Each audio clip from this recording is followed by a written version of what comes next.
What up, Prof Unknown? Good morning, Slitherpuff. Steph L. Linlove. Good morning, Mads World and Daft Chocobo.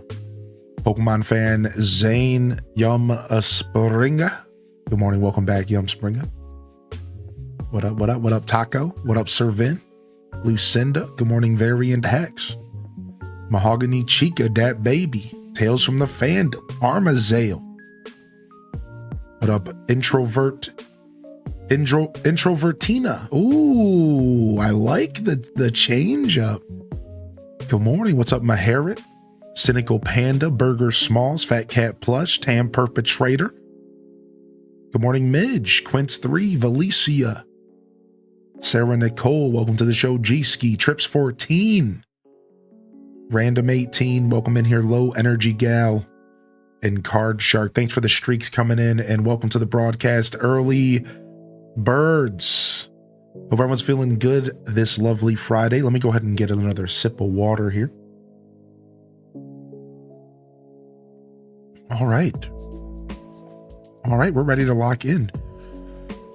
Ready to lock in for the Friday show. We're going to play some more Pokopia, and we're going to be locking into the quest to be the best and to catch them all. Back into our usual habitat grind, Pokedex grind, and our dailies, and then some designing and whatever else we feel like getting into. The world is our oyster, so to speak. We can do whatever we want, and we'll see where the day takes us. Welcome to the broadcast. What up, JD, over on the Twitch side this morning? Had to mix it up. I love it. I love the mix up. What up, Nabby Curry? Happy freaking Friday. Welcome to the show today. What's up, Maharit? I hope that your week gets a little bit better, Maharit. Yo, that was for you. G-Mornin Hylian and Chat H Day Cozy. Oh, that reminds me. I promised Shrek emotes. I'll do it after the show. I got some maintenance to do on the show tonight. Tonight and tomorrow, I'll get your Shrek emotes back. I got called out yesterday. We had Gamer's Elbow. Oh, Just Ruby, I hope you're feeling all right. I hope you've managed to get some gaming in. See a successful pyramid this morning. I see Dusty Bun back. Yo, welcome back, Dusty. Heading into work, I'll jump over to YouTube once I'm there. Hey, salutes, dude. Have a good commute, all right? Take it easy. Would you think I was nuts for buying 14 Pokeball tins full of cards? No, why not?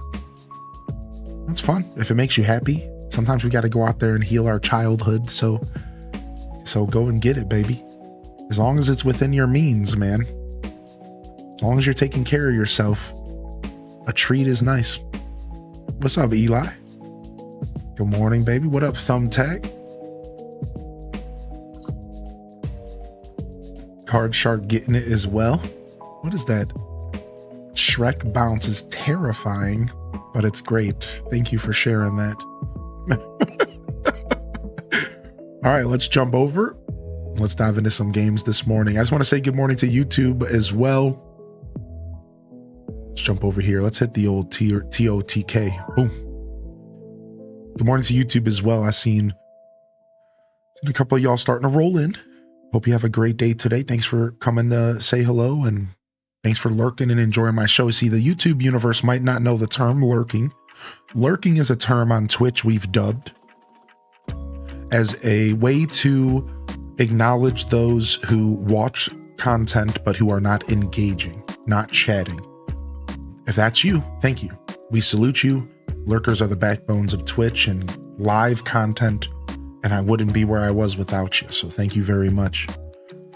Thank you very much. I want to say thank you to Aurora Sunrise for 4 years. I was just chatting about you yesterday. Aurora, 4 years. Thanks for sticking with me, man. Speaking of lurkers, I know Aurora enjoys my content to their leisure. They watch a lot of VODs when they're in the mood for a certain playthrough. Last I heard, you were diving into the Dinkum catalog, and you were playing Dinkum yourself. I hope you've been enjoying your playthrough, and I really do appreciate you. Thank you, Aurora. Sometimes I wonder how lucky, how I got so lucky to be surrounded by such a great group of humans. Good morning, Ginger King. Good to see you, buddy. Speaking of, you loaded up some Garden Galaxy. Yeah, dude, Garden Galaxy's good to get that mind kind of reset. Your cat is so cute. Hey, I got some more pictures for y'all today. We had a major breakthrough. I got some more pictures. I'll share them later. You all have to wait a little bit. And if you're going to work and if you're not going to be able to be here later, you can always go back and watch the VOD. Always available on YouTube under the live tab, of course on Twitch as well.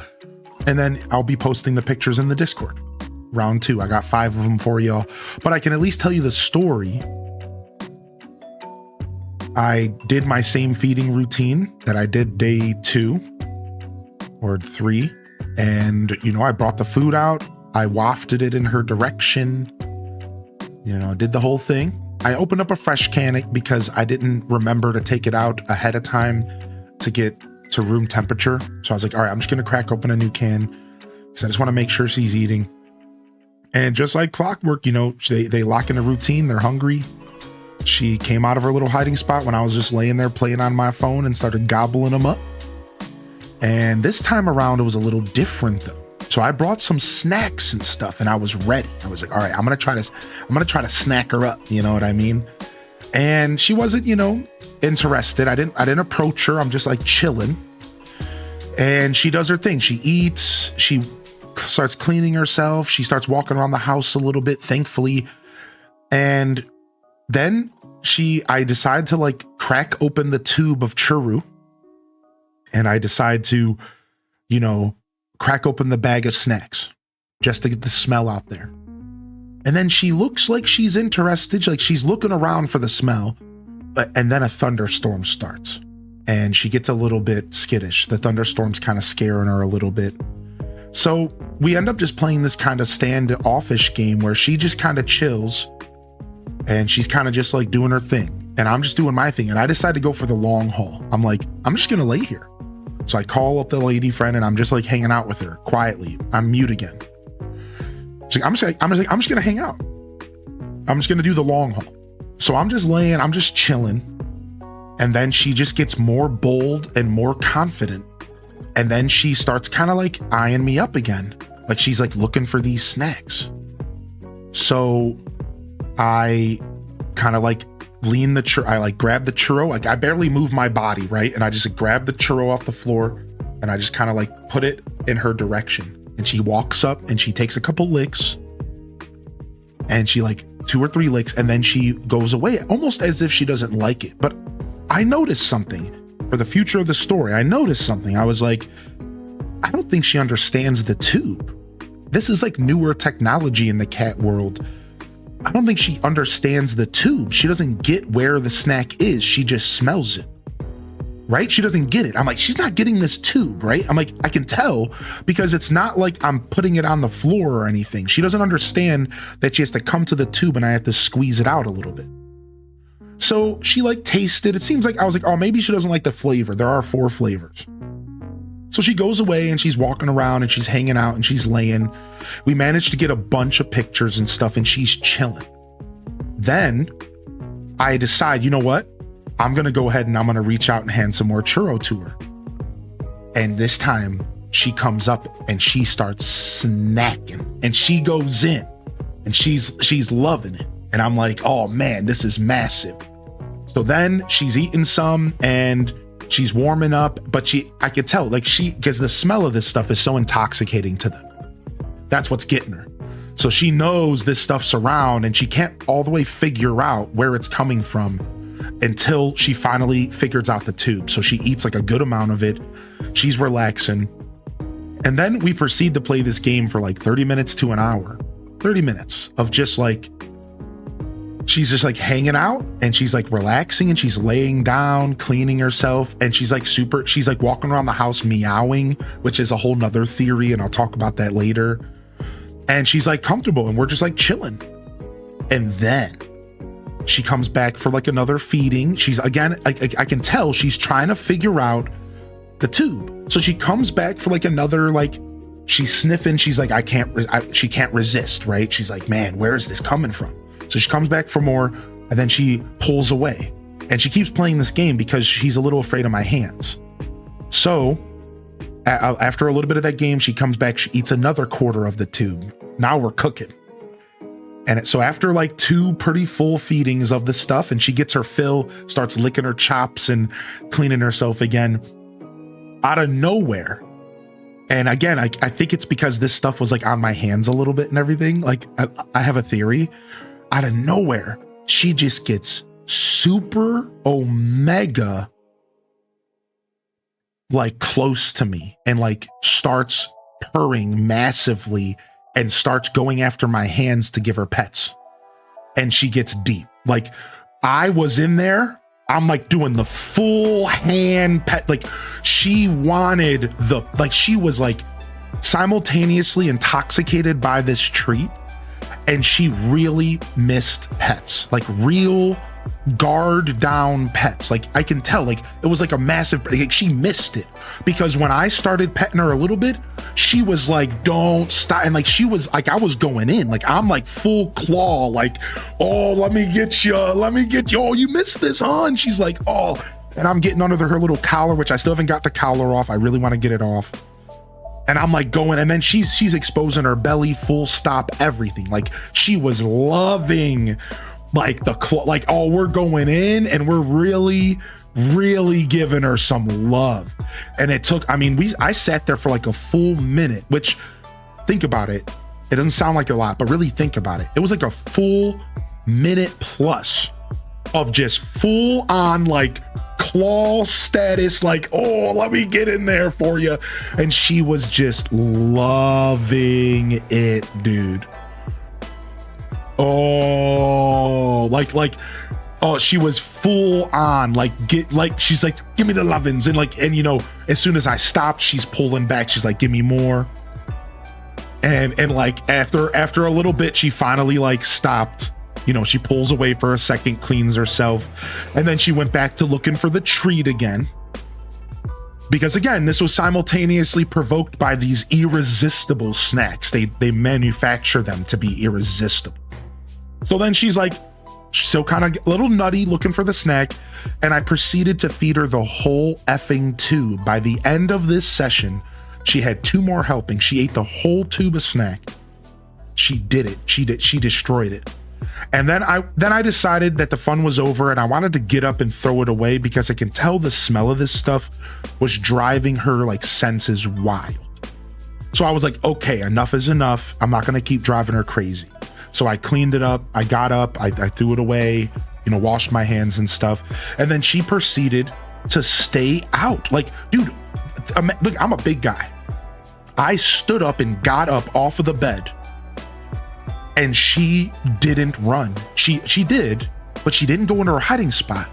Massive breakthrough. She just kind of watched me from like behind a thing, and she was just like, ooh, what's this guy doing? He hasn't moved like this before. Because I'm a big guy. I was so proud of her. She didn't like run completely. She just like, what is this? What's going on here? Right? She's like, So then I walked away, I cleaned, I did everything, and she didn't hide. And then here was the final part of the story. And I'm going to tell the story again later. So sorry, y'all, if you're going to be here all day. All of a sudden I go into my office and I close the door, and I decide, okay, now it's time to let her explore, because she's comfortable. She just had she's really comfortable, and I want her to feel out the house. So I just went into my room, in my office, I closed the door. All of a sudden, a little bit later, I hear a thump on my effing door. And what did I tell y'all yesterday? I can't lock this door anymore from the inside. So I hear this thump, and I jump for a second, and I'm like, huh? And like, it scared me a little bit, and I was like, what? But I knew exactly what was going on. I've been around cats. And then I hear a bigger like, boom. And like, cause this door's loud as hell. So it was like, and like the door burst open, and there she is. And simultaneously, I'm watching this dude on Twitch, Barbarous King, and she hears Barb yell out like a crow playing Mario. And then she's like, ah, and she dips and hides, and she's just gone. So she burst into the door. She like she's shocked by the sound of the door. She sees me. She hears the voice of my lady friend, me, and Barb, loud Barb on the TV. And she's like, oh my God, what the heck is that? Because, you know, he's like that voice. She doesn't know these voices. And then she just like jetted. And it was like the most hilarious thing. And I was like, wow, she actually tried to come and find where I was. How crazy is that? After just these couple days, I thought it was going to be so much longer, you know? She actually tried to find, she was like, I want to know what's going on the other side of this door. I hear him. Because I started talking around her and stuff. Like by the end of our session yesterday, I started talking and stuff. I want her to get used to my voice. So I started talking to my lady friend and getting her comfortable with me just talking. And the whole time she just sat there right pretty close to me. So all massive breakthroughs. So pretty good stuff. I heard her throughout the house at night. I decided to move her food bowl into the kitchen to get her adjusted. She found the food bowl and ate some of the dry food last night in the kitchen. So she's adapting, she's traveling, she's exploring. Hopefully she found the water fountain and she's using it. And I tried feeding her wet food this morning in the kitchen. Another failure on the morning wet food feeding, but there's a lot of adjustment happening, right? Like it's no longer in the living room. She might not be a morning eater, yada, yada, yada. So, you know, it was also a can that was already open that I had to microwave a teeny bit and warm up. So like, yeah, we'll see how the morning feedings work. But for now, that one was a failure, I think. I did leave the food out and I'm going to clean it up in about an hour or two, see if she eats while I'm working. And I did leave the office door cracked a little bit today, in case she does get exploratory, but likely she's sleeping because cats sleep during the day, you know, so she's likely just in bed right now. So, but yeah, there you guys go. There's your cat story for the day. Crazy brave, dude. She's being such a trooper and she got all the loving she wanted, dude, like insane. I could not believe a whole minute of full on claw. Just come here. Let me get you. Let me get you. I was like, oh my gosh. I got some new pictures for y'all. I'll share them in a little bit. Let me catch up on chat and then let's play some Pokemon and let's get started for the YouTube gang, for future YouTube gang as well. Good morning, Linny, by the way. It's good to see you popping in today. Good morning, Impatient Pay. Good to see you as well. And thank you for the kind words. I saw somebody say it's not just the snacks, it's also because you've been doing a good job creating a space. Right. And I am taking credit. I'm actually very proud of like the space I created. I've definitely done everything I could to make her as comfortable as possible. Research, the 9 yards, you know, and I think it all worked out really well. I think she's like gotten very comfortable very fast because my house is quiet. I don't walk around all day. I'm usually stationary for a big chunk of the morning while she sleeps. And then I sleep for 6 to 8 hours at night and I go out frequently on walks. So like she's had time in the house alone. And I think she's been able to acclimate without a bunch, you know, people. It's the people thing, right? She hasn't had a ton of people and she hasn't had to like dodge feats and loud talking humans. Like it's just me in a room and the door's been closed most days on top of that, you know?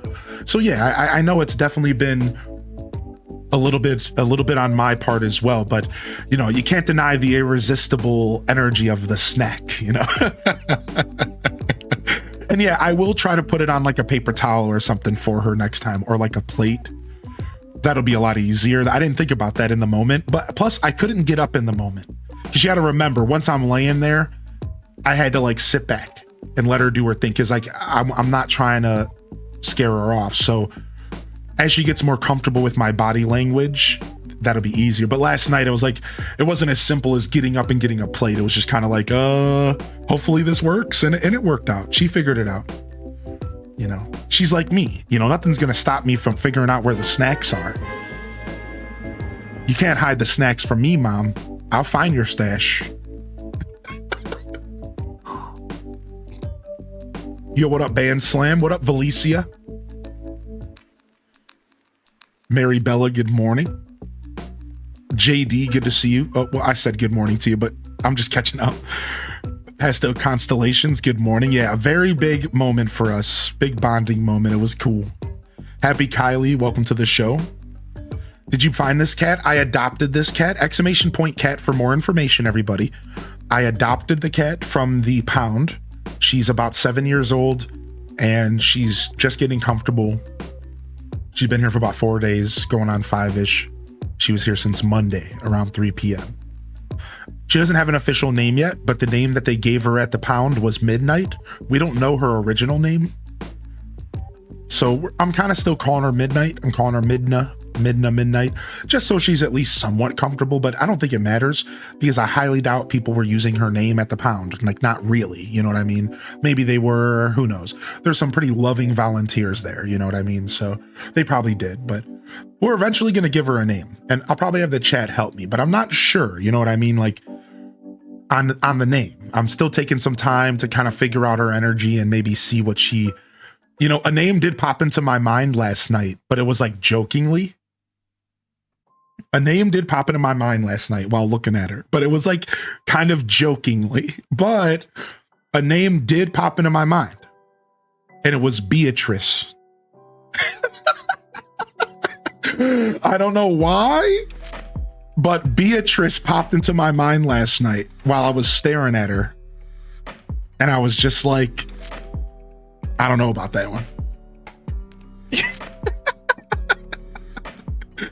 It did pop into my mind last night while I was staring at her. I was just like, Beatrice? Little baby B. Yeah. I love that name. I thought no real names. Well, yeah, right. I'm not really a big fan of doing real names. Right. That's why I was like, I don't know about that one. But hey, listen, if it sticks, it sticks. You know what I mean? Like, I do go organically with naming things. So like, if it keeps popping up in my mind, if I can't let it go, I don't know. Like, but I just wanted to share, like, it did pop into my brain, and I was just like, why, brain? Why? Why, brain? Why? But like, at the same time, it was just like, she does have a weirdly, like, like, when I think of Beatrice, I think of like,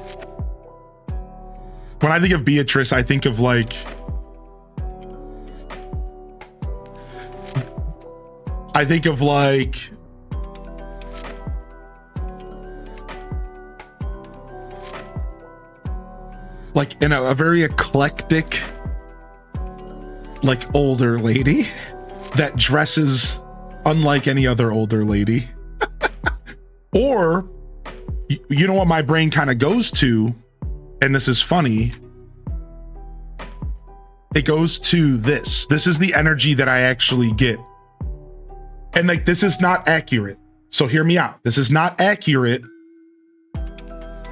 but it's Miss Lovett. So like, for my brain, like, when I think of the name Beatrice, I think of like Miss Lovett vibes from Sweeney Todd. That's like the energy that I was getting when I thought of the name, and I was like imagining a Beatrice in my mind. My brain went to Bellatrix, and I was like, wait, that's not Beatrice. Her name was Bellatrix. And then my brain went to Sweeney Todd, and my brain went to Miss Lovett. Because, right, isn't Helena Bonham, I'm reading her name right now, I think she does both roles. So yeah, like, my brain went to like Miss Lovett vibes. I don't know why. Like I said, I don't think it's like accurate. I just, yeah. Yeah.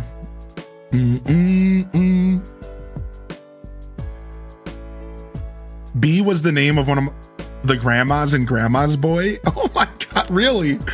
That's really funny. Beatrix from Final Fantasy IX. Oh, thank you, introvert.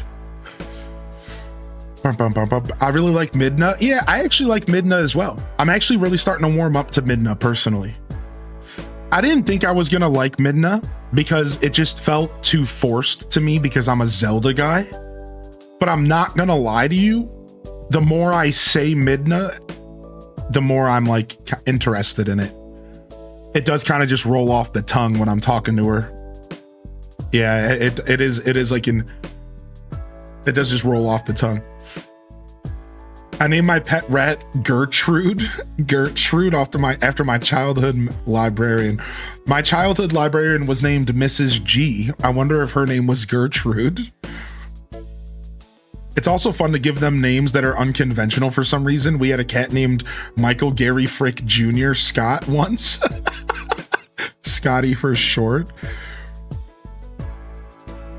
All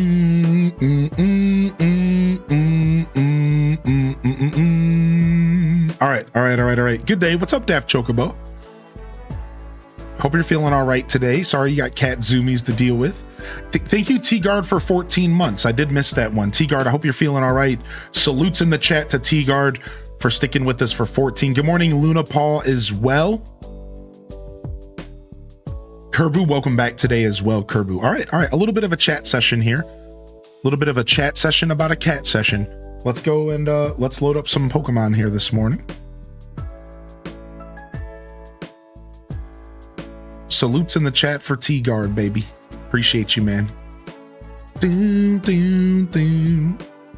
Watching from the gym. Nice. Get those gains, baby.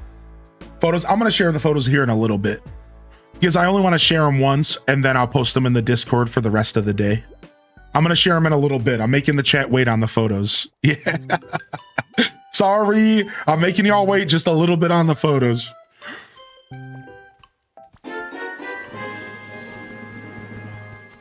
I'll share them soon. I won't make y'all wait too long. I promise. Finally figured out how to use my Prime. I couldn't think of a better place to use it. H-Day Wiggle, H-Day Cheers. Hey, thank you, Primer. Ooh.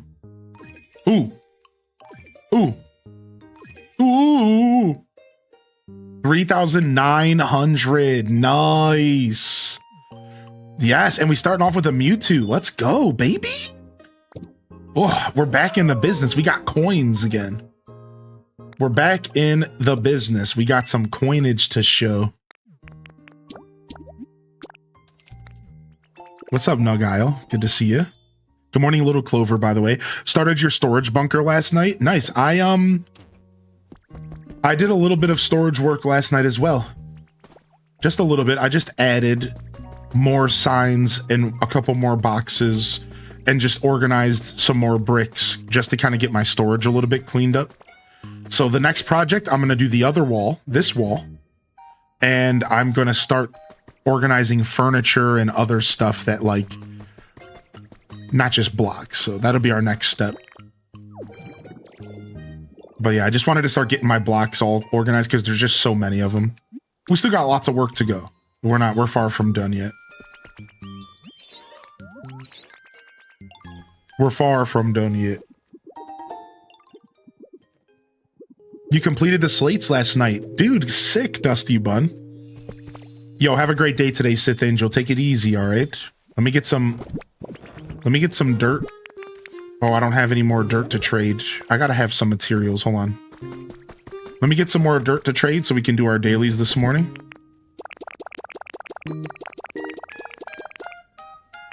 I don't know how much I'm gonna need. I'll just take whatever. You're at 284 out of 300. Oh, you're getting there, dude. What's up, Tay Love and Nachos? Good morning. King of Arcadia, good to see you. Oh, we have a new Pokemon spawning in. Miss Magius. She's gonna spawn on the roof, everybody. Watch.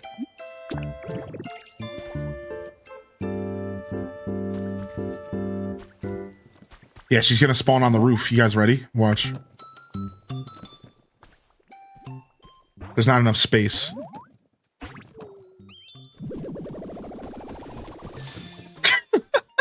Got her. Called it. I'm learning this game. Ah, I knew I'd find a home sooner or later. Can we see her, kind of? No.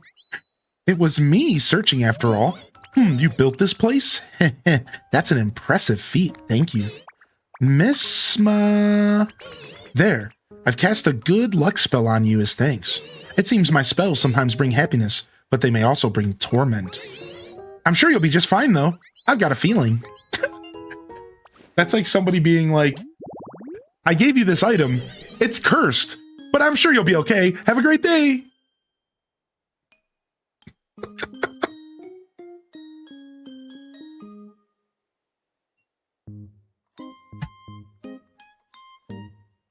How did you do that cave with the pictures? Oh, it cries sound like incantations to torment the foe. It appears where you least expect. Nice, we're done. So all I did is I dug a hole down. All right. So I can show you my process a little bit. Let me see if I can find my stuff. Give me just a moment. Let me see if I can find where I put all my signboards at, all my frames at. I don't want to craft more. I have like 100 of them.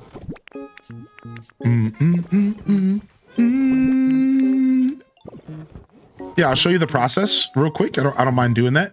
It's not too bad. It's not too hard to do, and I would recommend doing it with mouse mode if you have the option, because you can be super precise and you don't destroy stuff you don't mean to destroy. I'm trying to find where... I don't know what I did last night with like my main stuff. What did I do with the main stuff? All of those freaking picture frames and stuff. I just threw them in a chest because I was tired. Here it is. All right, so we need some frames, and then let's just grab a couple chests real quick. These are expensive because they take Pokemetal, so I'm slowing down my production a little bit. But we have a bunch up here that are getting emptied out, so we don't have to make a bunch. So I do recommend you do mouse mode again, because mouse mode can be precise. If you've never tested mouse mode, just keep in mind, it's a little bit more precise. It's a little bit easier. So let me show you why. So first off, I dug down. All right, what's up, Seahorse? I dug down. And then I started clearing with Graveler. All right, so the first thing I did is I started clearing with Graveler. Gave him some food and cleared this out. Then what you can do is you can take your Rock Smash, pan the camera up, make sure that 2 are highlighted. All right, try to get 2 highlighted. And then just proceed to hold the button and walk forward slowly. Look. All right, and it's super easy to get the ceiling blocks. Right, so like, all right, that's a whole thing. But if you use mouse mode, you can just stand right here and just click and destroy everything. Do not sleep on mouse mode. It makes this so much easier, all right? So I'm not going to show you the mouse mode because I don't feel like switching it on, but maybe later on I'll show you that. So we need to clear up at least 4 spaces. I need 4 spaces up. So let me finish up here. Boom, boom, boom, boom, boom. So the reason I recommend mouse mode as well is because then you make less mistakes. All right, so then from there, I need to quickly fill in this. Because I didn't plan on this being emptied. So give me just a second. How do you switch to mouse mode? You just have to switch to your Joy-Cons. Like manually go into your settings of your controllers and go and activate your Joy-Cons and switch to them. There's no easy way to switch from Pro Controller to Joy-Cons. It sucks. So you basically have to decide to play the game with the Joy-Cons or to play the game with the controller. You cannot go back and forth easily. All right, so I'm going to go ahead and open up this. Let me just clean this up so it just looks nicer. All right, so this is the setup, right? So you crack open 2 holes, and then you have this beard here as well. Or beard, I was reading chat. Sorry, this hole here, and then you have these 2 spots for frames over here. All right, so, and then I just turn the chest sideways. If you hold ZL, you can rotate the chest. Look. So all I do is I just rotate the chest sideways and I just plop it in. Then put another one. It's that easy. Yeah, that's it. This is the setup. And then I go up to the wall with my frame. And then I put the other frame up. And I just did that for the whole place. And there's all sorts of different stuff you can do. There's like all sorts of different cool stuff you can do. For example, I can go over here and I can grab this. All right. And you can do a storage system that's like this.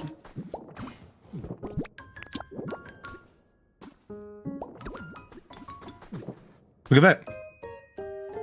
So then you can open up the chest and then you can see you could put something in the frame, right? Barren soil. Open up the chest, put the stuff in there, boom. So there's all sorts of different ways you can do this system, so don't overthink it. Yeah, don't overthink it. It's So it's whatever you want it to be, you know?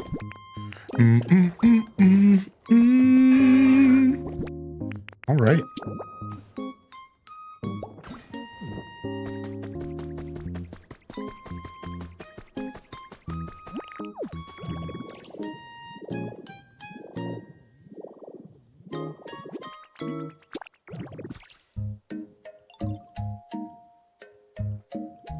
Yeah, there's a couple different ways you can go about it. I recommend you kind of find your own stride, y'all. Now, there's one tip that I didn't tell you guys that is probably relevant. All right, so you'll notice when you walk up to the chest, all right, with the camera, just like this, right? It's opening up the top chest. I can just tell you. But if you didn't know, all right, if you press the left stick in, it switches what you're targeting. Watch. Now, do you see how it dropped? Now I'm opening up the bottom chest. So if you press the left stick, you can rotate between the chest easily. This is what I do to access my storage. So like, now let me show you, I can do it if I want to access the frame up here. I pan the camera up, and then I click this left stick and it rotates between the two frames, all right? So that's why I do it that way. And then I just want to show you, like, you can do this anywhere in the game. All right. So like, watch this. If I stand in front of this crafting table, right, like right here, I can rotate between everything in front of me, all three chests and the crafting table. Look. And then let's say you have a stack of chests and they're all labeled with frames. Let's say you do this, right? Look at this. Let's say this is your organization and every chest has something special. I'm standing right here. I'm opening up the middle one. If I press the left stick, now I'm opening up the bottom one. If I pan the camera up a little bit, press the left stick again, now I'm opening up the top one. I don't recommend going higher than 3. I honestly don't recommend going higher than 2 because then you don't have to pan the camera ever. Does that make sense? I really don't recommend going above 2 because if you just go with 2, you never have to pan the camera. You just press the left stick and you access both chests and then you just go about your business. I recommend 2. I don't really recommend 3, but 3 is pretty accessible. It just takes a quick camera pan and it's pretty easy. And then to answer the last question before I move on, why not just put the signs in front of the chest? Good question. All right, let me show you. Let me show you why I don't like that for my setup. It's because I don't want to have to think about stuff when I'm working. So you watch this. So now you're wondering, okay, so why doesn't he want to put, can you access the chest? You can. By using the left stick method, I could access the chest. But naturally, when I walk up to the chest, the first thing that's on my icon is the frame. And I hate that. I hate the idea of like walking up to my chest and then I have to like press an extra button to open it. And then what if I forget to do that? And then I'm in the frame and then I'm changing the stuff on the frame. And it's just like, I don't ever want to deal with that. I want this to be as simple as possible. So that's why I do it like this. Because if the camera is set like this, the frames will never become an option to click on. Watch. You walk up, top chest, press left click, bottom chest. It never changes. I never have to think about it. I never have to worry about the frames in my way. Now, for example, though, there's still a flaw. Let's say that my camera's panned a little bit. Frame. So, like, you can't fully win, but how many of y'all are playing the game like this? Well, not me, right? I usually have my camera pretty healthily panned, usually around this angle, you know what I mean? So I find this to be the best system, so I don't have to think too hard about what I'm doing. And I don't have to press extra buttons and stuff like that. So, and I just want to show you guys all the magic, and then you want to find your own systems. I really recommend you find your own systems. I think this system right here is really clean because you always have access to the chest by standing on the left, and you always have access to the frame if you stand on the left and then the right. So I find this system to be really clean. It looks visually appealing.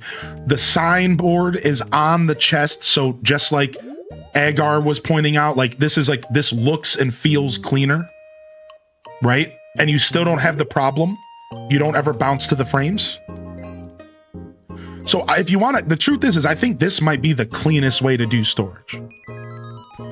But I'm still going to kind of do my own thing because I think this is cool. I'm kind of like nerding out with this. I just think it's like cool. I'm going to change the wall eventually and make it like a cool base. And I'm kind of going with like secret base vibes from generation 3 and 4. I'm gonna like create my own little secret base down here. I'm even gonna make the entrance like a little sewer grate, and I'm gonna like have a lot of fun. So you can still open the chest. Yeah, you can. Yep, that's the secret that I'm teaching y'all. Look.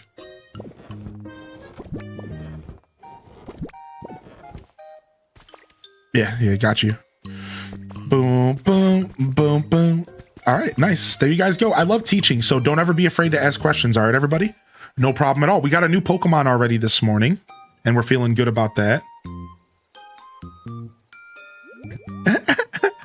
Yeah, we got our comic strip of cat pics to share here shortly. Did you make all those storage chests with the Pokemetal? Yes. So yeah, that's why I've slowed down, because I don't have a lot of Pokemetal right now. I need to go farming. So I slowed down a little bit until I'm done. Next, I'm going to get all of these chests up here down below. And then I'll see how many chests I need to continue my production. I'm also just going to go Pokemetal farming soon. You know, there's a couple pretty good places I still have in the main game. I don't even have to go to a Dream Island, so. Yeah, the way it clips through the frame is pretty silly. I agree. All right. So we have 2 recipes to purchase here.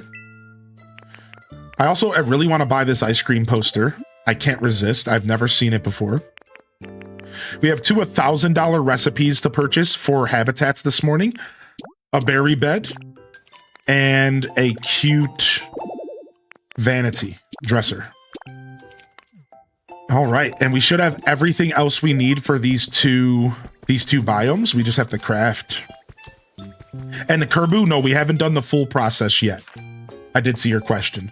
But I did get all of my blocks sorted last night just for funsies off stream. All right, I need 2 Pekka berries. And we'll do some more. I'm going to just slowly pick at it. I did organize my farms a little bit better last night. I didn't play much. You know, I've been kind of busy and I've been kind of enjoying being a new cat dad. So I'm putting a lot of my energy and attention to that right now. So I haven't gamed a ton in my free time, which is honestly not a bad thing, because I do like being up and out of my office off stream, so it's nice. But that's not always an option, because I do have work I gotta do, you know? I got plenty of work to catch up on. I'm a little behind. Sensei cat dad. All right, we got our Pekka berries here. Boom, boom, boom, boom, boom, boom. Yeah, Tiger, you do know that worst case scenario, you could go to somebody's island or one of the developers' islands, and you can take a picture and you can copy it. Just a heads up, like worst case scenario, you could just go to somewhere to get it if you want.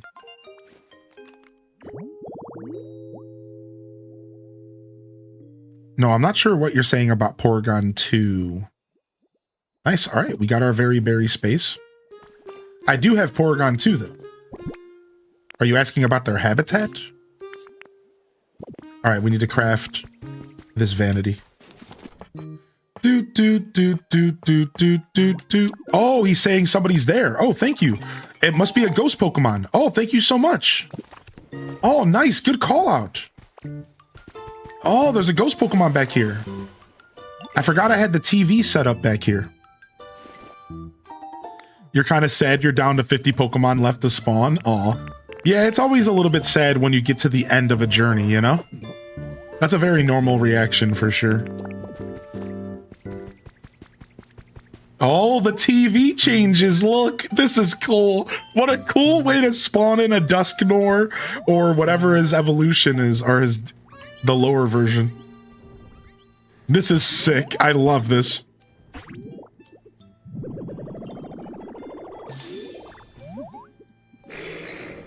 That's so cool. Boo boo. To talk to me, you must be very brave. Oh, aha. Nice to meet you, Ditto. Let us be friends for ages to come. The others, they are scared of me. They run when I am seen, but you are okay, I think. Boo, boo. I am happy. Okay. What a dork. Dusclops is feared because it's said to pull the soul out of anyone who gazes upon the strange movements of its hands. Oh. It's a soul stealer. Wonderful. All right, there's another Pokemon that can spawn out of here, so I do need to move you to a patch of grass. I know you're probably not terribly happy about this. The least I can do is give you a patch of grass in the shade, since you like darkness. That's the least I could do for you, buddy.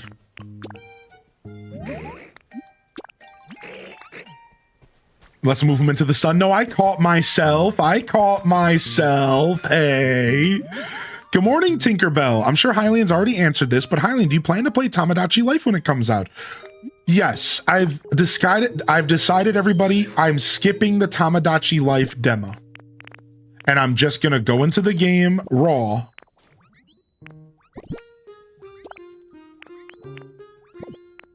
And we will be checking it out. All right, I've decided. So yes, we will be checking Tamagotchi Life out. I don't plan on doing a full playthrough or anything like that. I'm gonna just tell you everyone right up front, I have zero intentions of doing like a full playthrough or anything. But yes, I will go ahead and pick up the game and we will check it out together. It seems like a lot of people would like to see what I think, and you could always use me as a catalyst to see if the game is worth your time, which is one of my favorite things to do as a creator. All right, so while I don't plan on committing to anything full, I do plan on checking it out. And then we'll see if I like it, and if I like it, I'll play more, but I'm not going into it expecting to like much of it, but I always go into games with an open mind. So.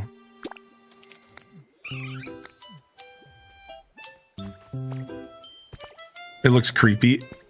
If you play the demo, you'll get a free hamster suit. That's cute. Thanks for letting us know. What's up, Majinx? I had you on with me on my walk thanks to the phone mount I got for the stroller and wagon. So that's happening now. I'm finally home. Hey, good morning, Blood Raven. I'm glad you got a way to kind of enjoy the show even while you're out and about. Plus, it's nice to encourage you to get out and get your legs moving, you know? Anything that encourages us to move as humans is super nice. Like, that's just in the 2026, if you could figure out a way to get yourself out and about while still enjoying the things you love, dude, you got to go for it. You got to do it. You got to lock in. Because it's really nice to have a reason to get up and move, man. Maybe not everyone, you know, needs to hear this, but let me tell you what your boy does. Bum, bum, bum, bum, bum, bum, bum, bum. I want to play Pokopia while sitting on a beach, to be honest. I mean, that sounds great. Sign me up. I'm procrastinating cutting my grass. The fact that it's nice enough for you to cut your grass says something. It's pretty gross out here this morning. Pretty cold. Not snowing, at least. Oh, I got something to talk to y'all about this morning. Let's craft one of these and talk. And then there's something else as well. So have y'all heard? So Cozy in the Discord posted something about Chansey. You can get a Ditto face on your Chansey. On your Chansey decoration item. Hold on. What? I'm supposed to be crafting something. Oh, I'm trying to craft this armor. All right, I'm going to craft the auspicious armor. So listen to this. So apparently the Pikachu fountain and the Chansey topiary can have a Ditto face on it. And we're wondering if it also can happen like with the Clefairy statue. This is my theory is maybe the Clefairies as well. Now, the Pikachu statue is harder because you have to build a new one every time. So the Pikachu fountain is harder, and so is this one because they have to be rebuilt every time. However, with this one, you can just keep picking it up and putting it down again. Oh, I got it! Second try, look! So you can get a Ditto face on the Chansey. And again, you could do this on the Pikachu fountain as well.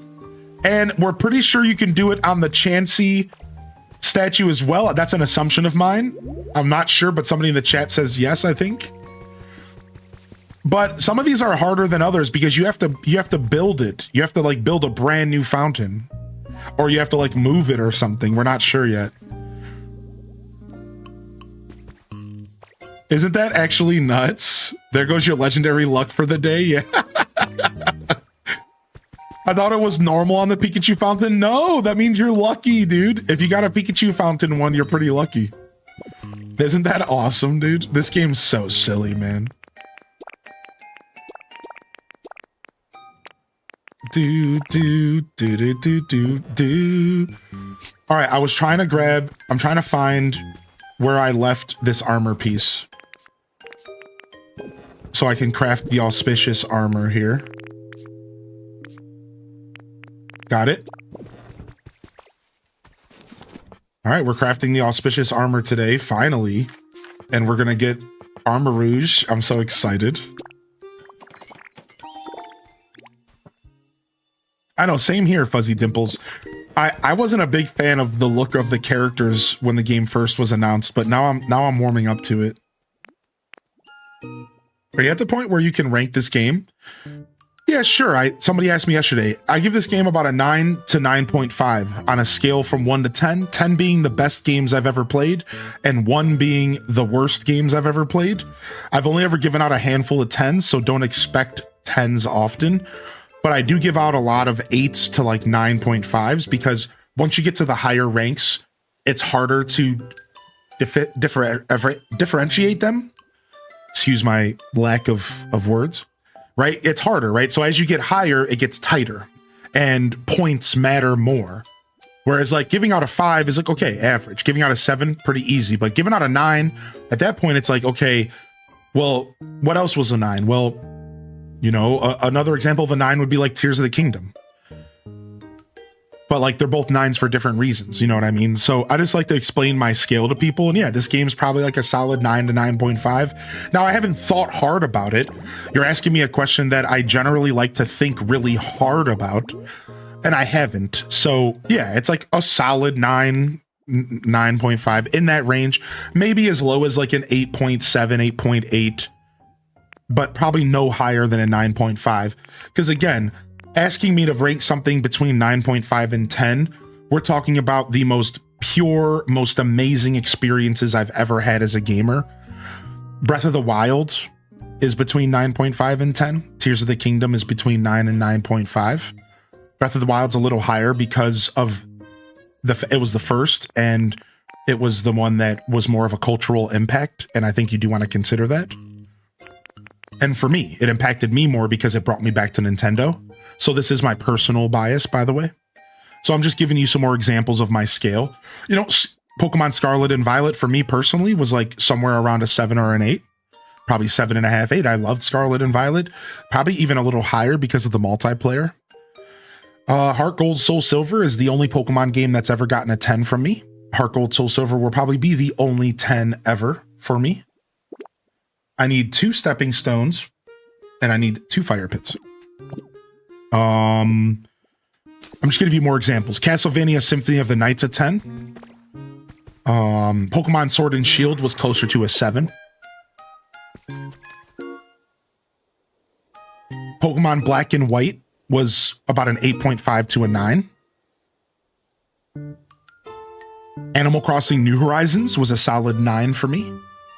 Animal Crossing GameCube is a lot higher, probably 9.5 to 10. Stardew Valley is a 10. Stardew Valley is probably one of the only 10s in the indie market for me. Hades is also pretty close to a 10, 9.5 to 10. I think Hades deserves that. Ba-ba-bum-bum-bum-bum-bum. I haven't kept up much with new releases. I haven't seen much about this game outside of playing it. What's the premise of the game? 9 out of 10 is quite high, so it must be good. This is an RPG game that is presented in a sandbox world where you are presented with RPG elements and you have to go through a story that can be anywhere between 20 to 50 hours long, depending on you as a player. And the game is presented to you as the game starts, and you wake up as a Ditto and you don't know what's been going on. You've been asleep for a long time. You find a broke down Pokedex next to you, and you decide to transform into the trainer that's on the Pokedex, which is not something Dittos normally do. And that's what makes us turn into a goofy half human. So from there, we run into a Pokemon named Tangrowth, and this Pokemon has been alone for years, and they have no idea where all the humans gone, and they have no idea where all the Pokemon have gone. That's the basic premise of the game. From there, you start off by slowly helping Pokemon come back. You find a Squirtle, in my case, sitting in the open field, and Tangrowth is very taken back by this because he's never seen a Pokemon, let alone two, in like a little bit. And you're just like, whoa, what the heck? So Tangrowth is like, wow, why are these Pokemon starting to reappear? And then you go on a quest to start to help the Pokemon come back out of hiding, because Tangrowth has a theory that if we bring more Pokemon back, then maybe the humans will come back. And then you go on a quest, again, that's 20 to 50 hours long, that presents to you this idea of rebuilding society as a Pokemon to hope that the humans come home one day. You also go on a quest to figure out what happened to the humans and like why they're gone. And then you proceed to play the game. Now, gameplay wise, the game is a mix of sandbox. It's a mix of open world. It's a blend of RPG. It's a blend of Minecraft and Animal Crossing and other decoration style sims. It's got a little bit of life sim energy from AC and decoration energy from AC and Minecraft style terraforming, and it kind of blends a couple genres and mixes them up and then creates its own experience. And if you don't know, these games are actually more so based off of Dragon Quest Builders 2. As a side note, that this game is very similar to another game, not Minecraft and not Animal Crossing, although there are similarities. Fun fact, this game is most similar to Dragon Quest Builders 1 and 2. These were RPG games with Minecraft mechanics, house building and decorating. They basically took the concept and turned it into Pokemon. So, fun fact, the closest comparison to this game isn't Minecraft and isn't Animal Crossing. It's actually Dragon Quest Builders 2. And then from there, you start to see the influence of the other games. Obviously, there's some Animal Crossing influence. Obviously, there's some Minecraft influence and other life sim and decoration sim games as well. But its biggest inspiration is, in fact, the DQ B1 and 2 games. And that's it. That's the basic premise of the game. That's the basic idea of what you're doing. You're going through a story to help bring back the humans and to help spawn Pokemon back into the world. You do this through a super cute and charming experience. This game oozes charm. You might as well call this game Ivan Ooze, the charm variety. It's insanely charming. It's based in the Pokemon universe, which is Pokemon, like, right? So that speaks for itself. And then you add the mix of Minecraft sandbox decoration, and the decoration has weight, and like there's favorites, and the Pokemon have preferences. It isn't just like Animal Crossing where you just do what you want and decorate what you want. It isn't like The Sims where you just do what you want and decorate what you want, even though The Sims is a little deeper than that. It's very much got a lot of charm and life to it, and it feels very alive, and the Pokemon interact with each other and talk to each other. So if you're a Pokemon fan, and you're into life sims, this game is a no-brainer. If you're not a Pokemon fan, this game instantly is going to be devalued to you. So let's say that I wasn't a Pokemon fan. This game would drop instantly from a 9 to 9.5 down to like an 8. Why? Pokemon. You know, does that make sense? Like, obviously, Pokemon is increasing this game's value to me as a lifelong Pokemon fan. So I want to make that clear. If you were to put this game out on the market in front of people who don't like Pokemon, this game is instantly going to be knocked down a whole point because Pokemon carries weight. So yeah, sure. If you're going to pick this game up and you're not a Pokemon fan, don't take my rating to heart. It's probably closer to a solid 8. A solid 8 out of it. It's still a great game. It's still a wonderful experience, but the Pokemon stuff is what draws you in. That's the whole point of playing, right? Like, that's the thing that makes it charming. That's the thing that makes it special, because you're interacting with Pokemon in a way we've never interacted with Pokemon. The closest we've ever gotten to this game's interactions, Mystery Dungeon. Mystery Dungeon is the only Pokemon game that I know of that has ever presented Pokemon in this beautiful, charming way. And I've never seen another game that's done it like this. So, yeah, like, that's a really short, the shortest synopsis I could give you on what this game is bringing to the table as a review. Like, that was a review right there. That was a 5-minute review. Yeah, that's what this game brings to the table. So it's pretty cool. It's pretty fun, and it definitely deserves a lot of high praise. And we need to go make ourselves another bonfire. I think Pokepark was a cute one. I didn't play Pokepark, so I don't know for sure what those interactions were like. But giving Pokemon personalities and allowing them to talk to you is something that not many Pokemon games have ever done. Creeping up to 50. So happy to be here. I can say that, right? Because you have to understand, like, there are lines of dialogue fully written for these Pokemon. Like, it is so much more than just, oh, cute interactions with Pokemon. Like, we're talking full blown out personalities. Right? And like, so that's what I think makes this game stand out. And again, the only game I've ever seen do something like that, Mystery Dungeon. To truly give them full blown out conversations and personalities and let you really get a feeling for what the Pokemon are like in a way that we've never seen before. Right? So I think, I'm not sure if any other games have done that, but I haven't played every Pokemon game, but I've played a lot of them.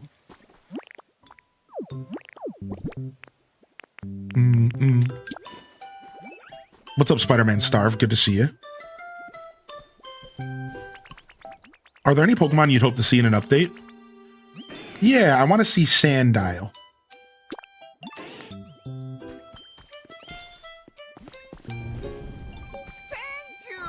I want to see the Sandile line.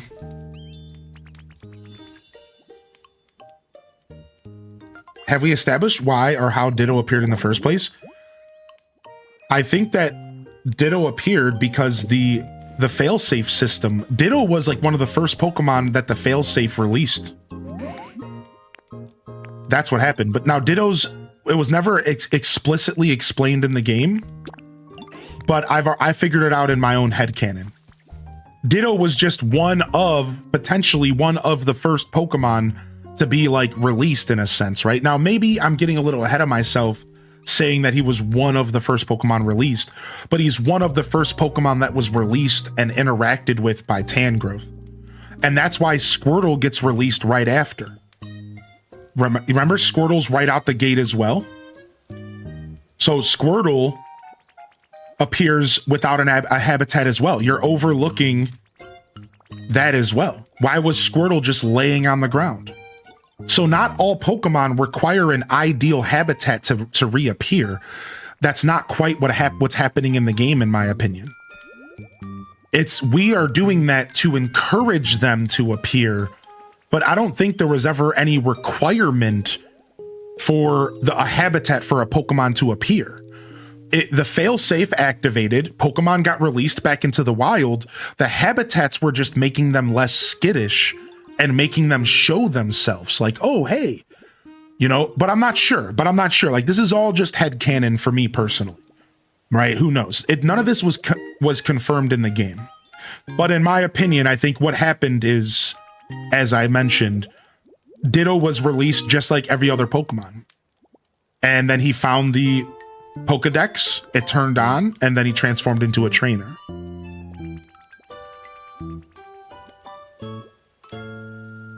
So did Tangrowth make him an ideal habitat? Tangrowth was messing around with his Pokedex, right? Oh, you're right.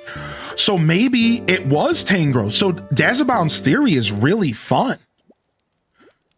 So Dazabound's theory is, what if Tangrowth was messing with the technology and he opened up the Pokedex and dropped it, and that was Mewtwo's habitat, or Ditto's habitat.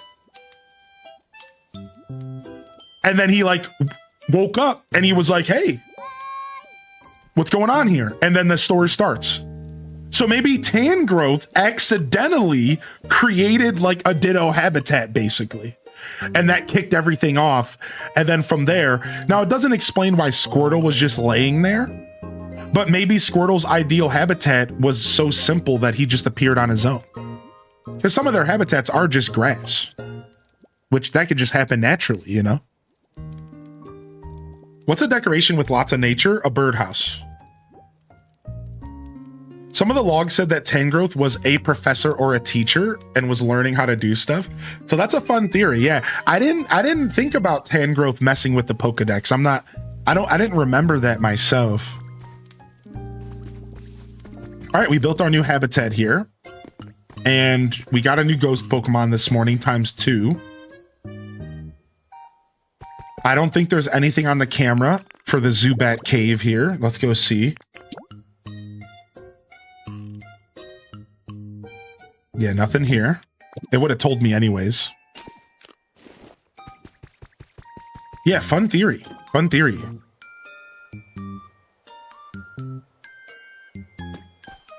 I want them to add the Applin line. The Applin line would be a great add to this game. I would like to see the 3 lake legendaries. I want to see the 3 lake legendaries get added.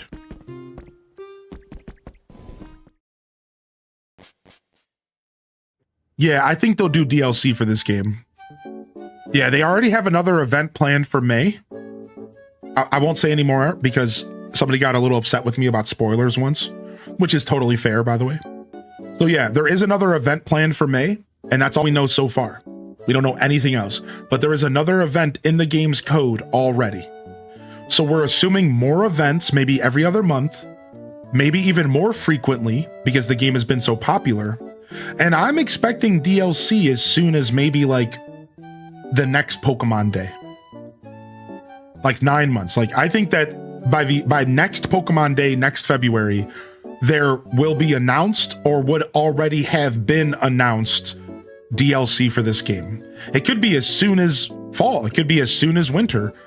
You know, could be as soon as summer, but I think that by Pokemon Day next year, this game will have DLC already announced or already released.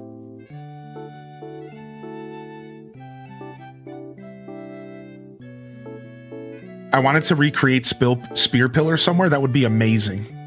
I love that. Also, I saw your post, Dazabound, about some of the theories. We're going to be talking about that later. Some of the theories about how Cerebi is finding out Pokemon's favorites and stuff. So listen to this, everybody. When you're trading a Pokemon, they have an increased value based off of the things that they like. We found out a new trading mechanic. If you trade an item to a Pokemon and it's something that's on their favorite list, it doubles in value to them, is my current understanding. It might not be exact, so take it with a grain of salt. But in theory, if you trade something they like, it's not W, it's plus 50% in value. So if a Pokemon likes dirt and I trade them dirt, it would be worth 15 instead of 10. which is really interesting. And then this is how Cerebi is figuring out how to manipulate the favorite system. So what Cerebi's doing is they're using that to figure out how to categorize items. Do you guys follow? So like, remember 2 days ago, we were decorating and we were trying to say, what is a wobbly item? What is a complicated item? Well, if he trades a complicated item to a Pokemon, the value would go up. Therefore, that item is complicated. Do you guys follow? So if you're not sure what a wobbly item is, find a Pokemon that likes wobbly stuff and try to trade them a series of items.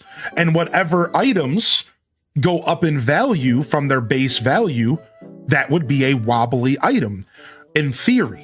So again, to kind of clarify this further, the theory is that if an item archetype is on a Pokemon's favorite list, it will be increased in value.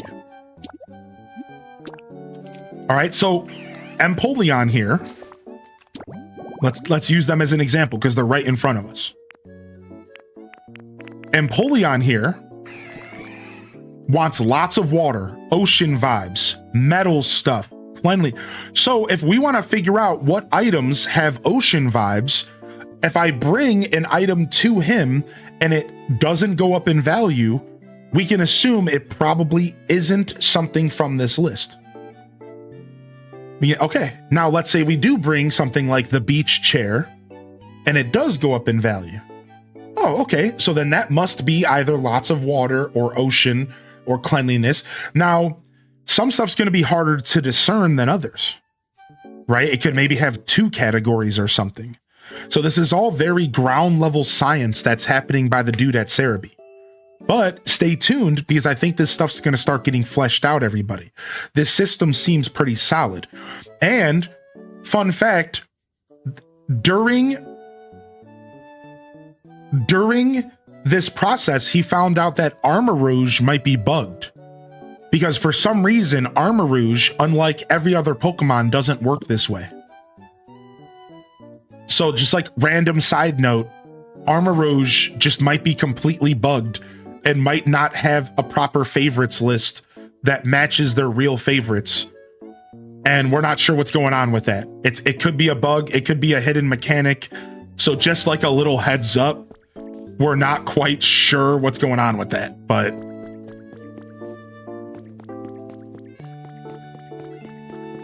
and I'll share the tweet with y'all here. Let me dig it up from my DMs and you guys can check it out for yourselves, all right? So here, I'm gonna go ahead and share the tweet with you. And there's a lot of information there if you guys want to go and dig through it. And then that's all I know right now. I haven't read the tweet too much myself. And I'll share it on YouTube as well, just in case. Just in case. Yo, good morning, Abby, by the way. I'm so sorry I missed you. Hope you're doing well today. Abby likes nachos. Welcome back. Another question. Oh, no, you never have to apologize for asking questions. Thank you for respecting my space and me as a creator and being so kind and concerned about, asking too much of me. That's like super cool of you to do that. No problem. I live for interacting with y'all and chatting with y'all. Like, this is what I do, and I really appreciate it. I love when you guys are comfortable enough to ask questions. Now, sometimes I'm going to miss a message. It is what it is. But so is there battling? No. So this game avoids any kind of combat. So this game is what I would say is a true cozy game. Like, in my opinion, in my definition of cozy, this game's a true cozy game. There is not a single lick of combat or anything. However, this game will try to stress you out, April, by giving you a lot to do and a lot to think about, and it's going to try to run you ragged through the story. So where this game stops being cozy is that there's a lot going on through the beginning of the game, and it wants your attention, and it throws a lot at you. You'll have moments where there's 3 Pokemon trying to talk to you, and then there's 3 quests to do for each of them, and then you're trying to do the main story, and you're trying to go and rebuild a house, and then you're trying to go and play a quiz with this other Pokemon, and then before you know it, you're just running around like a chicken with their head cut off. Everyone can attest to that here, I'm almost guaranteeing you. So yeah, while this game does a great job providing a very cozy experience, you have to make sure you pace yourself. If you're not good at avoiding getting overwhelmed by a video game, this game could overwhelm you. But that's all per person, you know what I mean? So some people are really good at just ignoring some things. Some people are pretty good at not getting overwhelmed, right? And like that, so it's all per person at the end of the day. But I do want to give that little warning and PSA out there, because everyone games differently. Yeah, if you're the kind of gamer that gets a little overwhelmed by stuff, this game will come at you with everything, the whole kit. It throws everything at you, the whole kitchen sink, dude. Yeah, not a single battle. No, yeah, between mons and players, no battling. So I actually think this game would be pretty cool if they added a little bit of battling, just something casual and fun. I don't think they're ever gonna. I would say, though, that I do have a theory that they could do something different. Here's what I would love for them to do. I would love for them to add a mechanic where if you put down a stage, the Pokemon play fight, and they pretend to battle each other. I think that would be such a cool mechanic for this game. Where you put down like a rug or something, and then 2 Pokemon walk up to it, and they play fight. But there's no real battling. Because here's the reason I feel like that would be necessary. Because I know some people like a cozy game, and I know some of you are thinking, please don't turn this into a battle game. But you have to admit, Pokemon and battling go hand in hand together. So why not give us the ability to role play that we battle? That's all I ask. Just give me like a little role play system where I can like have 2 Pokemon go into a little arena and pretend that they're battling with each other, and they could call it training, and it could just be like a cute little interaction. You know what I mean? Because I think that's cool, man. And the truth is that Pokemon love battling. Pokemon love battle. Pokemon are all interested in training and battling. A bunch of them love battling, like in the lore. They live for battle. So I think it would be really cool to have some sort of training device. But not battling. Again, no real battling. Just a little place where 2 Pokemon can look at each other like they're about to battle. You know what I mean? Like, I think that would be really cute, man. And I want to see them do something like that.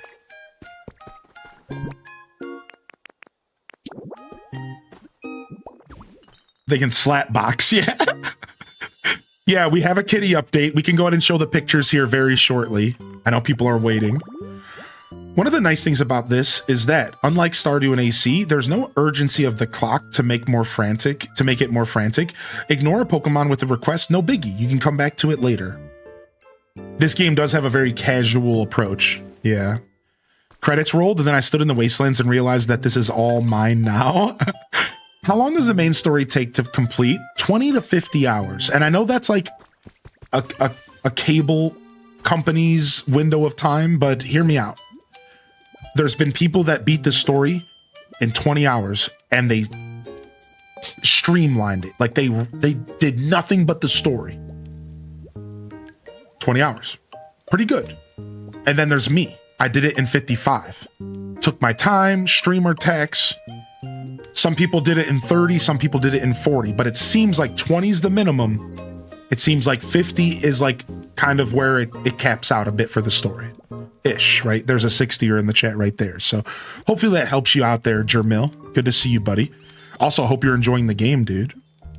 All right, we got a new Pokemon. Here we go. I love this Pokemon. It's so Mega Man. Huh? Who are you? You don't seem to be here to battle. Don't worry, I wouldn't force anyone to fight. I prefer to battle opponents head-on, without malice. After all, I consider myself a proud and noble knight. Sick! What's up, Elliot? Good to see you. Belser, good morning. Armorage evolved through the use of a set of armor that belonged to a distinguished warrior. This Pokemon is incredibly loyal. So I want to jump into the chat real quick and say, Good morning to Blades Left Toe. Good morning to Heather B. I love your name, dude. And welcome to the broadcast. Good morning, Silent Shelf and Albino Black Bear. Also, Spider-Man Starve. I know you were enjoying the conversation about Dragon Quest builders, and you asked me another question as well. So let me just quickly read your message log. It's good to see you in the chat, by the way. Can we talk about the potential of newer locations to explore? Oh yeah, this game is going to be perfect to grow on. All right. And also, I wanted to comment on Dragon Quest builders really quick. I've already told the chat, this game has inspired me. Sometime this year, we will be playing Dragon Quest Builders 1, and we'll likely make it to 2 this year as well. We're doing it because this company has proven to me that they're worth their time. This company is a company I've grown up with. I played the Dynasty Warriors games. They did Hyrule Warriors, the most recent one. So this company has proven themselves for a long time. But this game has made me realize that the chat's right. I've been skipping out on Dragon Quest Builders for a long time. And I'm done. I'm gonna play the game. So I just want to give you all a heads up. You can count on it. This year, we are gonna be checking those games out. I know 2's better than 1, I've heard, but I want to start with 1 because I'm just an OG guy.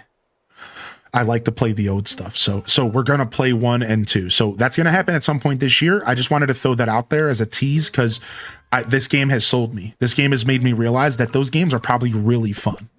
If they're anything even remotely similar to this, just minus Pokemon, the game's going to be fun. I might not fall in love with it like this and play it for the rest of my life like this, but they're going to be fun little experiences that are going to probably take me 30 to 50 hours each to beat. And that sounds like a blast, man. So we're going to play both those games. I just wanted to let you all know as a teaser. Ooh, Gemini East. Sounds like you're having a blast. It's nice to have you here today. Welcome to the show. Yeah, they do mention the battling, right? This game is oozing with Pokemon lore. If you're a Pokemon fan and you love the Pokemon universe, this game does a really good job making you feel like you're in the Pokemon universe with comments like that guy made with battling. Like you just caught that. Like, yeah, like very often they're like, oh, let me battle. Or like when you meet Machop, Machop's like, yeah, I lift weights with Graveler used to be my old training partner. He's like, yeah. And then you read inside of Machop's lore that he lifts up Gravelers as his like routine of like working out, right? And then here's the funny part. When you discover Graveler later, Graveler's like, yo dog, that Machop guy, I hate him. He doesn't hate him, but he's like, he keeps making me work out and I don't want to do that. He's like, I don't want to work out with them. He's like, this guy, he thinks I want to do that. I don't want to work out, man.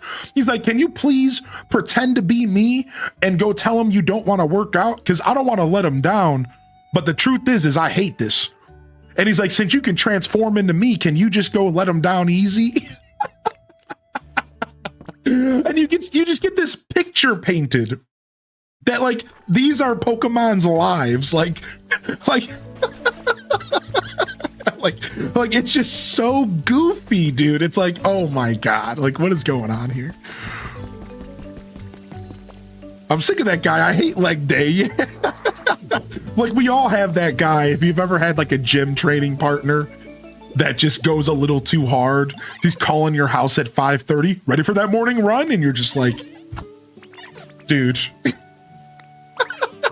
Oh, I'm missing a great conversation. Let's see what we missed real quick. And then we're going to continue it. Hold on. And then we'll show some cat pics.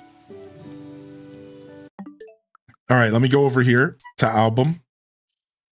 Let me see what missed here.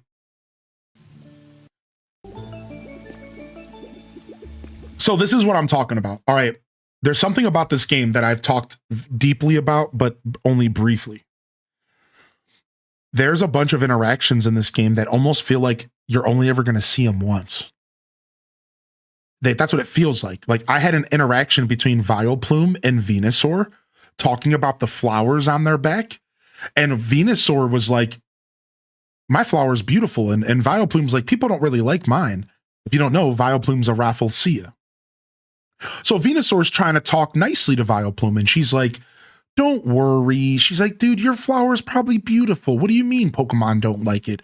She's like, let me get a whiff. And then she takes a big smell and she gags. And she's like, oh my God, you're right. You're disgusting. And Vileplume's like, damn, I'm sorry. And it's like this hilarious interaction that you might not ever see again. Why do I say that? Unless you purposefully put those Pokemon together, what are the chances that those two Pokemon are going to run into each other in their everyday? You can only have 20 Pokemon out at a time, right? Like they rotate. So what are the chances that we're going to see those two specific Pokemon with that specific interaction again? I think that chance is actually kind of low, right? So it's really interesting. So here is another example. Look at this. I have Combee and Vespiquen interacting. Watch this. Your Majesty, we gathered up lots and lots of nectar for you. See, here's some really sweet nectar I found. It's all sticky and yummy. Hey, stop trying to hog the spotlight. Oh, it's all three of the Combees talking to each other. That's so funny because there's three faces. So they're trying to please their queen. All right. So all three of the faces are battling each other to please the queen. All right, let's keep going. I was the one who found the flowers that smell the strongest, so I bet my nectar's way tastier. No, I think the queen's gonna like mine the best. It's got a nice refreshing aftertaste, so you can eat as much of it as you want. Come now, let's not argue. I love equally all the nectar you three bring me. In fact, I will happily enjoy all of it. Really? So, does that mean we can bring you even more? Well, yes, I suppose. Oh, yay! We found lots more than we couldn't carry, so we'll bring all that back too. Yeah, the liquidy stuff was that way, and the stuff that smelled like berries was the other way. We're gonna bring you so much nectar, Your Majesty. Oh my, you truly have much more than this? I'm not certain I can finish that all on my own. I know, let's eat the nectar together. Yes, that's what we should do. Aw, what a good queen. I always thought Vespiquen was a B word. Literally. This guy's got jokes! This guy's got jokes! Anyways. Yo, happy Friday, Gil Wen. Good to see you today, dude. What's up, Renegade? Good morning. Nice, that was cute. Cringe jar? Dude, I forgot about the cringe jar. It's been a long time. Oh my gosh, I forgot about only the OGs know about the cringe jar. That's mega old school. Wow, I forgot about the cringe jar. Wow, we got up to 1,000 cringes so early in my stream career, and then we stopped using it. Everyone was like, yeah, 1,000's enough. We got up to 1,000 like in the first year of my stream journey, and then everyone was like, yeah, this guy's pretty cringe.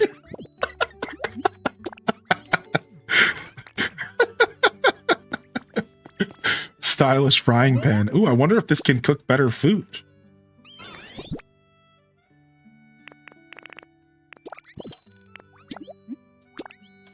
It's never enough.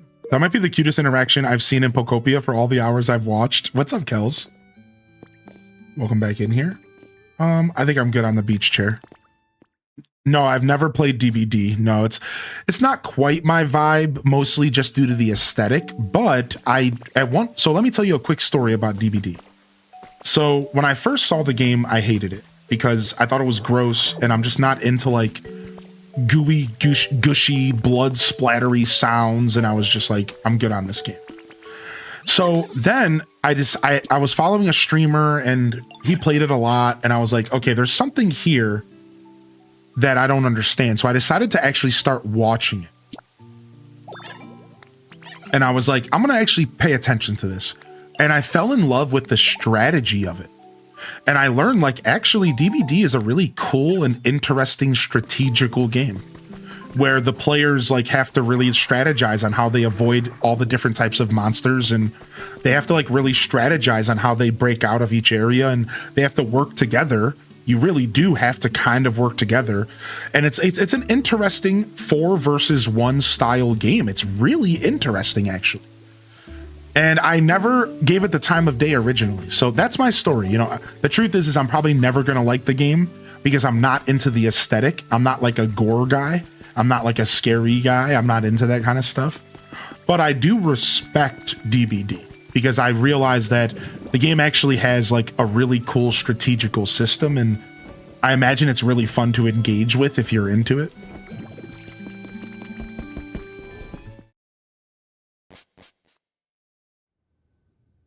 Would ramen be a weird breakfast? No, I don't think ramen's a weird breakfast. Part of me is worried that watching you will ruin it for me, and then I see scenes like that, and I'm like, there's so much more to this game that I'm seeing. I'm not sure watching it could ruin it because everyone's journey will be different. Well said. Well said. Now, I think there are a couple things that maybe would be worth avoiding content for. Stuff like certain story cutscenes and certain story beats that are like really cute to discover on your own. But the truth is that I could not agree more with your statement just now. This game does such a great job at like providing everyone with a unique experience. Nobody's playthrough of this game is going to look the same as anybody else's. Nobody's. Also, guess what, chat? I found non-burnable garbage I can put on the ground. You remember how I was trying to drop non-burnable garbage on the ground and it doesn't work? Like, not the way that we wanted? Guess what? I found the decoration item that starts off at like the bleak beach and on the beaches and stuff. And I was able to pick it up with Magnemite, and I can bring it here and I can decorate with it. It's hard to explain unless you guys have been playing the game. Just know that I found a solution, and we're going to put some scattered garbage around. I found a pretty cool solution to like having non-burnable garbage like on the ground, but have it be a decoration item. One that like a gather Pokemon wouldn't pick up, for example. Or a recycle Pokemon wouldn't touch. Yeah, I didn't think about it, but there's a way to do it. So I'll have to show y'all. Yeah, you could decorate with the ice crystals. Yeah. All right, let me see if we got traders in Rocky Ridges. We're just doing our dailies right now. We're going in trading. So the chat's been wanting to see the cat pics this morning. So let's show them off, and then we'll end up showing them off again later. So one moment. So we got an update for all of y'all that are rolling into the stream today. We have an update. So I had a massive, I would dub it a massive, like breakthrough last night where the cat like mega warmed up to me and to the space I've been providing them. And I mean, so much in fact that we were able to get pictures like this. What up, Boob Shark? So this cat like mega warmed up, and like I'll tell the mini version of the story because I'm going to tell it again later. So the mini version is I did the feeding again. All right, I did the same thing. I did the feeding again. I was like, I pulled out the food. I laid there. She came out of hiding to eat, just like I did yesterday. But then I brought snacks. And at first she wasn't really responding to the snacks. She spent some time walking around the house meowing. I have a theory on what she's doing. She's also just kind of exploring her space. Then she actually starts walking up to me to get the snacks. Success. And she starts loving it. All right. And so we have this big breakthrough because she gets close enough. She approaches me. The snacks were too irresistible. And these churro tubes really are like manufactured to be like crazy irresistible. Like she was going nuts. I could tell she was so interested in this candy. Basically like cat candy, right? So she gets comfortable with me. Massive breakthrough. I end up feeding the whole tube to her over about 30 minutes. She keeps coming back for more. However, at one point, and these pictures don't show this, but at one point, this is her cleaning herself. It looks like she's yelling, but she's like licking her chops. So at one point, she came over to me and she started bumping into my hand as she wanted pets. So I start giving her pets and she goes full on loving mode. And she starts asking me for all the pets. So here I am with the phone in my one hand because like I was on the phone with my lady friend and I just like didn't want to put it down and I didn't want to approach her with two hands because like she's still skittish. So I'm using my right hand and she's letting me go in. Like when I go in, like I'm talking like, you guys know there's pets, right? And then there's full hand claw, right? She wanted all of the loving. It was almost as if she was deprived of pets and scratches for so long that she like went into a moment where she started purring heavily and she went just feral for the pets. So I was going in, like I'm full on like everywhere, all over her body, getting under her collar, and she's just rolling around, loving it. At one point, she full on exposes her belly and lets me still keep going and everything. Full on, like full body massage. Just, oh, I'm like, oh, let me get in there. Oh, I'm like, oh, come here. Let me get behind the ears. And I'm just full on, like, I'm talking, it lasted like a whole 60 seconds of just like full on of it. She finally got up and was like, shook herself off and was like, oh, that was nice. Came back for a little bit more churu. And that was like the end of it. Yes, I know, Felicia. Dude, it was like a full victory. A full victory. And then guess what? There was a victory lap. Is this a cat or dog? This is a cat we're talking about. What up, Rockus? Thanks for 59. Also, I missed a resub earlier. Nerdy Nurse came in with 47, creeping on 50. If you're still out there, Nerdy Nurse, I'm so sorry. I yapped past that one. I knew it happened. It was in my mind. If you're still out there, Nerdy Nurse, no need to type in the chat, but please feel free to let me know. And otherwise, I'll send you a message later. Thank you so much. Support always needs to be acknowledged. In my stream, that's what I like to do. That one took me a little longer to get to. That was 30 minutes there. So thank you, Nerdy Nurse, for the support. This is epic. Thank you so much, homie. Yo, thank you, Rockus, for the 5. Let's go, baby. Let's go. Thank you, homie. I appreciate that. So then guess what, chat? There was a victory lap. There was a victory lap. So finally, I got in here, right? I got up, and as I got up, she didn't like run and hide. And that's good because I'm a big guy, and getting up off the floor, I was worried because like big steps, big guys, right? You know, she did get up and run, but then she didn't go into hiding. She like just went behind a chair and she was just like, what's this guy doing? Skittish, but she like stood. She stayed in sight of me. She stayed in the room, right? And there's more. Yo, thank you, Yogi. What up, dude? Love you, wish I could stay and watch, but I am going to Guar concert. Dude, you're going to a Guar concert? It must be like nighttime where you are, yeah? Or daytime? I don't know, man. Yo, thank you for 2 months and have a great concert, dude. Thank you again, Rockus. And yeah, man, no ads. I don't think there's any ads on YouTube either. Thank you for understanding and supporting, dude. Seriously. I don't talk about it a lot like I used to, but seriously, I run an adless show. I do pass on that bag, and support goes a super long way. Thank you so much. And for those of you that cannot afford to support, that's your clue, your key to don't worry. I get taken care of enough here that we can provide an adless experience to those of you that can't afford to support or who choose not to. So just a reminder, don't feel bad about that. You're cool, chill, relax, enjoy the content. Your viewership's enough. This is all organic. And when I get support, I'm able to funnel that back into providing an adless show for all of you, not just those who sub. And I think that's the best deal here, right? So thank you, Rackus, for not only supporting me, but supporting those out there who just want to relax and enjoy some content and they don't want to come out of pocket for it. So thank you so much, dude. And again, don't ever feel obligated to throw any kind of money at content. Your viewership is enough. Your viewership is plenty. Seriously, thank you. That being said, at daytime, I got backstage patches. I get to hang out with them prior to the show. Dude, that's legendary, dude.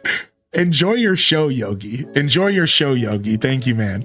So the victory lap. All right, so we're almost done. So the victory lap. So then she stays in sight. This was a mind-blowing thing to me because I'm like, wow, she's actually dealing with my big footsteps and stuff. I'm like, this is really a breakthrough. I must have done a really good job just making sure she knew that she was safe here. I'm so proud, you know? So then, dude, Yogi, thank you, man. What the heck? This chat. Thank you, Yogi. Holy heck, man, the 5-pack, dude. Thank you so much, homie. So then she's hanging out. I'm cleaning. I'm doing chores and stuff, you know? And she's like, she's not leaving the living room. She's like, I'm good. I think she goes back into hiding. So then I decided to go in my office and close the door. Now, if you guys remember yesterday, I told y'all my door doesn't lock anymore. All of a sudden, I'm sitting relaxing at the computer and I hear a thump hit my door. That does make me like jump a little bit. I'm like, huh? But I don't say anything because I know what's going on. I instantly caught on. Then I hear a big boom and the door comes opening up and the door is kind of loud. So simultaneously, the door like opens up and makes this kind of loud noise. And I see this cat head creeping in. Simultaneously, my girl's like, what was that? And simultaneously, I'm watching a streamer who's a loud, obnoxious guy. And he's like, oh. And all of this is all hitting at once. And the cat peeks in and instantly goes, like, what is all of this noise? And then she books it. But victory lap. Why? Because she was comfortable enough to say, what's going on the other side of that door? I want in.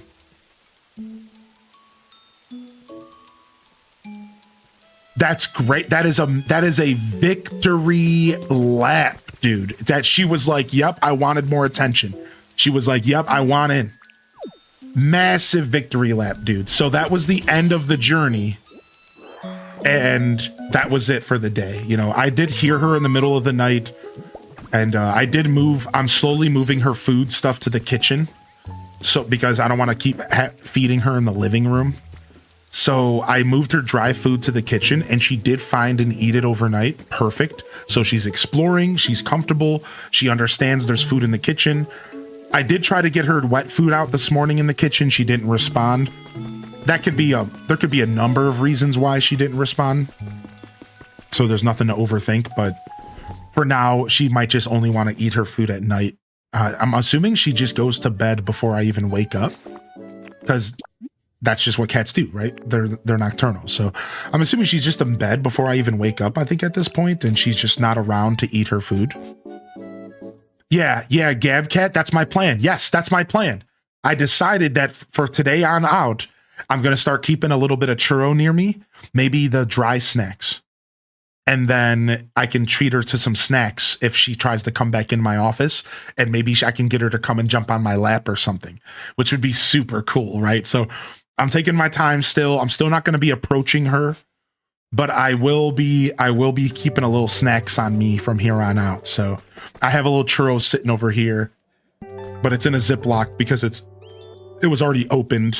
And I'm just letting it come up to room temperature.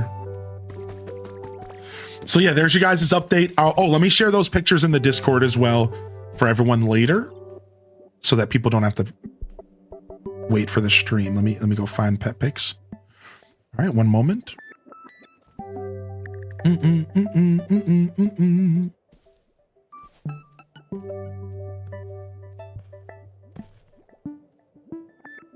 This will just take me a second here. Thanks for your patience. For those of you just tuning in, though, good morning and welcome to my broadcast today. Hope you're feeling good out there. It's Friday and we're here to connect and try to make this work week go by as fast as possible. And we're almost there for the 9-to-5ers Monday through Fridayers. We are almost there.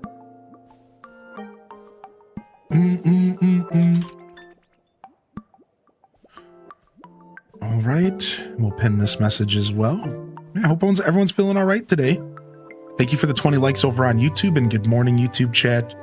Jessie Cat, she is pretty beautiful. Thank you for saying that. I saw a couple people say that she's cute. Yo, how you doing today, Jeffrey? Is this an island? I'm sure you would be interested, buddy. What up, Coca Cat and Doom Slayer? Welcome back today, Slayer. Does your partner absolutely love her already? Yeah, my partner's been on the phone with me for both of the breakthroughs we had the past 2 days. And I'm so happy she's been on the phone with me both times and like really been able to like experience it with me. And we're getting her comfortable to her voice now. So now no longer am I going to sit in silence. Now I'm going to start getting her comfortable with my voice and her voice over the phone. So like we're going to work on that throughout the next couple days. And, you know, I have showed the phone to Midna and I was like, this is your mama. You know, I don't think Midna like was paying attention too much, but I did do one of those moments. You know, I did have one of those. What capture card do you recommend? I recommend looking into Elgato, the HDX. It plugs into the USB and it's a pretty accessible. If you're a big tech guy or if you have a really nice computer, you could go for the internal Elgato, but it's a lot more expensive. I also recommend looking to a company called Avermedia.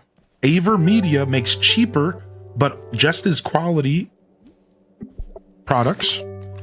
Last but not least, if you want to experiment, I recommend going and picking up a capture card off of Amazon for like 50 bucks. Get some no brand, no name type deal.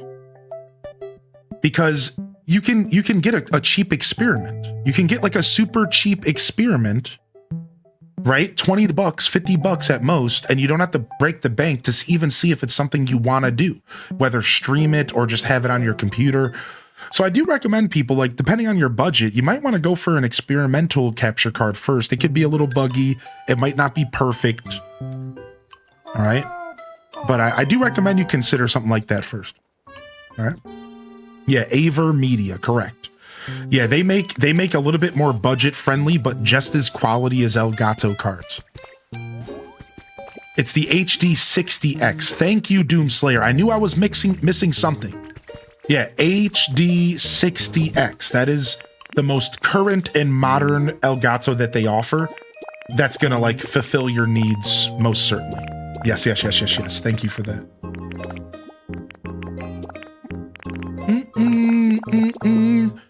I use OBS. I moved off of Streamlabs a couple years ago for a couple reasons. They're both virtually the same, and at this point, they both offer pretty seamless experiences. I think Streamlabs still takes a little bit more of a tax on your computer, but at this point, probably not. It really just comes down to preference. I used to recommend people start with Streamlabs OBS because it's more user-friendly, and then migrate over to the original OBS Studio, because one's user-friendly and one's like a little bit more kind of figure it out. So, hi, I just started watching you a couple days ago. I just wanted to let you know that I truly enjoy your content and how helpful and genuine you are. Much respect. Aw. Love to Christina over on YouTube. YouTube chat's being a peach this morning. Thank you. All right, we did our dailies. Now it's time to go to our dream island. And today, we're going to head over to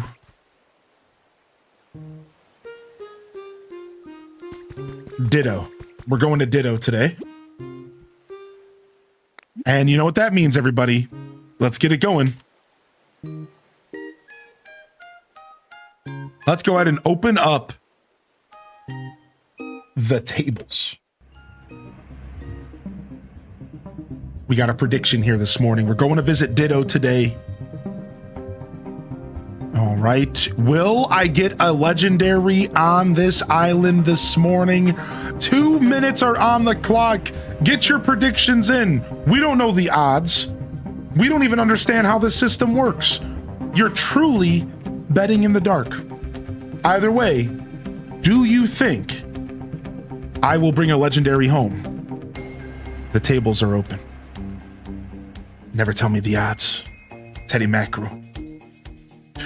Zella Zephyrus says, just a reminder, the book club meets tomorrow between 4 to 6 p.m. Eastern over in the book club channel on the Discord. We will be discussing Dungeon Crawler Carl and announcing April's read. Thank you. Yo, we have a book club here in our Discord community ran by the lovely Zella Zephyrus. Make sure you check it out if y'all are readers. It's a wonderful little club and people are genuinely enjoying it. Yo, Linny says, my parents and I's cats are siblings and we show them each other's faces on FaceTime all the time. Aw. I don't think they get it, but it's the thought that counts. Aw. What's up, Jamar? Welcome to the broadcast. I can't get Sudowoodo to spawn for the life of me. Yeah, I got lucky with Sudowoodo, I think.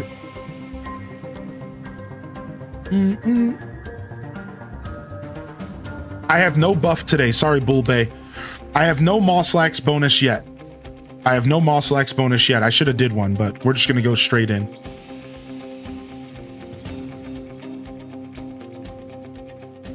We're going straight in. I think he's just lost. What's up, Final Strike? Thank you. That helps my Gamba. Yeah. No problem.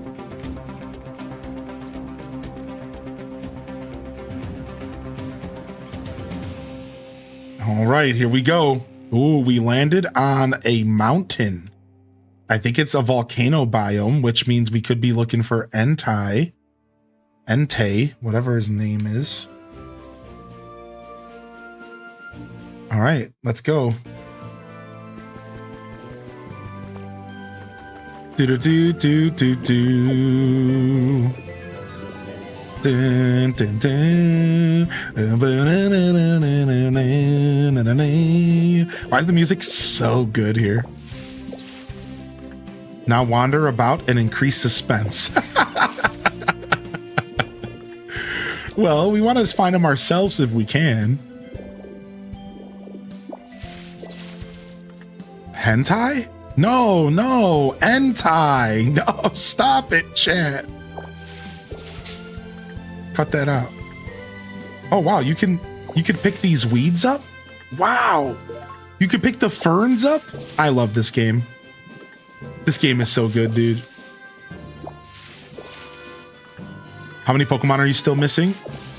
About 35 or so? We'll check in just a minute. Dude, I did collect a couple of cobwebs yesterday. I did collect a couple cobwebs. I feel you on the cobweb energy. You can make them with powered up leafage. Right, but it has to be on a certain rock, yeah? You can make them on powered up leafage as long as it's like on black rock. Right, I did know that.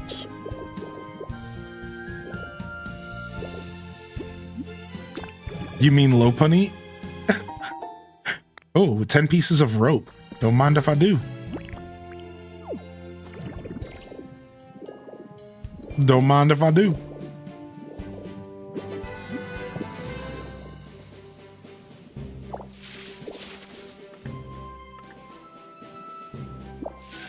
Yeah, this is it right here. You see this? This right here is the trash I'm going to use over by Weezing's house. It's an actual decoration item. It's not the item itself, which is perfect. Yo, good morning, Didius. Yo, Didius, we shared some more pictures just now in the Discord of the cat, and we had another breakthrough this morning. And since you're such a cat adjacent guy, I thought I'd let you know personally if you want to take some time to check it out. If you get some time, rather. Yeah. Ooh, iron table. Get it how you live it, G. Get it how you live it, G. We love that. Oh, wow. Another one of these buildings. Ooh. The stained glass of tomorrow. Signed me up.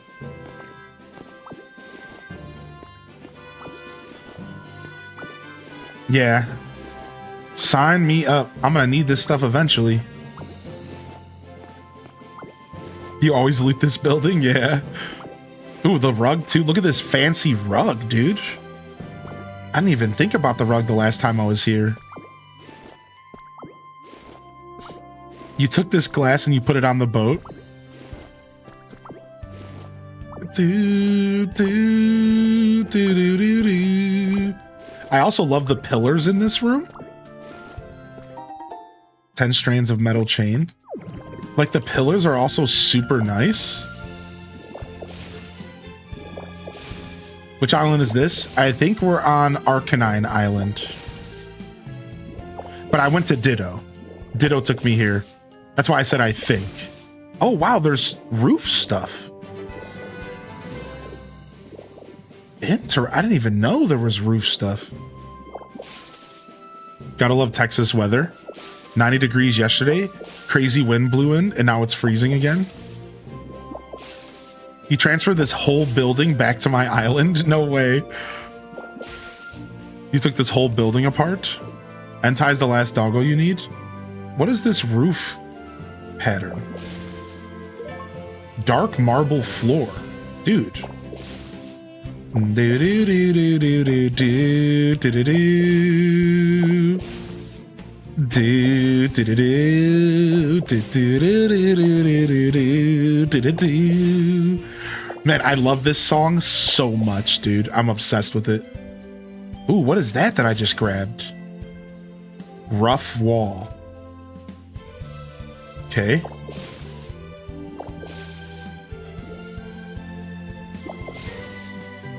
The same tile they have in the museum. You got Mewtwo yesterday? I wasn't going to log in, but I figured I should at least check the Dream Island and get a stamp. That's right. Even if you're not really playing much. I just talked to my ladies playing this game, and I said the same thing to them. They're like, I'm just going to log in and go get my stamp. And I was like, you should probably just check your Dream Island real quick as well. I'm like, just go do the Pokedex trick and just check it super fast. Like, if you don't have time, just do the Pokedex trick. It's just, there's no reason not to, you know what I mean? Have you considered a PNG throughout your time streaming? So yeah, at one point I thought about using like a PNG tuber or doing a VTuber for some roleplay content. I'd love to present Rob Boss the way that he's always been meant to be presented and actually roleplay his character. And while I could easily just do that by just showing up and pretending I'm Rob Boss, it would be cooler if there was like a prop and like, I used to wear like this old gray wig, this stupid like clown wig to be the prop to let people know I'm Rob Boss and I'm not highly in descent. But I never really was set on the wig. The wig was always kind of whack and I never really liked it. So I have considered doing some sort of like VTuber experience so I could be Rob Boss the villain and really lean into it and like have fun with the whole idea of role-playing him. But I've never thought of it outside of that. I've never thought about it outside of that. I really like having my face on the stream. I am also of the belief that content creation without a camera, and this is an old belief, used to not really feel like it was as easy. You were taking the hard road to find your success. This is before VTubers and PGN tubers, all right? Like, it was the hard road because like people want to have something to relate to. So if the difference between no cam and a camera, I always am like, you're better off using a camera if you want to grow because like it's just easier for people to connect. However, now we're in the era of VTuber and we're in the era of PNG tuber, and it's a lot easier to do quote unquote no cam streams because you can just use like a character that represents your personality and people can still kind of connect with you. And those are my thoughts on camera and if I've ever considered one. So no, not really, but a couple times, sure. I was recently gifted a new PNG tuber though. Fun fact, I was gifted a PNG tube recently. That's me as a Ditto character. It's me as a Ditto character. It's on my computer and I haven't set it up yet, but I might set it up for fun and use it for like a night stream or something. It was gifted by Raina B, the legend. and they treated me to a new little PNG tube to use on days where I'm just tired and I don't want to have my face or something. Yeah, it's like a version of me as Ditto with a beard. It's really cute. I could show it to you guys. Here, hold on. Let me pull it up.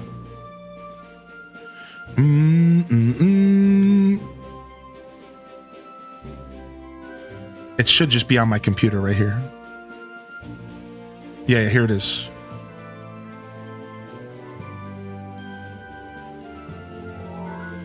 Yeah, it's me, but as like a Ditto character with a beard. It was gifted to me by Reina the Legend. So fun fact, like I actually do have one now, and I do own one now, and I could use it, but you know, I probably wouldn't use it a ton. Reina's the GOAT for sure, I know, right? Yo, thank you, Aria Vex, for the 43 months, dude, and thanks for the new membership. August hit us with a brand new membership over on YouTube. Let's go, dude. Thanks for the follows and subscriptions as well. Really do hope you all have been enjoying the show. Thank you, man. Thank you for the 43 months, and welcome to my little membership program on YouTube. It's a lot cheaper than Twitch, and I get 70 or I think the same split, 70% of it. It's only $2.99. You do get emotes and a badge, and I have some more emotes coming for YouTube. And you get access to the Discord subscribers lounge, which is just a little supporter area to hang out. So enjoy the show, enjoy the content. Maybe one day in the future, I might have some membership only videos, but as of right now, there isn't any. So, yo, yeah, Baxter buddy, yeah, dude, we have first contact. We have made contact.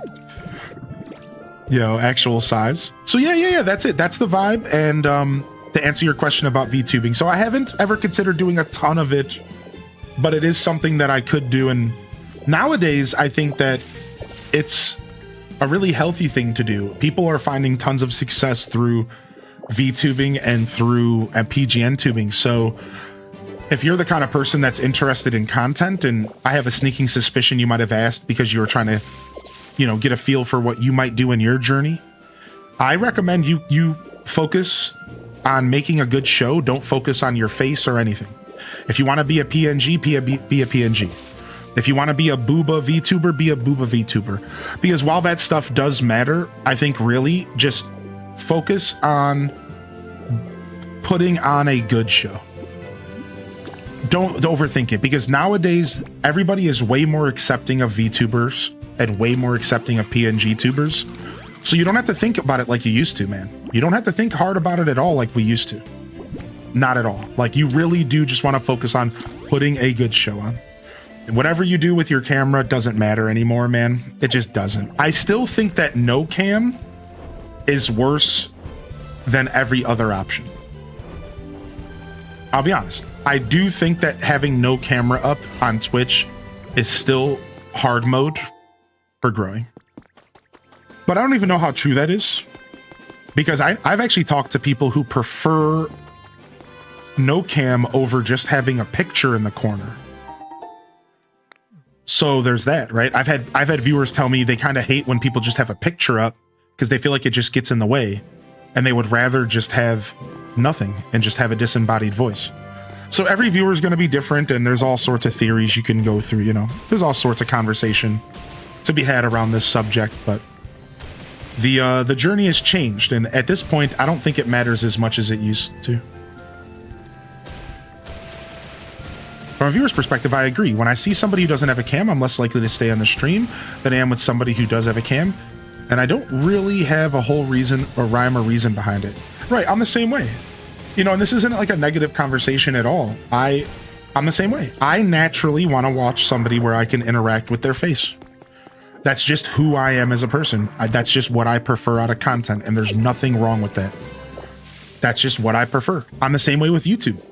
If I load up a traditional YouTube video that's just a disembodied voice explaining something, I don't like it as much as I do if they cut back to their face sometimes. Because I like to see the person speaking to me. It's just what I like to do. It's just what I like to interact with. You know, and that's just who I am, right? So yeah, it's very much per preference, and same here, yeah. Now I will make a point to like support specifically for live content, I have made a point to like try to support VTubers and stuff a little more, just to kind of help that scene grow.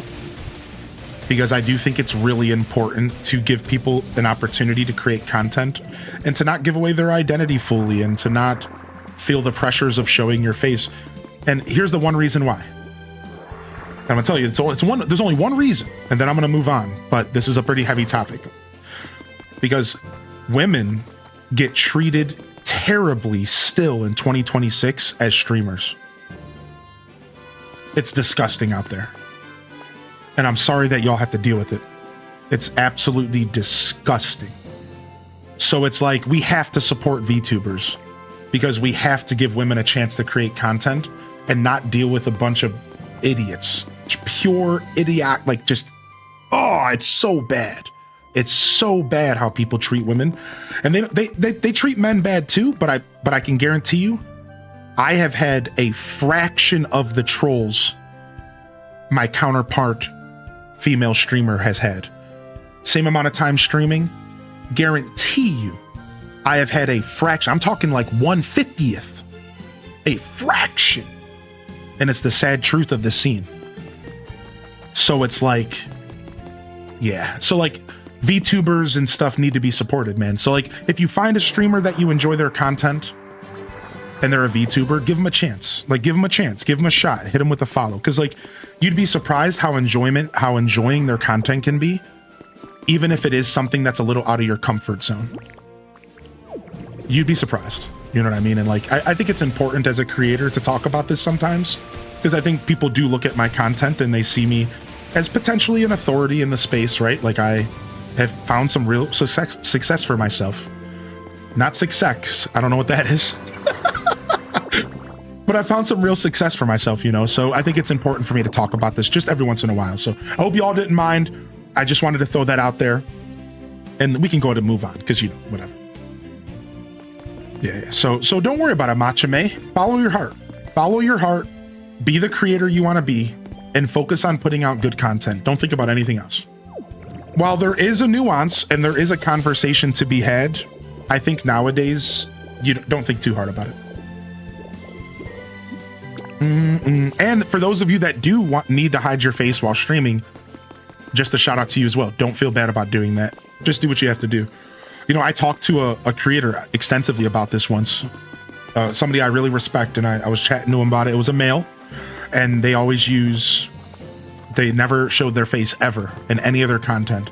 And I had the luxury of talking to him, so I asked them why. And for them, it was their identity. They were like, look, man. And they were like, in the sea of content and the sea of giving out my information, I thought the least I could do for myself was not give my face away like I give everything else away. And I was like, wow, respect. And they were like, that's just the one thing I'm not giving away. They were like, I'm just not doing it. They're like, I'll give everything else away, but I'm not giving my face away. And I was like, that's cool. Like that's a cool personal mindset to have. I respect that. So there's my point. The reason I brought that up is that I just wanted to express that there's a lot of reasons why somebody might not want to show their face. It might not just be because of trolls. It could be because they don't want to do that. Like, that's just not how some people want to do. Like, that's not my business. Who cares? You know? But if you go and you actually talk to real humans about it, you'll quickly discover that it goes a lot deeper than just like a fear of trolls. Sometimes it's just people who don't want to put their face out in public. Once your face is out there, you can't take it back. And people will judge you based off of your face. And people will find reasons to, you know, hunt you down. And, you know, it's weird. It's like once your face is out there, you can't take that back, you know?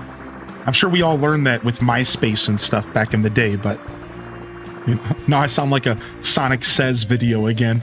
Sonic Says. You know, it's like I'm sure we all learned this back in the MySpace era, but like, it's still relevant though. It's still a conversation that's relevant. Not everyone's willing to give it up. But I was friends with Tom. Yo, what's up, Banana Universe? I don't use my real name or face in gaming or social media. Yeah, right. Why would you, you know? It makes a lot of sense to protect yourself. Some of us are just goofier than others and just don't care as much. And hi, that's me.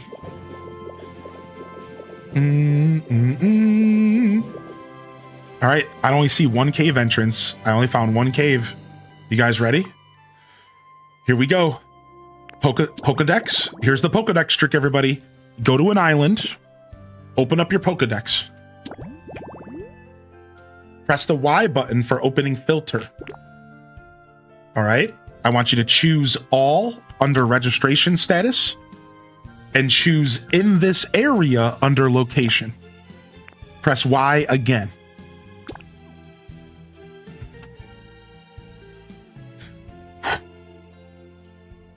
We got some bad luck. No legendary. All right. Doubters, one day you will fail. And one day the believers will reign supreme.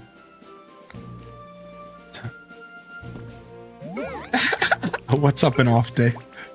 This might help for Pseudo Widow because I seriously am so confused that he isn't popping up. Oh, it actually might work, yeah.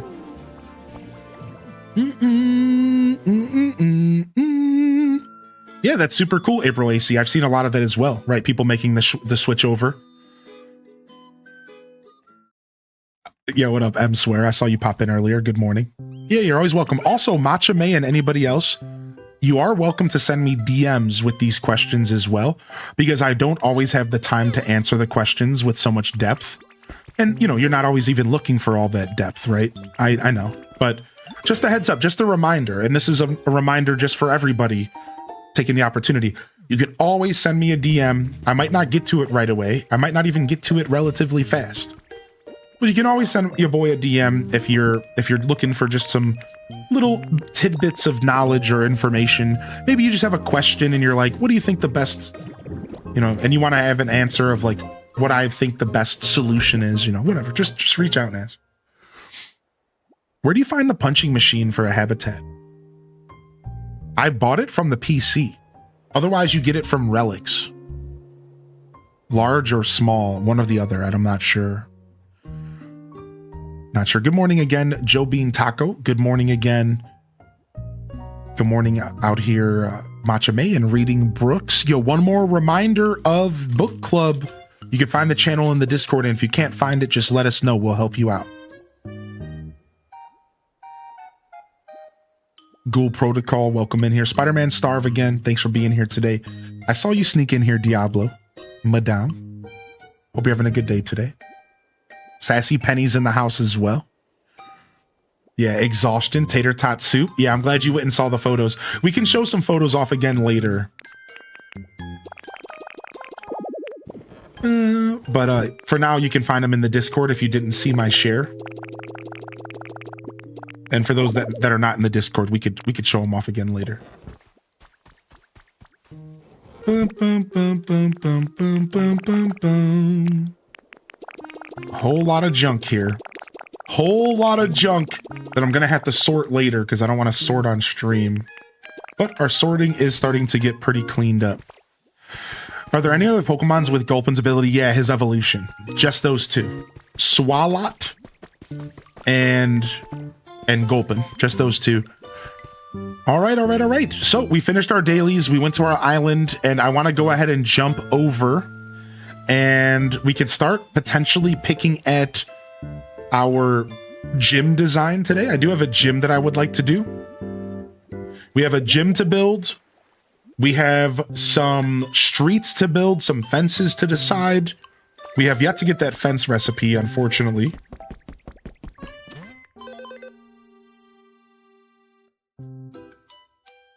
Yeah, Coon. I'm working on it. I'm working on finishing the ancient puzzles right now.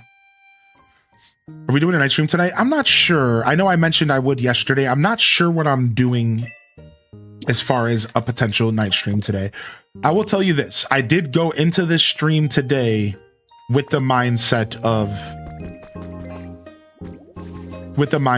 us being here for either a while or for the mindset of me coming back tonight. But I am going to let myself just kind of go with the flow. I don't know why. Sometimes I don't want to commit to things. But yeah, I'd like to give y'all a long boy today, but we also have the weekend as an option as well if worst push comes to sub. So and we'll see how the stream progresses today. There is, I guess I also just have a lot on my mind. There's a lot of stuff I want to do. I want to build my cat tower, and I want to open up a bunch of boxes from the stuff on the throne that y'all purchased for Midna, my new cat. And I also have some stuff for next week I need to plan out and chores to do, and I'm just like, so I'm like, I kind of spent a little bit too much time not doing things this week, so I'm kind of like, I should probably do that. I don't know. We'll see. We'll see where the day takes us. All right. Wait, I got distracted. What was I doing? Oh, I actually had something I was trying to do here. So before I leave and decide if I want to do some designs, oh, I need to go pick up some leaves, and I have another challenge I want to complete. I'm going to start doing my challenges every day. Did you get everything already? I got most of the stuff already, yeah. So I'm going to start doing my daily challenges so we can collect coins more frequently. I need to do a quick recycling. Let's go do that.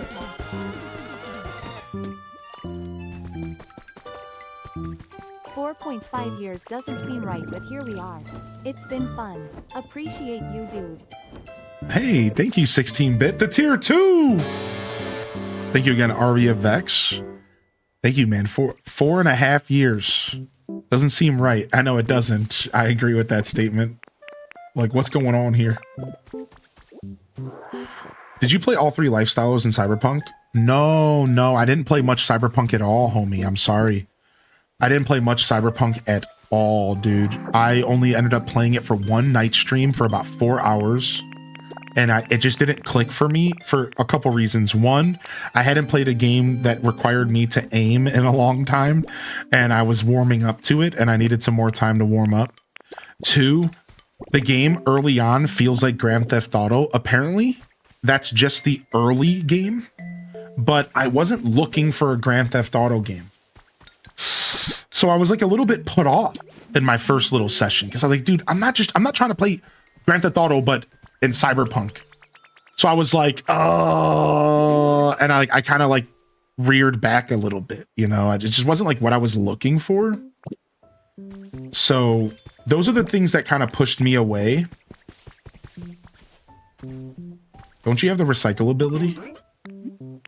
And I just never picked it up again. I did find out later that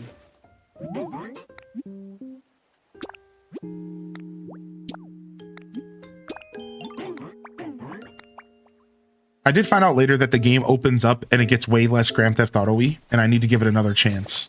So we'll see. We'll see whatever happens. I did the nomad lifestyle for those 4 hours. I did the nomad lifestyle, but again, I didn't really. I pretty much barely got out of the tutorial, so I didn't really get to experience it. So how do you use teleport and fly Pokemon? All right, so what you need to do is, all right, so I need to open up my Pokedex. All right, and then I need to choose a Pokemon. So let me remove my filter. So we're gonna choose Cacturn. All right, and then if you hover over it, you can press the plus button to search. And then you say, I want to search for Cacturn. Now your character's walking around with the Pokedex out. So now if I walk up to a Pokemon with Fly, which I don't know if this Pokemon has it, he's going to say, okay, so it didn't work here because I don't know why, because the game hates me. But anyways, so again, go in here, grab a Pokemon that you're searching for, and then you're supposed to talk to the Pokemon and they help you, right? So if I talk to him, he says, oh, you're searching for somebody, right? I am. And then they lead you to the Pokemon. And if they have Fly or if they have Teleport, the difference is they will fly you directly to the Pokemon or they will teleport you directly to the Pokemon. I don't know if this Pokemon has Fly. It doesn't, so I was barking up the wrong tree. So like, for example, if I find a Pokemon with Fly or Teleport, they will fly me or teleport me directly to the Pokemon I'm searching for. So I don't know if I have any flyers or teleporters out here. Maybe Cramorant flies. Let's see. Oh, well, never mind. But we got a conversation between Pikachu and Cramorant. So this is going to be good because I've seen pictures of Cramorant with Pikachus in their mouth. So anyways, hopefully that helps. So yeah, you just use the search function, but go up to a Pokemon with fly or teleport, and then that's it. Yeah. Yeah, you just got to combine them. All right, so let's go ahead and see what's going on here. So Pikachu and Cramorant, let's go. Hey, don't just chomp me out of nowhere. Oh, there it is, dude. I knew it. Cramorant eating Pikachu, dude. Look at Pikachu's face. Oh, sorry. You were just the perfect size, yo. I couldn't help myself. Perfect size? What is that supposed to mean? You know, like, I usually gulp up Aracudo and use them as projectiles, right? But I've been kind of wondering if something bigger might be more effective. What? More effective? I think I just get stuck. Wouldn't that be a bad thing? Yeah, I guess you're right. It's just like I can't help myself, you know? I gotta go for what's challenging. Okay, respectively, I have no clue what you're going on about, but cut it out, would you? Because next time you're gonna end up getting my bzz bzz electroshock counterattack. Okay. So, like, a battle or something? Seems like a kind of fun challenge, too. Good timing. I thought she said it in game. I was like, what? Amazing timing, actually. Battle mentioned. Battle mentioned. Cute. My friend's watching us. Can you say hi? What's up, Jelly? How you doing, Jelly Bean? Welcome to the show today. Cute. Very cute. Very, very, very cute. All right, nice. Did we get a recycle going? Let me go talk to Garbodor really quick.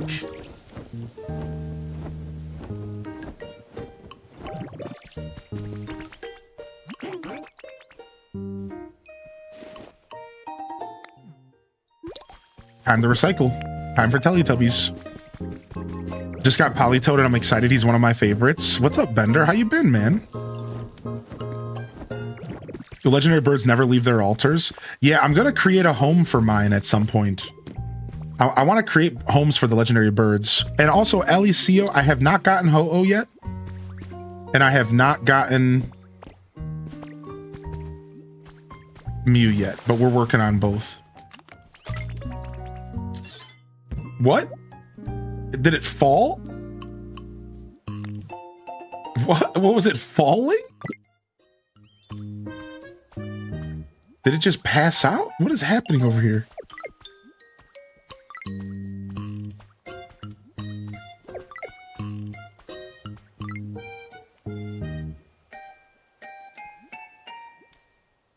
It's done. It's done with the moment. It like played dead. What the heck? They got scared. Like played dead? What the heck? Oh, let me drop off this stuff. All right, we built a couple new habitats today. Let's go check our Pokedex entries. Let's see where we're at here real quick. 268. So we're almost at the 30. We're almost at the 30 here. Let's grab some materials and let's create a massive overhang over the Clefairy statue so we can get Clefairy during the day.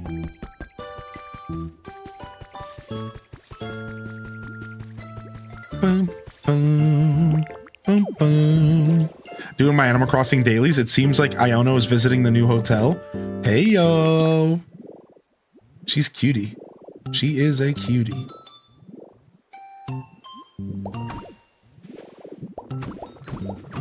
Music reminds you of old AC games. I agree with that. I think there's a little bit of that energy for sure.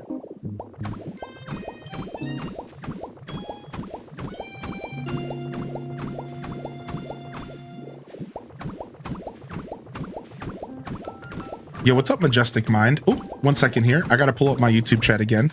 Right, dude, I gotta stop letting that happen. She got scared by her own habitat. Is that what happened? Been watching for a few days. I really like your vibe. Thanks, August. I'm glad you're enjoying the show, man. Thank you. What do you get for stamps this morning? I got 4,100. Pretty pleased. Somebody in the chat said they had 4 Mews and they got 5,900 or something. And then I got a Mewtwo stamp this morning as well. So if anybody wants to start off their week with the Mewtwo, I could maybe open my gates up later or something. But you had 3 Mews and 2 Mewtwo's? Yeah, I got like a solid... I'm gonna hate having to break this all down later. I just realized. Oh well, it's a part of the life. Alright, hopefully this is dark enough to spawn a Clefairy. Yeah, 5,700 for 4 Mews is pretty good.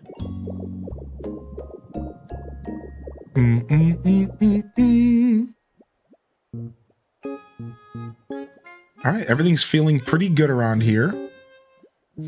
Now, we do have some more Pokemon we need to bring over to the Withered Wastelands. So let's do that. We already have Grimer living there, but I need Muck. And then we also are going to be taking... We're also going to be taking... Who else did we say yesterday? It was Muck and Swalot. I was thinking about bringing Swalot there. Who else? Muck, Swalot. I thought I had one more idea. I can't remember. Oh, I was thinking about doing Electrode or Voltorb. Thanks for reminding me indirectly. I am interested in Pokemon Champions. We're going to be checking Pokemon Champions out. Yeah, we'll be playing it on stream and everything. It should be fun.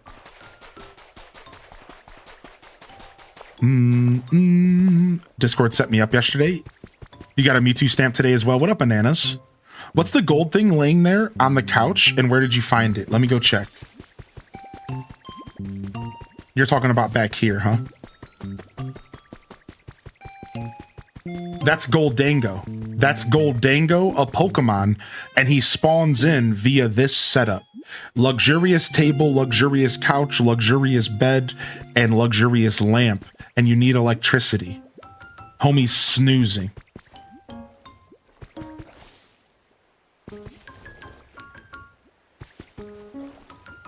Yeah, we're going to be checking out Champions for sure. Yeah, I thought I had one more idea. What else did I want to do in the gym? I wanted to do Muck in the gym. And then one other Pokemon. Who was I thinking?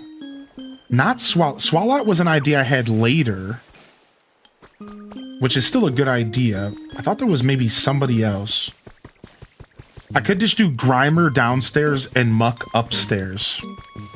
Yeah, maybe we'll just do that. Let's just do Grimer and Muck in Koga's house. They're both very Koga-esque Pokemon. We're just gonna do that. Let me just walk around and see what other Pokemon I have spawned.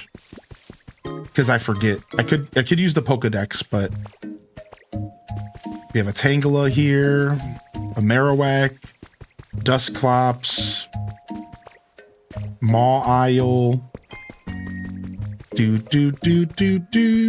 Toxicroak, Electivire, Flygon, Plusle. We got a lot of Pokemon around here, dude. And we're going to slowly be pulling them out of here and taking them to their future homes. And that's why I'm walking around. So I think we just need Muck. I know Grimer's already there. I know Grimer's already where he needs to be, so we're good. We just gotta bring Muck with us. I have played ZA. How does ZA compare to Arceus? ZA is interesting because the game is experimental.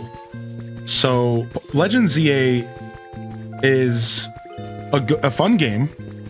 It's good for me. It's fun. I enjoyed it. It does a completely different take on the battle system. One that, like, a completely different take. A battle system we've never experienced in Pokemon history. So it's very experimental, and it takes a certain mind to enjoy a new experience. It's no longer turn-based, right? So I can't stress that enough. Like, you really do have to be somebody who's opened to a new experience. So that being said, they do a good job introducing a new battle system, and I quite enjoyed it for what it was. Comparatively to Arceus, I think Arceus is still the better game because Arceus just felt so much bigger and brighter, and there was more to explore, whereas like ZA is like smaller in scope, but it's layered. So instead of exploring 4 or 5 massive zones in Arceus, you're exploring one big city. Just one big city, all right? But it's layered. You can be on the rooftops, you can be on the ground level, and it's very dense. It's a dense city. So while the game still has plenty of things to explore and room to run around, and the game still feels pretty big once you really start to sink your teeth into it, it doesn't really compare to Arceus's size. And that's really why I think Arceus is still king. Because Arceus had more of that exploration, man. It was more exploratory. It was more adventurous. It was more about getting out there and seeing what's in the wilderness. And ZA kind of lost that. ZA didn't have that same vibe of exploring. Instead, that vibe was replaced with this idea of for the first time ever, this idea that Pokemon, you could play a Pokemon game in a city. And conceptually, we've never played a game like that in the Pokemon franchise. A whole Pokemon game set in a city. All of your catching, all of your battles, everything is happening in the city. Sometimes you're in a random alleyway and you have to figure out how to battle with your Onix, and the alleyway's tiny, and sometimes you're on a rooftop that barely fits your Snorlax's ass, but you're somehow battling, right? Like, and it's really interesting and it's really fun. It's very experimental, and I think it's really healthy that they attempted to do something like this. And I'm proud of the Pokemon Company and whoever, created the game for trying something new. But comparatively to Arceus, I still do think Arceus is the better game, because Arceus just hit a little bit of different notes, right? Arceus just kind of provided a little bit more of an open-ended exploratory experience that I think that hit a little harder than ZA did in the end. But ZA was still by no means a bad game. It was still a good game. By no means was it bad. I think that the rating I give ZA is pretty mid, though. It's like a little bit above average. I think I gave it like a 6.5 between a 7.5. And I think as I played the game and beat it, I bumped it up to a 7.5 to 8. Because as a Pokemon fan, it was great. The battles were great. The gameplay was fun. But it was still like, a little jank and like visually not really bringing it. And, you can feel the corners that were cut, and, it wasn't as fulfilling as an experience as Arceus was, again, comparatively.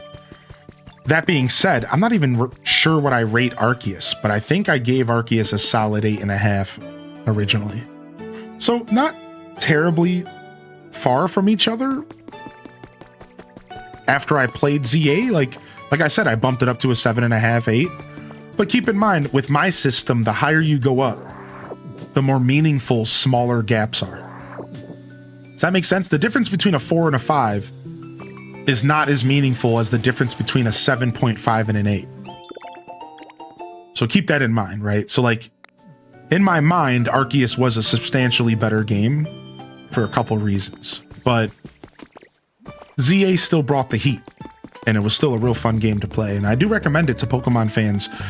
ZA spoke to the experimental Pokemon fan in my heart, right? ZA spoke to that experimental Pokemon fan, that the idea that we could get a game that we've never experienced in 2026, and them attempting to do a battle system unlike anything we've ever experienced. You know, this is all super important and healthy for the Pokemon franchise, and we need to give Pokemon Company a room to grow.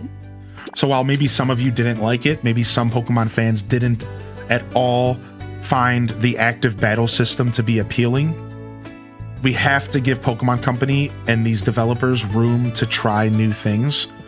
Otherwise, we're going to continue with this stagnant, you know, non-experimental, safe games. We want experimentation. We want fresh experiences.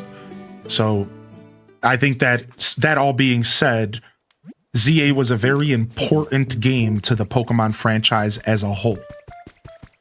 It was very important. We have to get them to start experimenting. Arceus experimented a little bit. ZA experiments a lot of it and really starts to say, hey, you know, what can we do here? How can we change this franchise? You know what I mean? And I think it's cool. I think that's a really healthy thing that they're asking themselves. And hopefully they keep doing it. Hopefully they keep doing more of that, you know?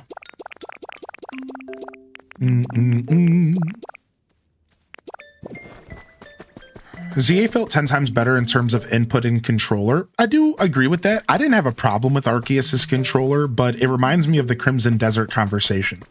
Crimson Desert gets a lot of criticism right now because the controls are confusing, and that playing the game is like a headache because there's 1,000 buttons that do 1,000 things, and Arceus was plagued with this. If you took a break from playing Arceus, picking the game up again felt like a chore. But if you played Arceus every single day for 2 weeks straight, playing Arceus was really, really fun. So it's funny because, like, I agree with you. Like, when you first pick up Arceus, it's like a headache to play. It's like discombobulated. It's like, man, how do I do everything? But if you play it for a month straight, then you don't feel that way anymore. And it's really fun and smooth and you're flowing. But, you know, you take a break for a couple days, you come back literally just confused. Like,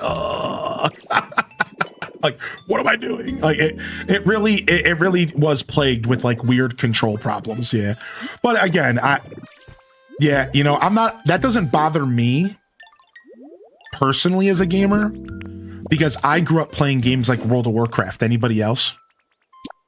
I grew up playing games where I literally have every single key on my keyboard keybound, and they all do something different, and I'm expected to remember that. So for me, a confusing controller doesn't stop me from enjoying a game. That doesn't stop me. I grew up playing games that were confusing, you know, like I've played MMOs that required me to have 40 key bindings. So that's not an off-putting experience to me personally, which is why Arceus is rated so highly for me personally, because that's not something that I care about. I can deal with shoddy control. I can deal with that, right? It's like, whatever, who cares? However, if I were to give Arceus a biased, you know, an unbiased rating, like if I were to try to give it an objective rating, which at this point I've stopped doing because, like, you know, objective ratings are hard to pinpoint. But if I were to give Arceus an objective, how does this game stand up against all the other games ever made? I think you would have to give it a lower rating due to its weird learning curve, for sure. Like, you would have to consider that in the rating, right? You'd have to consider things like the open world feeling a little empty, not feeling fully fleshed out, kind of some Breath of the Wild energy there, right? Just a little bit of that emptiness, kind of spaced out, larger than it really needed to be vibes. The controls being a little weird. Other criticisms of Arceus is the battle system. Battle system, super experimental, not really necessary. I didn't really think they needed to do all that. They could have just let us play regular battles, but instead we had to do it was just an experimental battle system, and it was fine, but it's something that I think knocks down the score a little bit personally. And I think objectively that's true as well. Now there are fans of the battle. To be clear, there are people who love the battle system of Arceus. But I personally think that most people would agree that it wasn't the shining star of the game. It was just like, okay, whatever, right? Otherwise, and here's a big one that lowers Arceus's rating for me. Good morning, Big Doggo. The lack of trainer battles. I think the lack of trainer battles held that game back. And I think that they were too afraid to do a little bit more trainer battles because of the lore of the world. That's fine. And then last but not least, I think the final thing that's really worth noting in an objective rating of Arceus is simply how overly difficult the game was sometimes. Now, I'm using the word difficult loosely, but hear me out. Fall damage sucked in that game, and it made it so dumb to play. Like, let's just be real. The fall damage was obnoxious, dude, and it made it so... It was less, oh, you better be careful, it's a survival game, and more, oh, I accidentally slipped off your janky cliff, and now I'm dead. And it's like, okay, come on.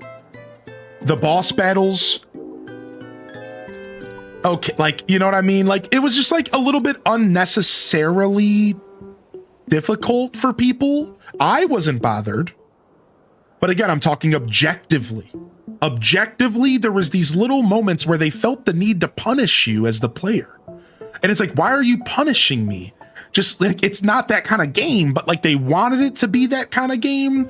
And they wanted to punish the player a bunch and make you feel like you were in this gritty open world. And it's like, come on, guys. Like, they kind of went a little too far with that. Like, Pokemon would black you out so fast in Arceus. Pokemon hits you once or twice, you're dead. It's like, okay, like ZA kind of learned from that. ZA was like, hey, we're not going to black you out right as fast. And they gave you a little bit room to like take some extra damage, right? So yeah, like those are the things I would criticize of Arceus. And I'll tell you, even though I'm criticizing these things objectively, everything I mentioned made me love Arceus. That's the difference between an objective rating and a subjective one, right? A personal one. I love the punishment. I'm a masochist. I loved falling off of cliffs and having to be careful. I loved Pokemon freaking out and attacking me. Paris is destroying my whole life. I loved it, dude, because it created this experience that I had never enjoyed or never had in a Pokemon game, and it blew me away. It was like this perfect blend of like realism, but Pokemon. And it made me so happy that they went in that direction. So yeah, I loved it, you know? All right, so do you think I can take a picture of these blocks and mass produce them? And would they take Pokemetal to mass produce? Pop art wall. Maybe I can already make it. I'm trying to get some materials for my Poke Center, and I want to use this as inspiration. I'm trying to get some inspiration for my Poke Center here, and I'm trying to see the pop art lower. Okay, pop art lower is looking cute. Why is this pop art lower here have orange, but this one doesn't, right? Like, what's the difference here? Like, maybe they painted it or something at Smaguru? Pop art middle? Iron tiling, stone flooring, and then we got these cyber floors, right? And I know about the cyber floors. I'm hip. I think I have the recipe for them. And then what's this? Pokemon Center wall trim. Ooh. Okay, interesting. And then they got the chairs in here. Okay. Okay. All right. Let's head back to the castle town and see what we can craft.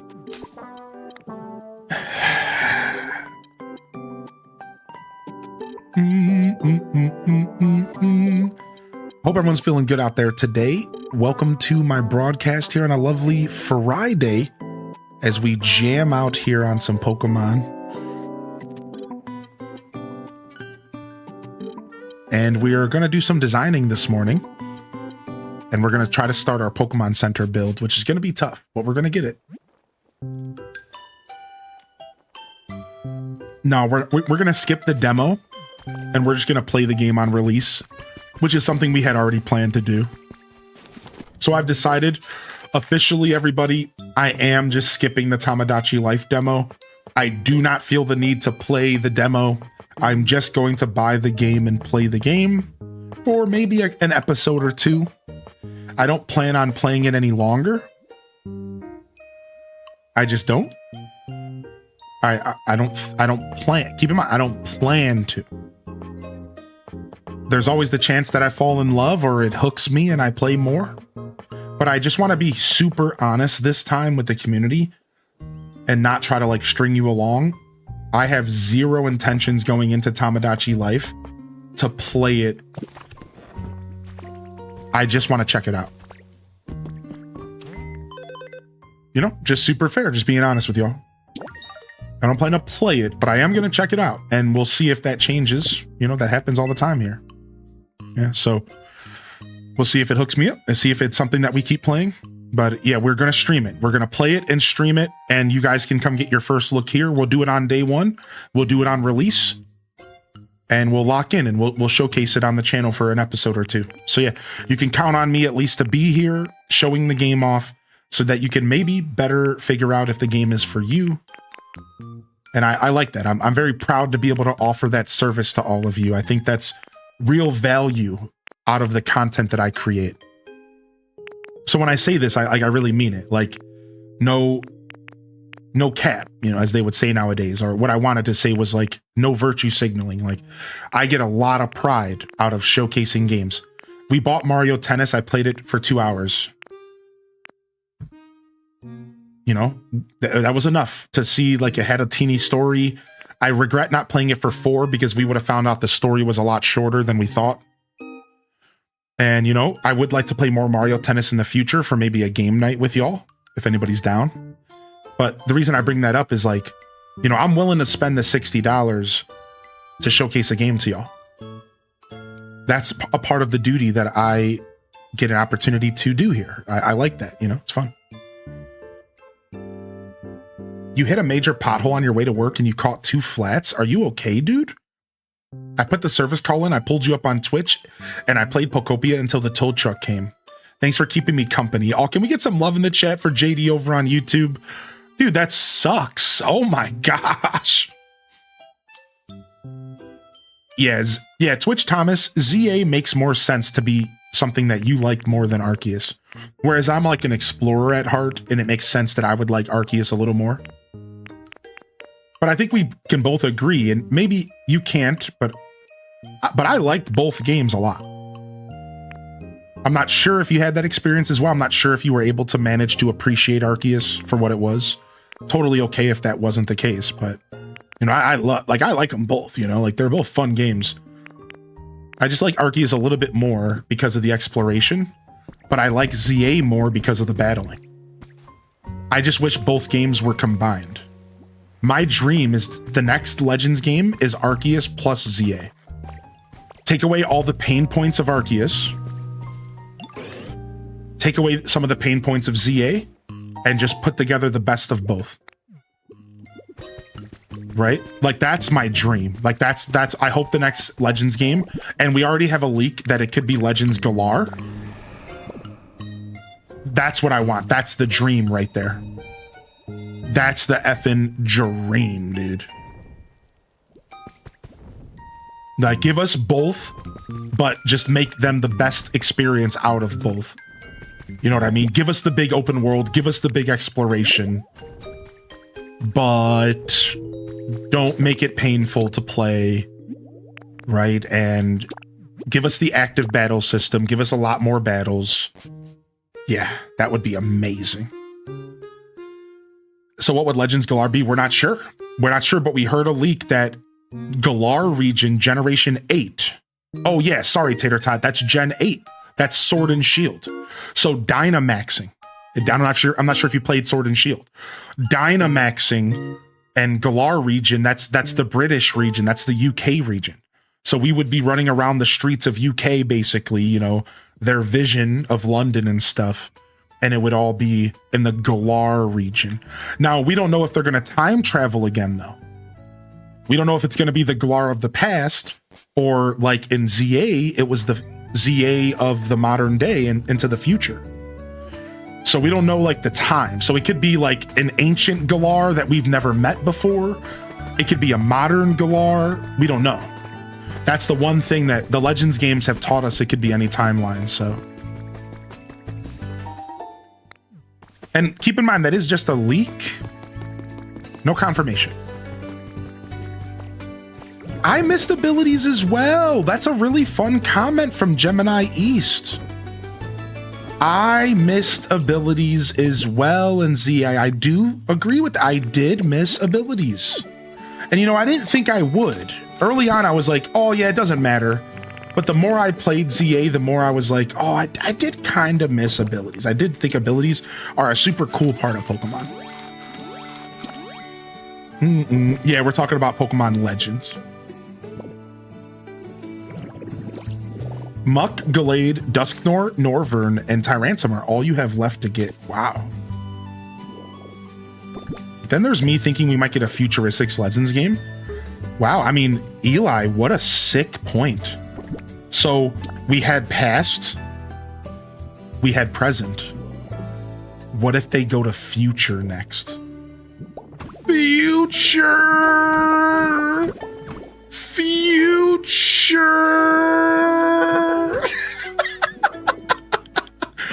Future!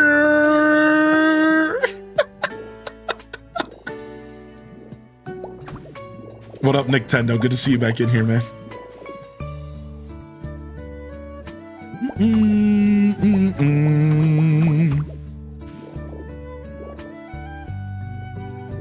No, ZA is like modern day, just later in the timeline. Yeah, good question, actually. ZA, Legend ZA is modern day, but it's just later in the timeline than the original X and Y games. So it's just a sequel to X and Y. That's what you want to think about. That's what you want to think about with Legend ZA. Legend ZA was basically just further in the timeline than X and Y, but it was still very much like the modern era, if that makes sense. Hopefully that makes sense.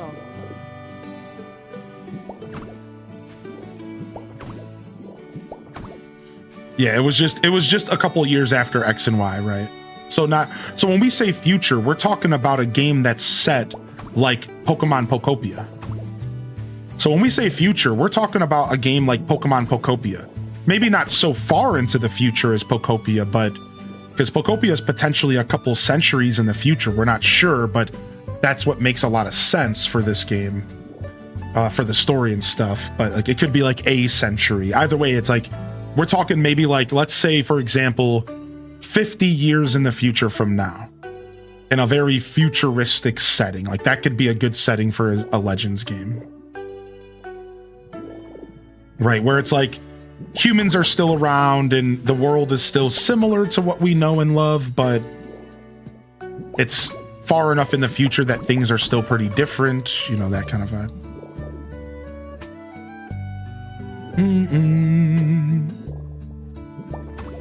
Hey, we're doing well today. How are you, Starbows? Thank you for the 28 months. Hope you're feeling good today.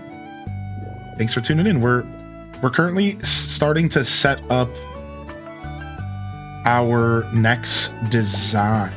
We're starting to set up our next design here. And what I'm doing now is I'm surrounding this building with blocks because my goal, all right, is so we want to have it even on both sides.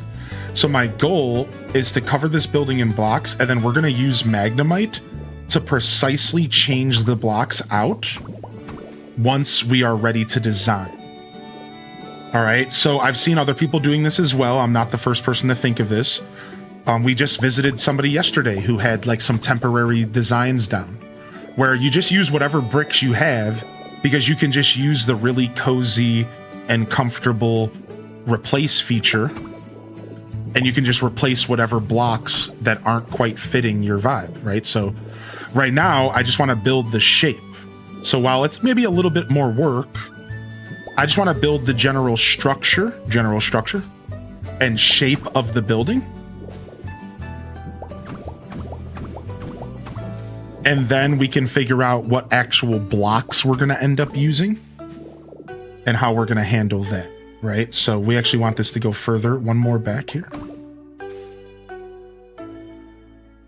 Nintendo Switch 2 update for Dreamlight Valley. Yes, yes. And it looks like it's free, everybody. If you own Dreamlight Valley, it is now free. The Switch 2 update is now free. So if you already own it on Switch, you can get the update for free, which is good on them for identifying how much of a nightmare it would have been if they tried to charge for that. Even $5 would have pissed a lot of people off. Because if you guys don't know the lore, DDV was supposed to be free, and they backed out. They backed out of making it a free-to-play.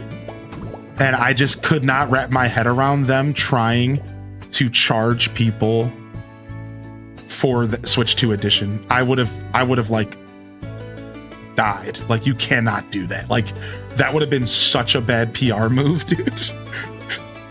That would have been a disgustingly bad PR move.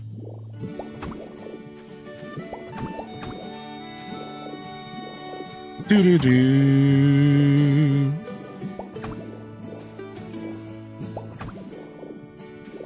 The fact that there is still a transaction in game, even though the game is not free. Yeah, exactly. Like, they couldn't do that. So good on them for at least giving us the Switch 2 edition for free. Let's not also mention the fact that the Switch 2 edition is like, the Switch 1 edition is crusty as all get out.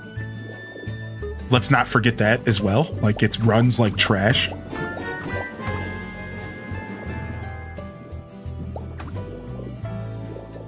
Hope everyone is having a great Friday. H-Day Wiggle, H-Day cheers.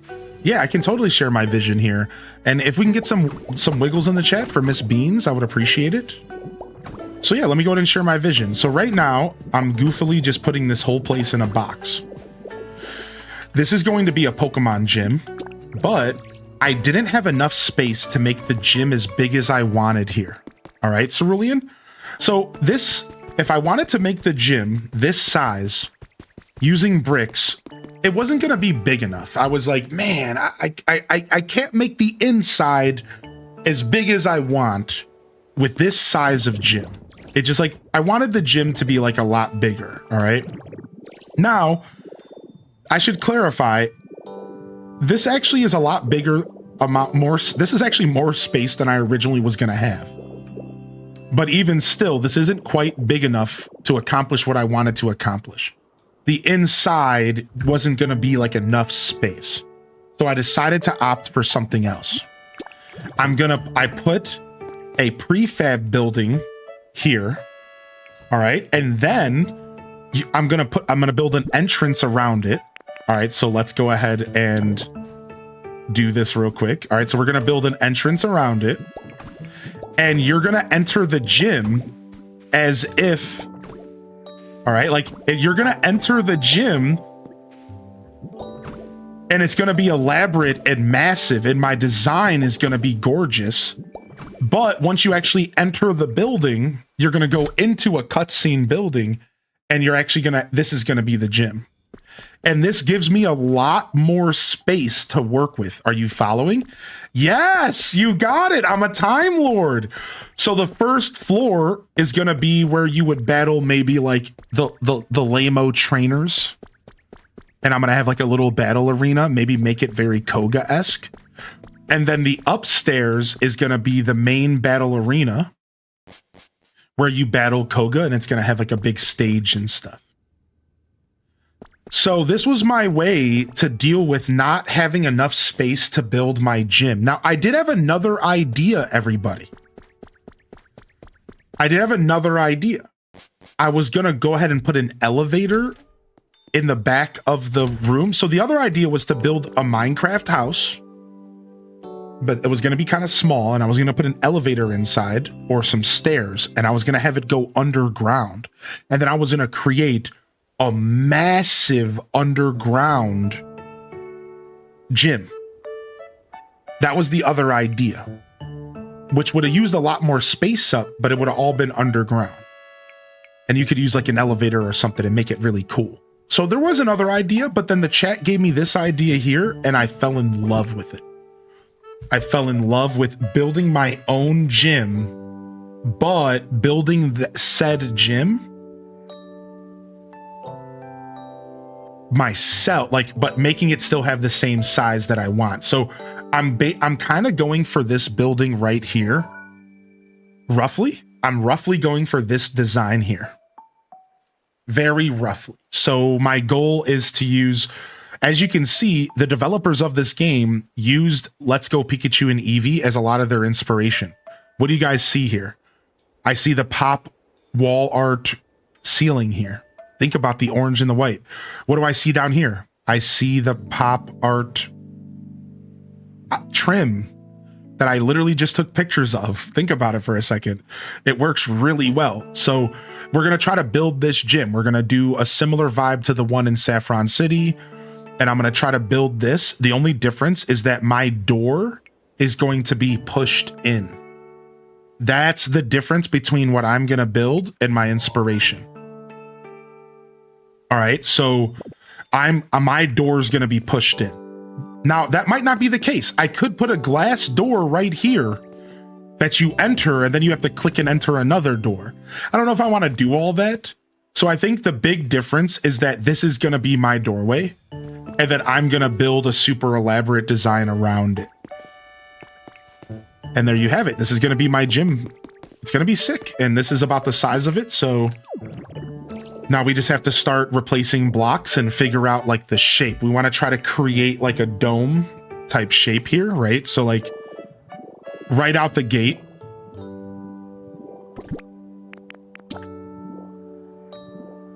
we can go for like the staircase Minecraft dome method.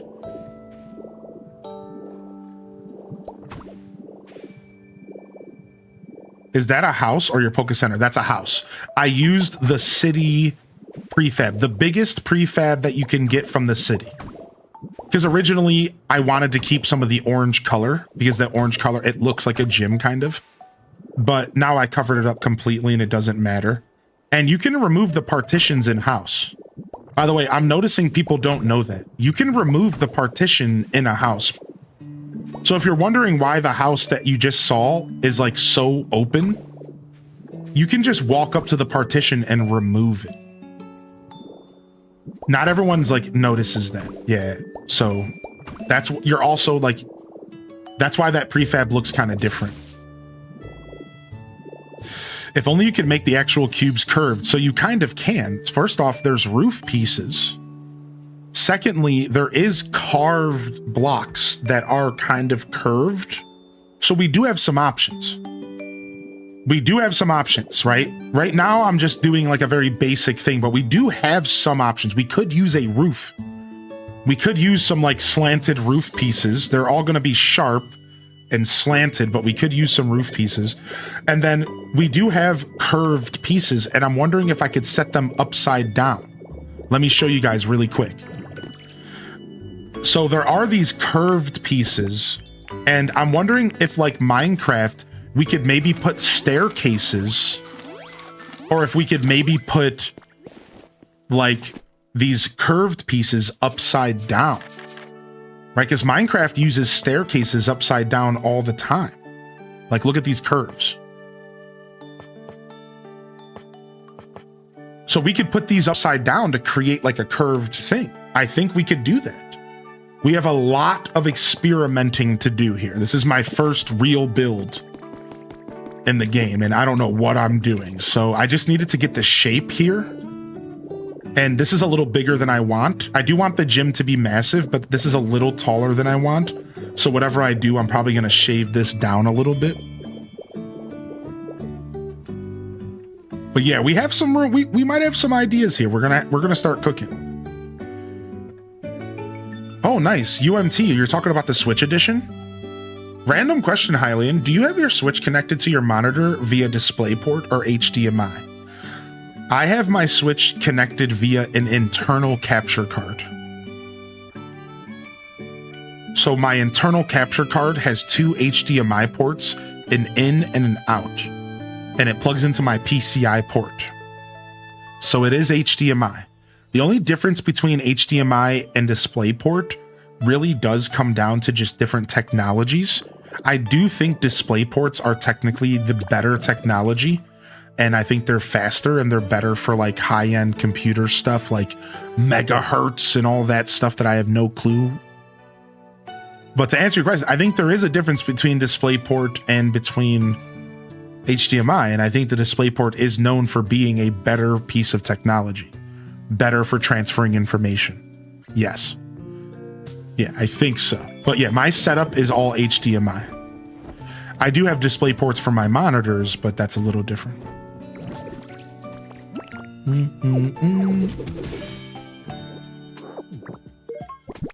Do do do do do do do do do.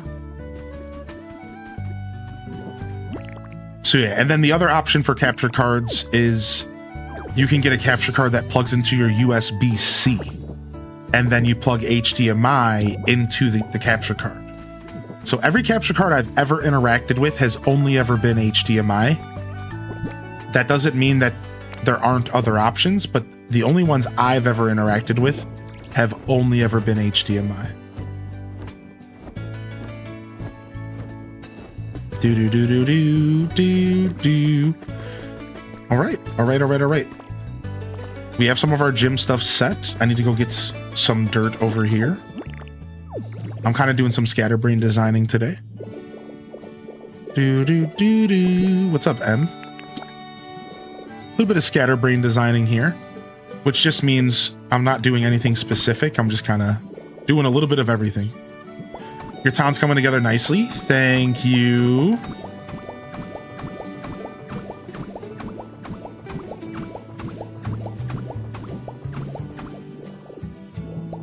I know that the temperature dropped massively for me as well. This weather can't figure out what it wants. This weather can't figure out what it wants. Figure it out.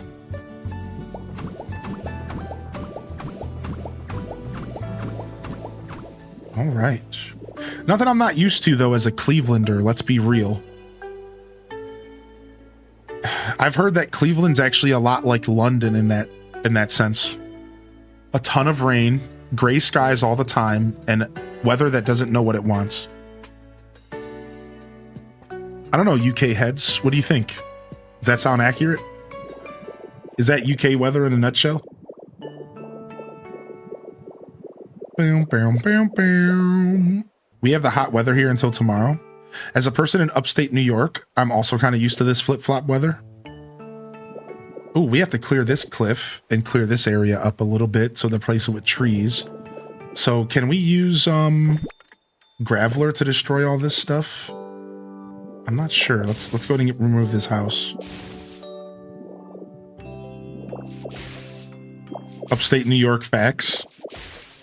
That's London most of the time, but then it hits summer and it's nuclear. Yeah, same. And then it hits summer and it's nuclear. Dun, dun, dun, dun, dun. Same in Canada.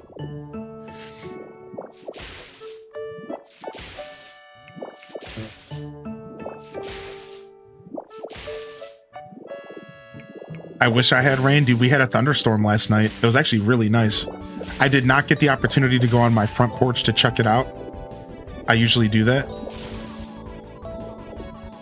But I was too busy hanging out with my cat, which is the best reason to not do something.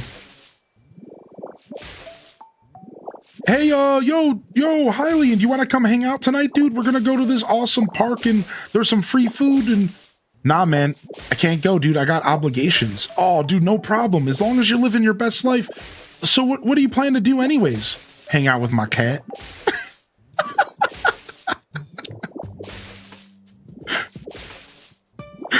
Best excuse ever to not be a human. Hang out with my cat.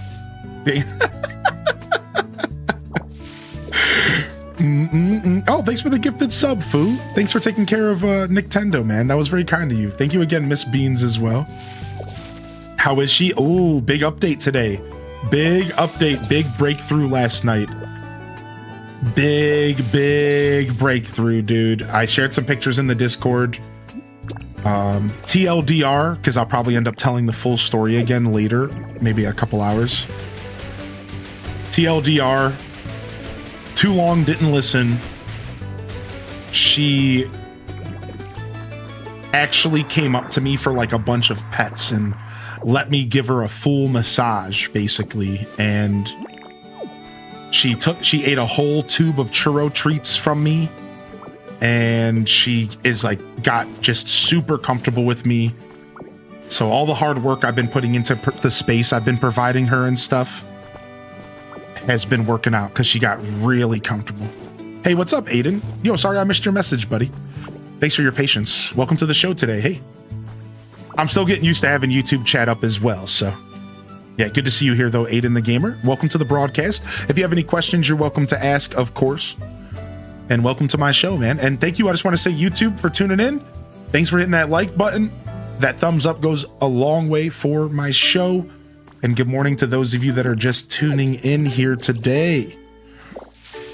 Oh, she'll totally sleep with me if she wants to. Oh yeah. Oh yeah, for sure. She deserves the cat tree now. Yeah, I'm gonna get the cat tree today. Yes. I'm gonna create the cat tree today. I'm gonna take it out of the box and get it going. I'm fairly certain it's already shipped and it's already in my hallway. A bunch of stuff came at the same time, so I'm pretty sure it's sitting there waiting. I've already got her water fountain set up. Big shout outs to the throne. Thank you, chat. I already got her water fountain set up. Yeah, lots of progress, dude. It was like night and day. It was seriously the most productive 30 minutes ever with this cat. It was insane. Yeah, I adopted a new cat just the other day, just Monday. So I'm wondering, why are they focusing on the Switch 2 if it's crazy expensive? You know, I think Nintendo's trying their hardest to get people to transfer to the Switch 2. So, I don't know. I can't really speak for them. You know, Nintendo's just weird. But if I had to guess, Aiden, it's because they're trying so hard to get people to convert, even if it is expensive, right? Like they're trying their hardest to get everyone to convert. However, as you just pointed out, that's not going to work too well, is it? Yeah. Good luck with that, Nintendo. We'll see. We'll see what happens over the next year, but yeah, they got to make it cheaper. Exactly. So giggity, J-Dog, giggity. Yeah, man, it was awesome, dude. It was a beautiful experience.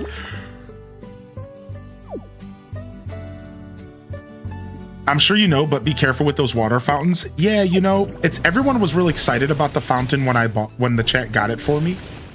And I did a lot of research, and I did hear about those fountains sometimes building up bacteria and mold. But I have to guess that that's because people weren't taking proper care of it. Right? So is there anybody here who has one of those water fountains for cats? And I'm pretty sure that if I just make sure I replace the water once a week minimum, it's fine. So yeah, I am aware of that though. So like, thank you for saying something.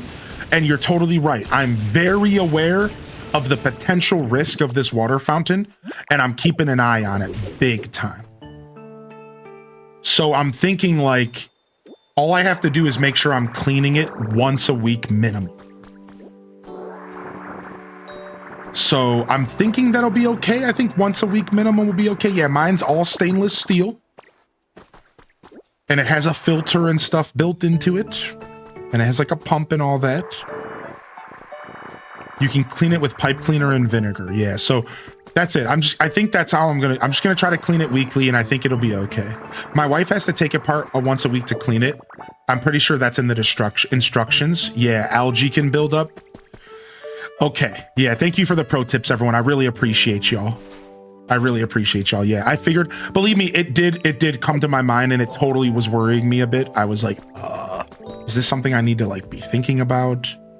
So yeah, I'm prepared to clean it weekly. It's fine. It'll get me in the mood to clean my house, you know? I was just reading about that online. Like, a lot of people love their cat in their life because it gives them an excuse to get up, clean the litter boxes. At that point, you're already in cleaning mood. So you just start cleaning other stuff. So for me personally, I think this is going to be a pretty nice thing in my life because I need an excuse to get up and clean a little here and there. I'm not a very messy person, but I'm a messy person. And I think it's going to be super healthy for me to have a reason to get up and to, you know, break down the machine, clean it once a week. It'll get me in the mood to start doing other cleaning. I think that's gonna all be like pretty healthy for me. So Pink Slime, what's up, Zally? So yeah, I'm pretty interested in it anyways. So the cat's name was Midnight, but that was the name that they got from the pound. I haven't named it myself, but I've taken to calling it Midna, which is a reference to Zelda and close enough to Midnight that it's kind of cute. And that's about it so far. So there's still a chance that we actually do give it a full-blown nickname, like a real name, something that I come up with. I did make a joke this morning that the name Beatrice came to mind, and I was getting in my mind, I was getting images of like Helena, the actress who plays Mrs. Lovett in Sweeney Todd and Bellatrix, and like I don't know why this cat just gave me like Miss Lovett vibes. I don't know why. Like, and that's the best part about naming something. Sometimes a name just comes to you. So like I don't know, like it's kind of cute, and like I said that I wouldn't name them a real name though. So I don't know if I want to do Beatrice, but we could name her Beatrice, but call her B for short, which could be really adorable. So I don't know. That's about as far as I've gotten though. So Midna's kind of the name right now. Miss Lovett? Yeah, no, that's not her name. We're just talking theories. The woman from Sweeney Todd's named Miss Lovett, right? I think so.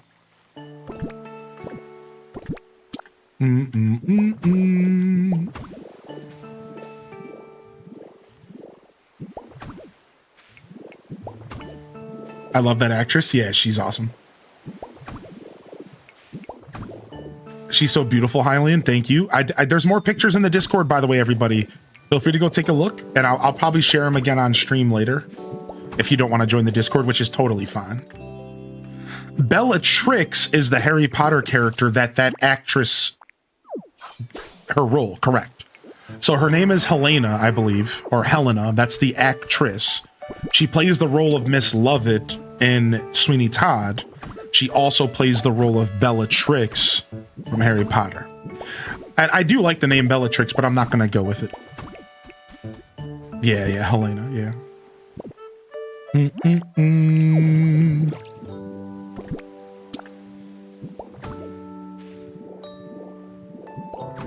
Even though Bellatrix's character is fun, she's such a turd. I am creating Kanto, Aiden. Yeah, we're creating here we go. We're creating Fuchsia City. And to go back to your question, so Aiden said, but why not focus on both? Well, I think they are. I think they are. They are going to be still supporting the Switch 1 for the next year or two, if I had to guess. And if you guys didn't hear, Nintendo just reportedly leaked or rumored that they're actually already going to be doing another version of the Switch 2. Did you guys hear about that? They're actually already reported. There's already reports and rumors that they're going to be releasing a new version of the Switch 2 probably within the next year or two, potentially. And we're all assuming it's either a handheld version or just some form of cheaper version, because the economy requires this to happen, dude. Because it is expensive. You're not wrong. And Nintendo didn't have the sales they were expecting around Christmas. And Nintendo just came out and said that they're lowering their expectations for sales this quarter by 2 million. They originally projected 22 million by the end of this fiscal year, and they just lowered the amount down to 20 million. Because they're like, actually, we're not selling the way that we want to, and they're identifying that their expectations were higher than they initially thought. That doesn't mean the Switch 2 isn't selling well. It's selling very well. But the reason I'm telling you all of this is because the Switch 2 isn't selling as well as they thought it was going to. And they're already talking about a revision version of the Switch 2. And it could have to do with the EU ruling with the replaceable battery. Correct. That could be a part of this. We're not sure. This also could be a version that's only offered in Europe because of that. So again, Americans might not even have access to this version unless you buy it overseas. We don't know the details, but I just bring all of this up to let you guys know what's happening in the gaming space.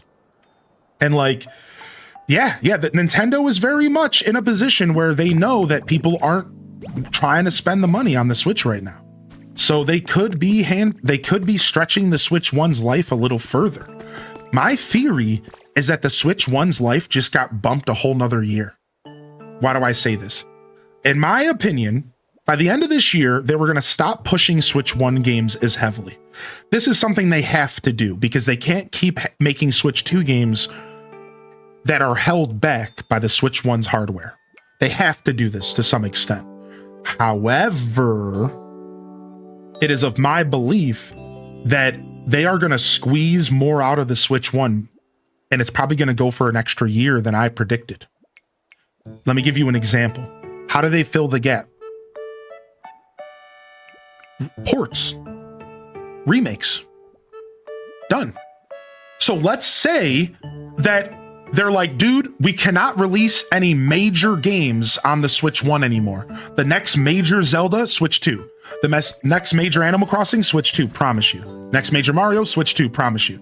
None of that's going to change.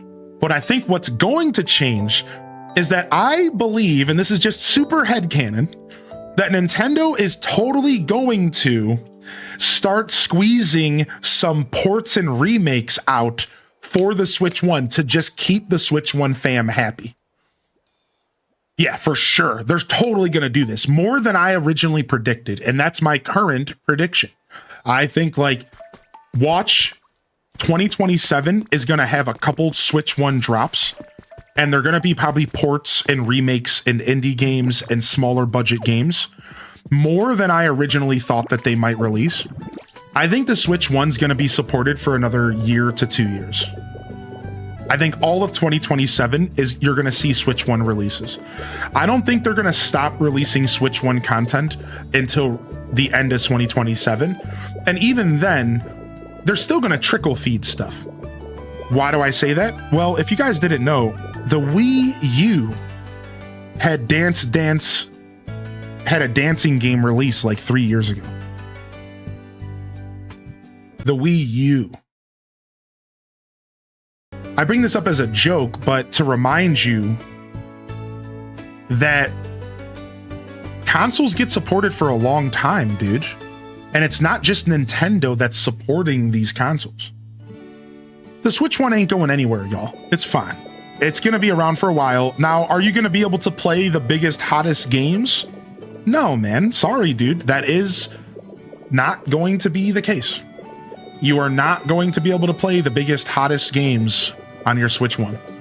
That's just not logical for Nintendo. They've invested millions and billions of dollars into the Switch 2, and they want you to buy it.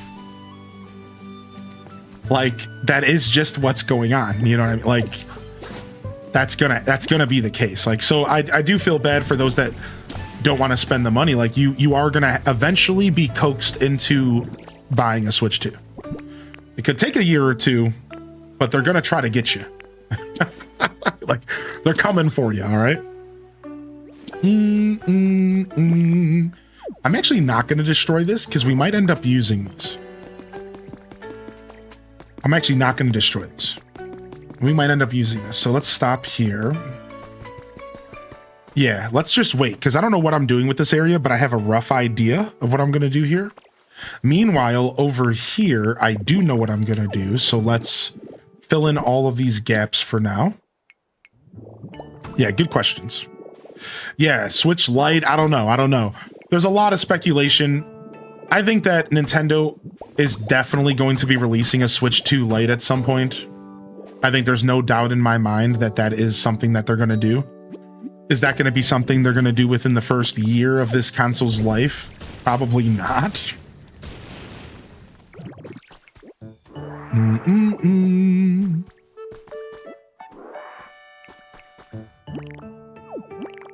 Oh yeah, also the PlayStation 5 Pro just went up to $900. There's that too. Fun. Yeah, 2028 Jumpy Wizard. I agree with that. I agree with that. I don't think we're seeing a Switch 2 version that's like meant to like help with the price of the Switch 2 for a while. I think the only thing that we might see is the thing in Europe, because that's a law that Nintendo has to deal with, right? Like that's not quite the same situation. Yeah, I think a PlayStation 5 Pro now costs $900. I'm pretty sure I read that. That's insane, dude.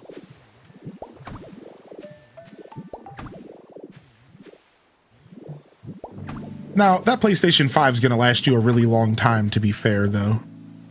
You know, not to justify, but to be fair, like, you buy a PlayStation 5, you're probably using that thing for a decade, and there's a lot of games out there for you to play, but still, that's a lot of money. I'd rather put $900 into a PC. Bingo! Bingo was his name-o. Now, that's the whole conversation now, isn't it? That's this. You could say the same thing about the Switch too. It's like, why not put that $600 towards a PC? You can get a pretty solid computer for $1,000. You can. You can get a pretty solid computer with like a 3060, 3080 in it, 60 gigabytes of RAM, $1,000 easy. We're talking easy street.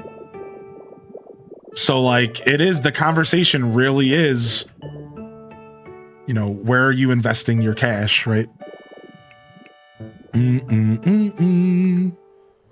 Yeah, the first computer that I built my whole stream off of was $1,000. But you can't play exclusives on PC.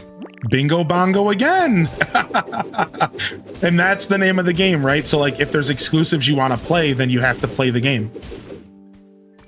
That's the thing. Whereas that's why I have a Switch too, but you'll notice I don't have a PlayStation or an Xbox. Why? Because most PlayStation and Xbox games eventually come to PC. Not Nintendo. Nintendo's the ones that are dirtbagging us and forcing us to buy Switches. So if I'm gonna commit and if I'm gonna buy a console, I'm gonna buy the Nintendo because that's the one that requires me to own to play my favorite games. I'm not required to own a PlayStation to play my favorite games. Now, am I gonna get a chance to play God of War on PC? I don't know, maybe never. But they did move Spider-Man 1 and 2. That's a really good start. You know what I mean? Like, that's amazing. So, you know, it's tough. And now, yeah, Xbox is now switching over to like PC Game Pass being just as relevant.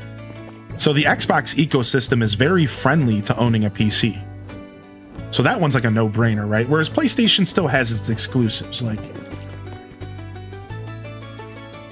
plus, to be fair, the PlayStation is a nice console. Like, to be fair, the PlayStation is really powerful and will play your games beautifully. And I think that's worth acknowledging. Don't forget that. Like, don't forget that, like,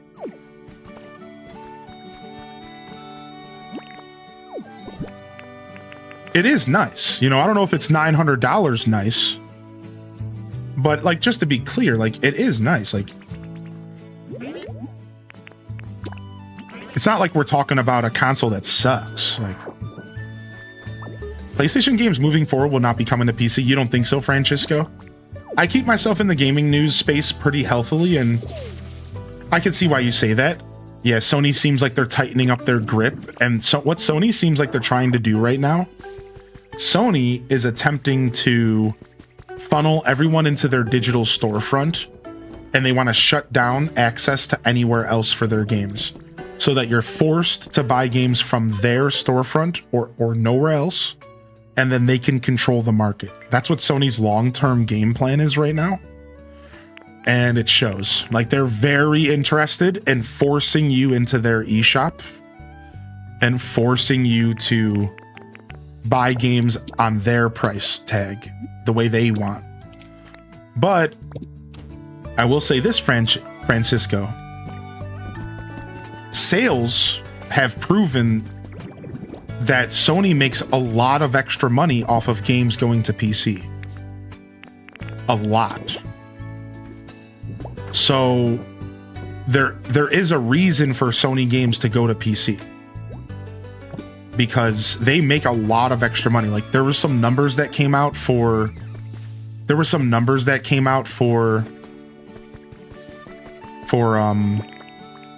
how much Spider-Man sold on PC. And they made a ton of money off of Spider-Man on PC. So I think that there is always the potential for them to change their mind in the future. Even though they did recently come out and say like PC ports aren't something they want to do. Because again, they want to get everyone to buy stuff off their eShop. That's like their whole goal. But, you know, it is worth noting that they did make a ton of cash off of the PC ports. So like, who knows? They could change their mind, right? Like they could change their mind. These companies always will chase the cash. So we'll see what happens.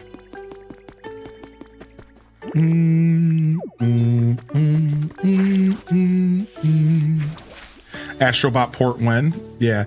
No, I just think Sony's wising up. Like, look what happened to Xbox. Xbox stopped doing exclusives for a little while.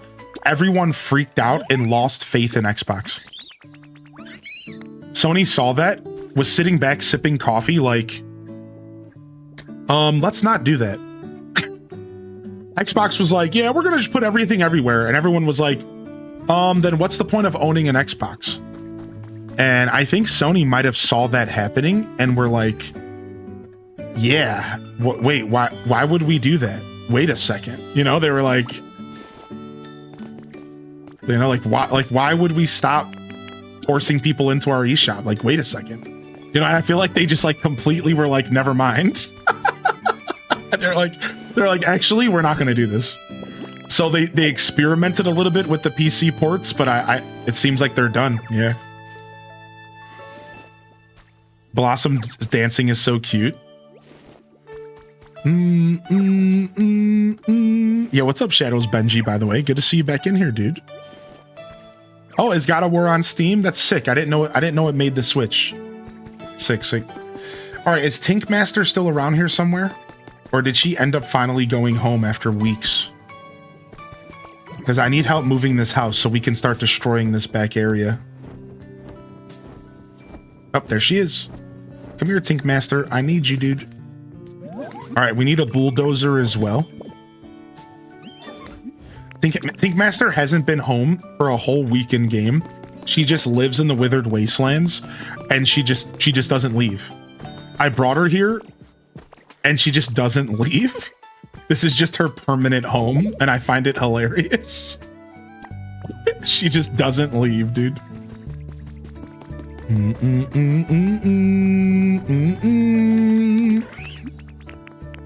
Foo Mix-a-Lot's out here trying to speak the good word.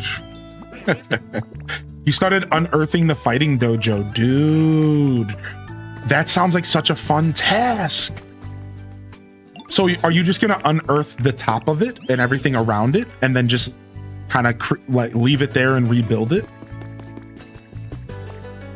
She's my favorite for multiple reasons. Dude, I love Blossom. I had a really cool picture with Blossom dancing in front of a rare flower. But the picture ended up sucking. But it was a cool picture. Doo-doo-doo. Like, there was a cool moment where the picture sucked, is what I'm trying to say. Can we only use CDs with Rotom? No, we can use them with the stereos as well. Good question. No, the stereos are welcome for Rotom. So you can, like, put them in specific places and just have it playing one song all the time. Or Rotom is basically just there to follow you around. So, like, you can work while listening, right? That's like, Rotom's kind of like your traveling radio, basically.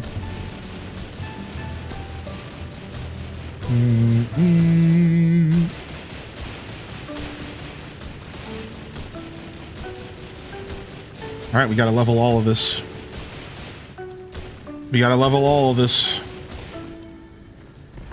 Wasn't sure if there was a third item. There might be a third item, actually. There might be like a jukebox item or something. I swear I saw something else that plays music. I for a second, I thought that the Porygon shelf would play music. Because... Oh, I destroyed somebody's home. Oh no, I wasn't paying attention. Hopefully Combi is walking around so I can give them a home. Otherwise, they're going to be homeless for a little while. Boom, boom, boom. This is off topic, but I'm freaking out. I'm finally baking my first tea leaves. Wait, you're baking tea leaves? Can you explain what you're doing and why? And dude, you can always come and share with us. Throw a log on the bonfire, man. You know how it works around here. You never have to worry about anything off topic, chat room. The topic is all of us coming together and yapping. I haven't got a chance to play much Pokopia this week, so I'm hyped to get back after playing after work tonight. Nice. What stopped you from Pokopia this week? Have you just been busy? What's up, Sylvianest? Can you get legendary Pokemon in a habitat? You can, yeah. So the legendary dogs, the legendary birds, and Mewtwo and Mew are all available to live in a habitat. Ho-Oh and Lugia and Kyogre cannot ever come home. Also, Volcanion can come home as well. So you can eventually get all those Pokemon to like live with you. What are we making here? So right now I'm making Fuchsia City. Here's my reference for y'all. Here's my reference for y'all real quick. So we're using Pokemon Let's Go Pikachu and Eevee as a reference. And we're creating Fuchsia City. All right. So first, let me show you what we've done so far, and then I'll bring back the reference. Give me just a moment. So here's what we've done so far. Here's the beach entrance. These are the two cliffs on either side. And then you walk up and there's a Poke Center. All right. Oh, I fell down a hole. That's not good. Get me out of here. So here's a Poke Center. There's two buildings, and this is going to be a gym over here. And then if we go over here, we have two buildings with a super nice backyard where we fully decorated a habitat for Ariados and Spinarak. And then if I go back and I show you the picture again, so that's what we've created so far. You see this over here? See this over here? Again, all a work in progress. Now what I'm doing is I'm tearing up the back of this area because I'm going to be creating this. So I'm going to have a fence dividing the two areas with the Pokemart, and then I'm doing a zoo-like area in the back. The only difference is mine is going to be a lot bigger. Mine's going to be a lot bigger. Like it's going to start right where the Pokemart is, and it's going to go all the way back to this cliff right here. So the only difference is that I'm doing almost double the space, if not almost triple, for the back area. That's going to be like a nice massive park and just hiking trails and little habitats for the Pokemon and a lot of empty space, but in a good way. Grass, flowers. And then we have to clear this cliff out here because we're going to be doing stuff over here as well. And then I'm going to have a gate. I'm going to build a building that you're going to walk through here. And back here is going to be the Safari Zone. And I'm building the whole Safari Zone back here. So my old school Pokemon heads, this is all going to be my Safari Zone. And I'm going to try to make it like the Safari Zone. Like I'm going to try to do a rough gauge of what the Safari Zone would look like. And that's the plan back there. So we have some major plans here. And today I'm just slowly expanding this area out so that I can continue the process of this build. So we need you, and we need to grab Tink Master again. Forgot the Mart was right behind the set of buildings in Let's Go. Yeah. We're following the Let's Go vibe a little bit more. Now, there are other references that I've been using, though. I am using Generation 1, and I am using Generation 2, Heart Gold, Soul Silver, and Original Gen 2. I am using both of them as reference as well. The old school pixelated layouts as well. So it is a little bit of a blend of all generations of Fuchsia City, but mostly as you can see, we are focused on Let's Go Pikachu and Eevee because it's the most modern, and it was the easiest for me to kind of wrap my head around to give myself like a starting place to do all of this. So yeah, so far things are coming together. I'm pretty proud of the work that we've put in so far. Where is Heracross?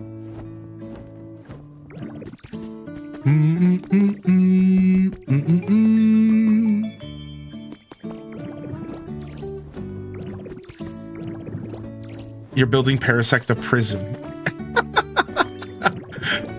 Yeah, Paris and Parasect are pretty intense. Not sure if I can blame you for that. All right, I don't need Heracross. I just need a lumber Pokemon. So we're just gonna grab you.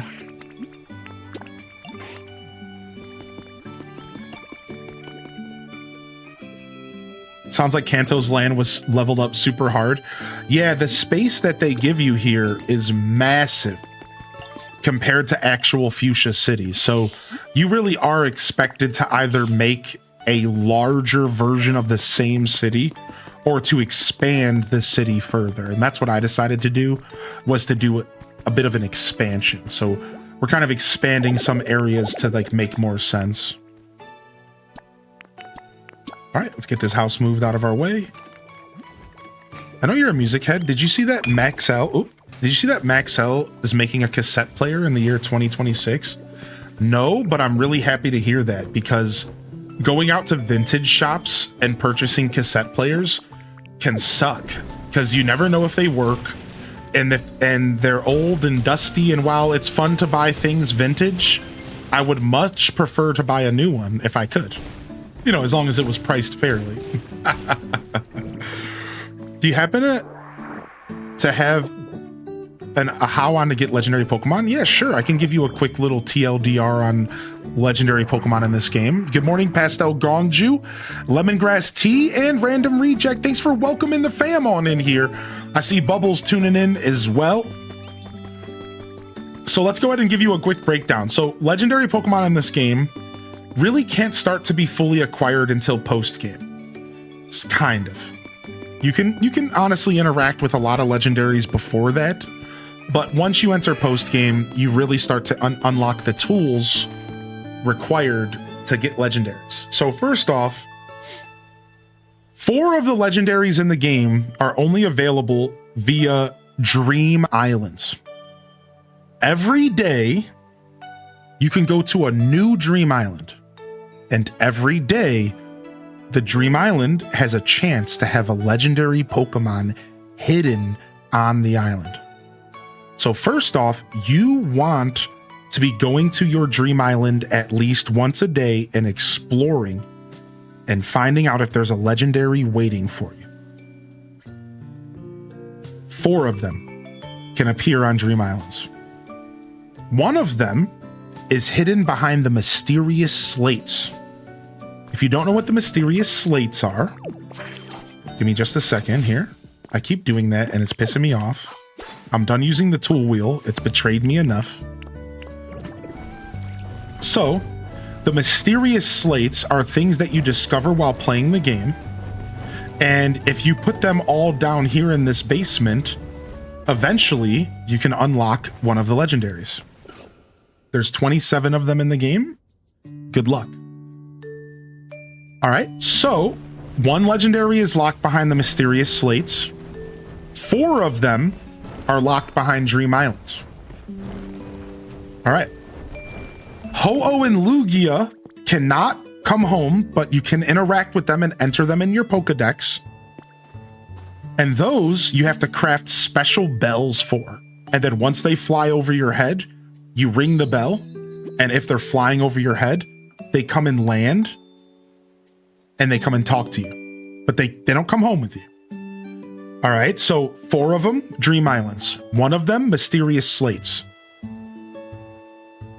Lugia and Ho-Oh are unlocked via these special bells that you have to find the recipes for. But again, they don't come home with you. Kyogre is unlocked in the story, but he doesn't come home with you. Volcanion comes home in the story, but you have to go You have to go back and you have to fire fireworks off in the rocky ridges. So once you meet Volcanion and you finish the story, go back and shoot fireworks off again. Volcanion shows up again and he says, hey, why don't you make me a home or whatever? And he can come home with you. Now there's 3 left that I haven't told you about. Castletown. Castletown has the 3 legendary birds, and they are unlocked by building each of their shrines. If you explore Pallet Town, you're going to discover 3 massive shrines: the abandoned power plant, the frozen shrine, and the flame altar. If you build these, and they're very hard to build, they take 15 Pokemon and a bunch of rare materials. Each one of them have a legendary Pokemon waiting inside of them that you can give a home and that you can make yours. And that's how all the legendary Pokemon in the game work. To give you one more breakdown, just so I can give you a TLDR, here it is. 1 legendary is unlocked in the Rocky Ridges, Volcanion, by firing fireworks off after you complete the story for the Rocky Ridges. The Withered Wasteland houses Mew that is locked behind the mysterious slates. Pallet Town has 3 legendary birds awaiting you once you build their shrines. And Dream Islands house the other 4, which is the 3 legendary dogs and Mewtwo. Yes, Mewtwo does not come home the first time you meet him, but you can find him on a Dream Island and bring him home. And that's a super cool little thing that a lot of people don't know. And that's it. That's all the legendary Pokemon in the game. There's about 10 of them, roughly, a little bit under. 3 of them cannot come home with you ever. 3 of them can never become habitat Pokemon. Kyogre, Ho-Oh, and Lugia. The rest of them can be unlocked. The rest of them you can build habitats for, so on and so forth. Do you have to beat the game to bring Volcanion home? That I'm not sure about. I think you either have to beat the game or you just have to beat the Rocky Ridge quest. I cannot answer that question myself, but I'm not sure. So it's one or the other, obviously. I think it's just the Rocky Ridge quest, but it could be a treat for post game as well. Okay, you can just do it again. Okay, thank you. Thank you, chat room. Thank you for helping out with that. Yo, what's up, Calico? Good to see you popping in. All right, y'all, I'm going to take a quick break, and I'm going to use the restroom, and I'm going to go make sure my cat's okay, and I'm going to get some water and maybe a little bit more coffee. So we're going to do a super quick break. My breaks are never longer than 3 to 5 minutes, and I'm going to leave y'all some jams today. And today, we're going to jam out to Calamari Desert OST. It's not calamari, it is calamari. Cool. Here you guys go. I'll be right back. Show me your best dance moves.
All right, I'm back.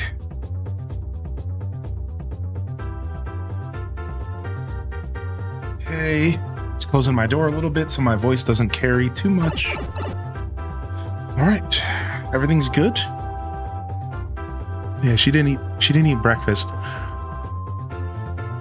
but she ate so much cat food yesterday. It was great.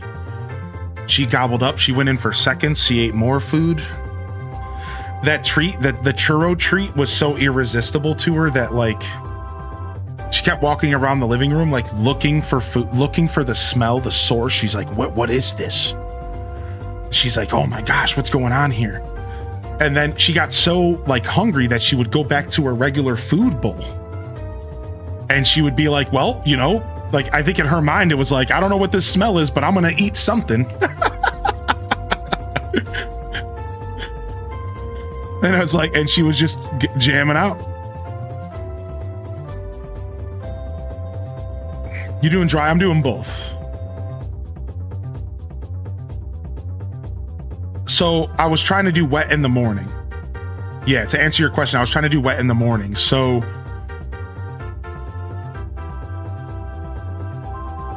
yeah, she didn't want to. She's right now, she has successfully eaten wet for dinner twice. And she has successfully eaten dry overnight that I've left out for her a little bit. Does that make sense? So 2 successes. She's eaten dry overnight, keeping her belly full, and she's successfully eaten wet at 6 p.m. and dry overnight while I sleep. But I have yet to get her to eat breakfast, and it's mostly because she's been sleeping every morning, I think. I think every morning she's not even like, I think she's just straight up sleeping, if I had to guess. Like, I'm not sure, but if I had to guess, I don't think she's like afraid to come and eat. She's just been like sleeping, I think.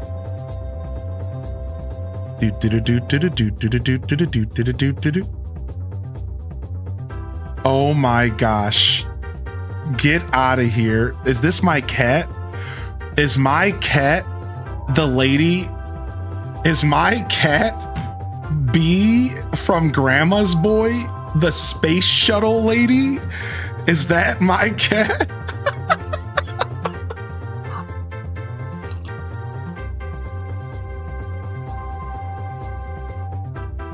What was she doing just now? Nothing. She's sleeping. Yeah, she's not in sight. I shouldn't say she's sleeping because I shouldn't assume. But like, yeah, she's nowhere to be seen or heard right now. To be honest, she had a great breakthrough yesterday, but if I had to guess, she's still pretty like tired. You know what I mean? Like, she's still probably tuckered out from the whole experience. So once she gets more comfortable, you know, we might be able to get her to eat breakfast, but I think right now she's just sleeping a bunch. Oh, dear darling Ditto, I've thought up a quiz for you, sure. What flavor does Oddish dislike? Spicy. Yeah, Oddish ain't about that spice life. Dude, I love that picture so much. Thank you for the DM. B, short for Beatrice. We might have locked in on a name. We'll have to see. Have to see how we feel after a couple days here. Oh, did I destroy your house as well? Nah, you're good. He just has a quest or something. I did a 30-day free trial of Canva Pro just to do that. You did a really good job. You should share it in the Discord as well if you get a chance, or I can do it later. Rayquaza, I know we can't see it. It lives in the ozone layer. Oh, you think Rayquaza's living somewhere in the sky? Also, I saw your mention about Groudon. I was very surprised that Groudon wasn't in this game. And Combi was upset because I accidentally deleted Combi's home. Yeah, that was my bad. All right, this is all going to be fence. We can honestly continue to destroy almost all of this here. But I am okay with having this step up a little bit, actually. Yeah, why not right here? Yeah, why not right here? For now, I'm just going to stop destroying right here. Let me eat some food. I'm missing the stream this week. I'm busy at work. Aw, Beth Chu. Well, thanks for coming and saying hello. I hope that your week has been well. And it's good to see you pop in here. What's been keeping you busy at work, dude? Doom, doom, doom. Oh, I like that. I like that. Aaron Massa. I might have to steal that headcanon. All right, we are going to destroy Tangrowth's home and move it. We are going to be moving Tangrowth's home eventually, and we could give him a better home.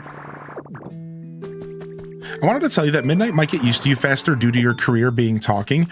I think you're right about that, Toter Todd. I think you're massively right about that, because let me explain. So I haven't given you all the story this morning, and I can share the pictures on screen again as well. So for the afternoon squad, good morning. Welcome to the show. So here's a story of what happened yesterday. We had a major breakthrough with my cat, and I'd love to tell you a little bit about it. So essentially what happened is I did my second day of attempting to feed the cat, just like I have been the past couple days.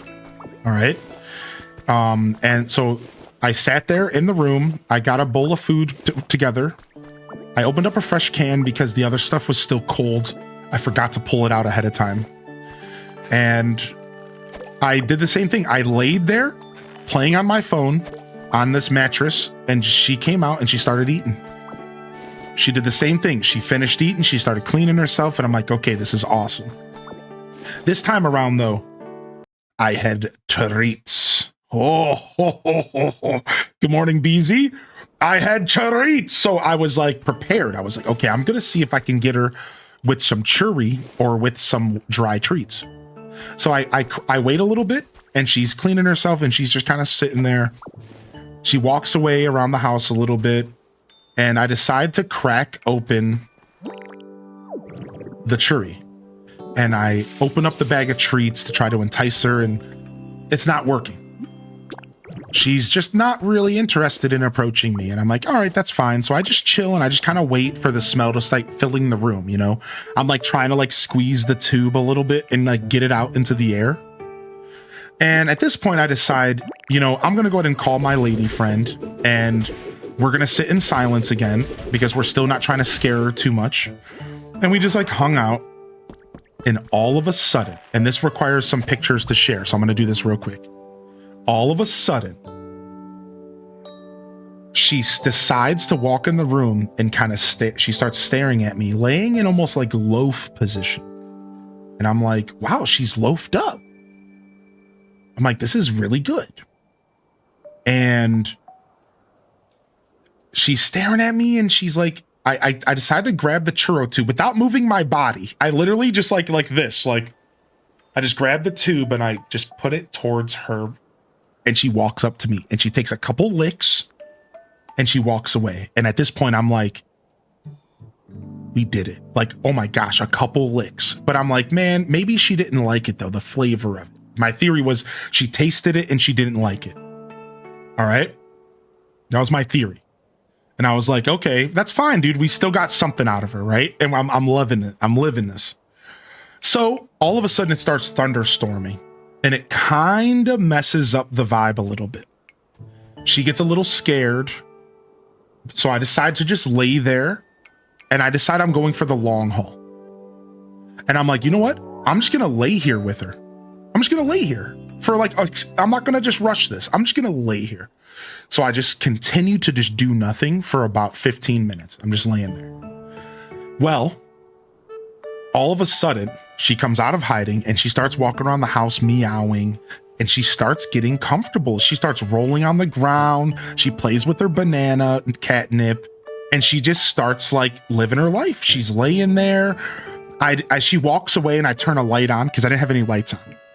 And then we got some good pictures. But even before this, she was laying there rolling around. At one point, my girl's like, why don't you try calling to her? And I'm like, well, I was doing that, but I stopped because I get a little embarrassed and shy on the phone. My girl laughs at me, and she's like, why don't you call out to her? And this is where we got these photos, because I was like, all right, fine, I'll do it. And I'm like, hey, Minna, how you doing? And I'm chatting with her, and she starts responding and turning to me and looking at me and like hey, and I'm like, oh my gosh, it's working. So my girl's so good with animals. She's really good. So she knew what she was saying. So she was like turning and like looking at me and being cute and letting us take pictures.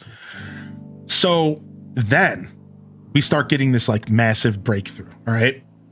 Then she walks back over and she takes another like she takes a whole fourth of the tube of churro out of my hand and licks it up and loves it, licks her chops, and she's in love. And I'm like, yes, dude. I'm like, oh my gosh, it's working, dude. The churro's like crack for cats, by the way. So then she's walking around and she's trying to find more of the churro, but she's also like just doing her thing. And eventually this happens. She walks up to me directly. She's smelling the churro on my fingers. She's taking it directly out of the tube. By the end of this 30-minute session of nothing but breakthroughs, she eats the whole tube of churros slowly, a fourth at a time. She starts spending more time around me. She's like just really like living it. And then, so here's the kind of the comic strip, if you will, of her kind of coming to terms with the churro, right? And this is like the final shot where she's licking her chops. And now I didn't get a picture of this because I couldn't, but all of a sudden, she walks up to me and starts bumping up to my hand, holding the churro, not the churros. She walks up bumping my hand, right? 21 months ago, I was just a ditto who couldn't transform, and now I am a ditto who refuses to be human. Dude, what's up, Hunkachu? And she starts asking for pets. She starts bumping up to my hand and she starts asking for pets. So what I do is I have the phone in my one hand because I'm just showing my lady friend. I'm not like recording it or anything because I'm an in a moment kind of guy. I didn't actually want to put the phone down because two hands might have been too much approaching. I didn't want to scare her, right? So all I did was like, I kept my hand like this and I went in with my left hand and I started petting a little bit. And she went in. For the next 60 seconds, I'm doing full claw massage. Like I am in, like, dude, I am literally digging in with her and I'm giving all, and she's loving it. I'm like, oh, come here, little baby. I'm going in. I'm like, she's really letting me get in there and like give her a wonderful amount of love. And I'm like, dude, at this point, I'm laughing to myself. I'm like, dude, she's been deprived. She's been so afraid of humans that she's been deprived. Like she's finally getting them scratches she's wanted. So I'm going in for like a full 60 seconds. I'm getting everything under the collar, behind the ears. She even exposes her belly full out and like lets me rub the belly a little bit, even though she gets a little playful with it then. Rolls back on her back. At one hand, I move my hand away. She rushes back to my hand. At one point, I laid my hand on the ground. She laid on my hand, asking me to continue giving her massages. Eventually, 60 seconds or so go by. She breaks away. She's like, okay, I'm done for now. And she continues to look for some more churro. We finish up the last of the churro with her. And then I decide at that point, it's time to get up. For multiple reasons. One, because cats like it to be ignored. That's how bonding works. Two, because I could tell that this churro was driving her insane. I know treats are good, but it also kind of bothered me, I'm not gonna lie. Because I'm like, dude, this is like driving her senses insane. I can tell. So I was like, it's time to clean up. You know, it's time to wash my hands, throw away the empty tube so that her senses aren't being so like overstimulated, you know, because I can tell that this churro was doing that for sure. That's just how that stuff works, you know, and that's the end of the tale. So I got up, but then there was a victory lap. Listen to this. And that's already great, right? Listen to the victory lap and then I'm going to catch up on chat. There was a victory lap. So as I'm getting up off the bed, I'm expecting her to go running because like I'm a big guy and I got big footsteps. So I get up off the bed, she runs a little bit and she goes and hides behind a chair. But listen, she didn't fully hide. She just kind of went a little further away from me and was kind of like, what's he doing? Massive breakthrough. I'm like, oh my gosh, wow. I was really expecting her to be afraid of my footsteps because I'm a big guy and a lot of cats do get a little bit traumatized with footsteps, if they lived in a house with like loud footsteps in the past, right? So I wasn't sure. So victory lap number 1, and then it gets a little bit better. And here's the end of the story. All right, listen to this. Funny that a balloon ran the last time I told this story as well. Anyways, so then I decide, I clean up, I go in the kitchen. She's just watching me from a little hiding spot. So what do? I go into my room and I close the office door and I go back to my business, and I'm just in here talking. She can hear me. This is all goes back to the conversation. She's getting used to my voice because of my job. So she's probably been a lot more comfortable. So I'm in here just talking. I'm on the phone and I'm watching a stream, and I hear my door to my office get bumped into. Listen to this. The little turd, she burst through my office door for the first time ever. That's how comfortable and how brave she was. Like, I want to know what's going on behind this door. And she burst through the door and then scared herself because the door was loud and I had a streamer on who has a loud, deep voice. And she like scared herself, and I looked at her and she scared herself, that she ran out. But it doesn't matter because it was so cool to see her so comfortable that she was willing to try to come in here and get more love from me. She wanted to know, what was I doing? She wanted to maybe get a little bit more love-ins. So she was like, yeah, get this closed door out of here. Right, exactly, right? And that was the victory lap for me, because it showed me again that she's comfortable, that she's figuring it out, and it was super cool. So that's it. So that's the end of the tale. We had a massive breakthrough. It was super cool. It made me die. It made me absolutely just die, dude. And yeah, there you guys go. Pictures in the Discord for those that missed them. You can find them in there.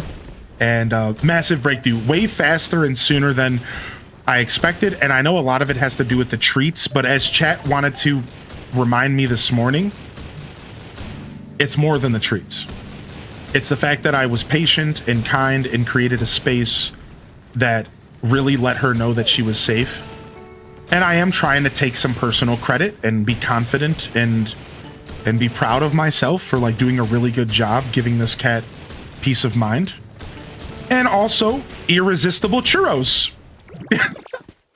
Because we all know that cat crack helps, you know, like there's no denying it. The treats were a part of it.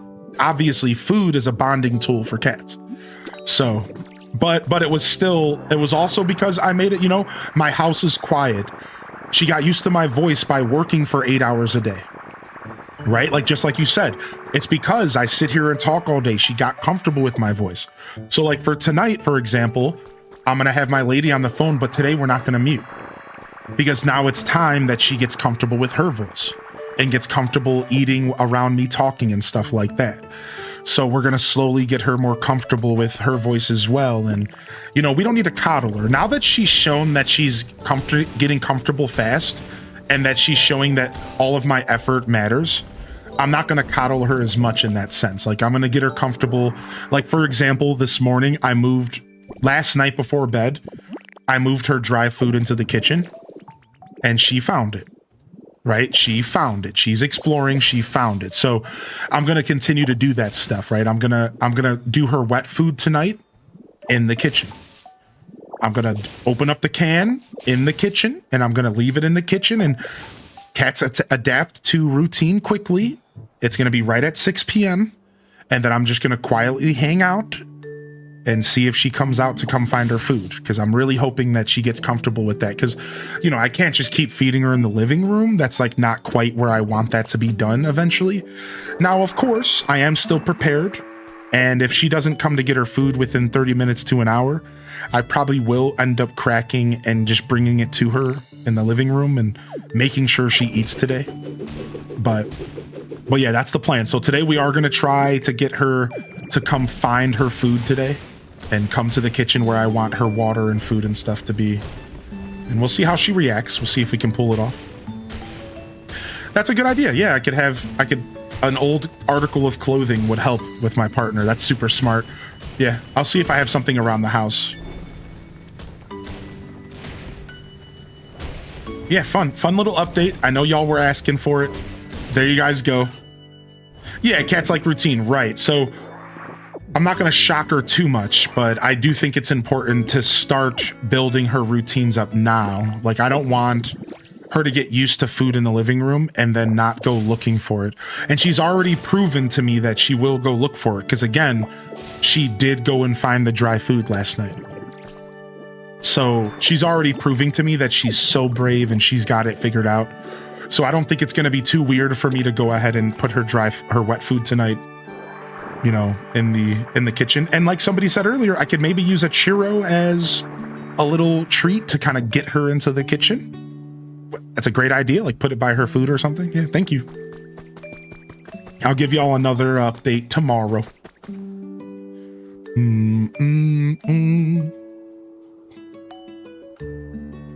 All right, let me catch up on chat because there was a couple things I missed. Let me do it real quick. I have a really deep chat, so I can go up pretty far. Hey, that was only the second time I showed the pictures, calling me out. That's a funny comment. All right, I got to pull Discord back up again. Oops.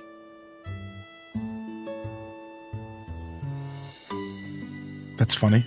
And then I missed, Beth Chu said, I got a new role and I'm now scheduling procedures. I get like 100 work emails a day. Plus I noticed coworkers didn't like that I got a new role. So work drama. Oh no, not the work politics. Well, I hope you managed to navigate those politics healthily. And thanks for popping in when you get a chance, y'all. Thank you very much. Thank you, Neo, for offering the soda float recipe to unlock Vaporeon. Thank you for that, Neo. She's probably like, how does this dude know my name? Yeah. All right, follow me, dude. We got to move your home. It truly is, except cheese. Indy doesn't like the cheese flavor.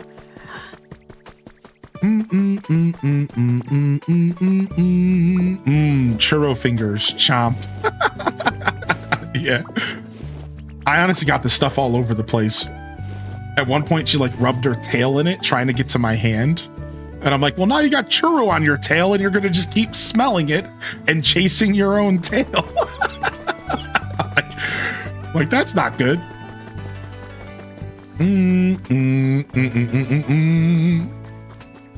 Please tell Midnight she's a good girl on a regular basis. I will.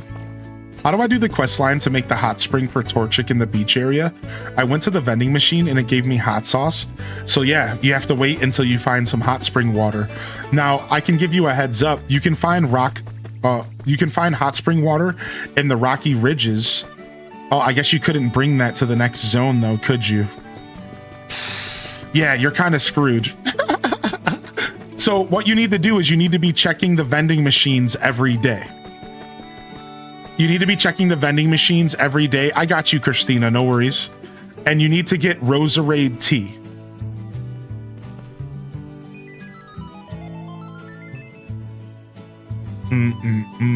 Also, Linny, thank you for the advice. Yeah. I did end up microwaving the wet food this morning because I got it out of the fridge too late to see if she would respond. I did end up doing that this morning, and I'll continue to do that if I have to. And like you said, I guess if you do microwave it, you don't want to microwave it too long and don't make it too hot. And you could do like the pinky check and make sure it's okay is like the vibe apparently. Boom, boom. What's up, Dragon Librarian? The Torchic, I don't even think I've even done the Torchic quest yet, funny enough. Is cold, wet food not okay? No, just some cats are picky about it. No, it's fine. Some cats are picky about it. I'm not even sure if she is picky about it. I just was worried that she would be because I'm still in this perpetual state right now of figuring out how to get her to get on routine. Yeah, so that's all. Like the only reason I'm even thinking about it is because I want to make sure that she's eating, right? But like in all reality, I probably don't have to do that. Like I could probably leave the wet food out cold and she might just come gobble it up anyways, because every cat is different. And I'm sure you understand that.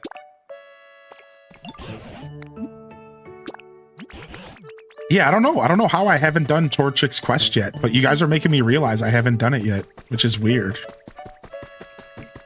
How are you feeling about being a pet parent? A little scared still, a little nervous, I'll be honest. It's a big responsibility, and I know not everyone treats it like it is. And honestly, one of the things that pushed me to pick up the pet was when I was at the APL, I'm watching these families come in with these kids, and then it hit me. I'm like, why am I so worried about this? I caught myself. I'm like, why am I so worried? I'm like, these little kids are coming in here. They're going to get pets. These pets are going to be going home to little kids, messy houses, people that don't care. Why am I worried about this? Why do I feel like I'm not equipped to do this? And I'm like, little kids get pets for their birthday, dude. And I caught myself overthinking, and then I pulled the trigger, and I was like, you know what? I'm taking midnight home. And they were all happy, all the volunteers. So yeah, the truth is that I still do have a little bit of lingering nervousness because my lifestyle is very selfish, and I have to learn a pretty different lifestyle here from here on out. I have to build routine. I have to commit to routine. I have to, I have to commit, and that's not something I've done a ton in my life. Usually I'm just out here road dogging with myself. So now I have a creature that depends on me, and it does kind of change how I've navigated life for the past 35 years because I've never had a pet before, not even like a fish. So yeah, there is like a certain level of nervousness for myself where I'm just like, trying to take it a day at a time and make sure that I am like stepping up to the plate and making sure that I'm doing things properly. Like last night, I just had to write on my schedule my first litter box cleaning because I don't want to forget and let my litter box go longer than maybe like a month. Every litter box is different. Every owner is different. Disclaimer, live your life. But I'll probably be cleaning mine out about every month, like a full clean, wipe down and everything. And that's the kind of stuff that, again, like I'm a pretty loosey-goose guy. I'm not a guy that like lives on a schedule. Like I just do whatever the hell I want. So like now it's like, oh, okay, I need to like really make sure that I'm paying attention to things, that I'm not letting stuff slip away. Like I can't, like last night I had to order more litter ahead of time. That's not a very highly into scent thing to do. I'm a very last minute kind of guy, but you can't be last minuting with your cat's food and litter. You know what I mean? So it's like, that's the kind of stuff that I'm like most nervous about, to be completely transparent, is like the adjustment from being a degenerate chode to like having a lifestyle where I'm actually kind of paying attention to the days that go by and like actually scheduling things and making sure I'm not forgetting about things and that kind of stuff. Because you can't, it's a commitment, it's a responsibility, man. So I have to kind of mentally prepare, like, okay, the next time I stream 12 hours, I need to stop and go feed my cat. You know what I mean? Like there's like a whole commitment here that I've come to terms with, but I'm still kind of nervous about. Just like, it's like kind of nervousness before you go to a new job. It's like an excitement. I'm excited, but that excitement gets me a little nervous as well. You know what I mean? It's an excited nervousness where I'm just like, oh, like I'm really excited about the future, but I'm also like, oh man, this is a lot,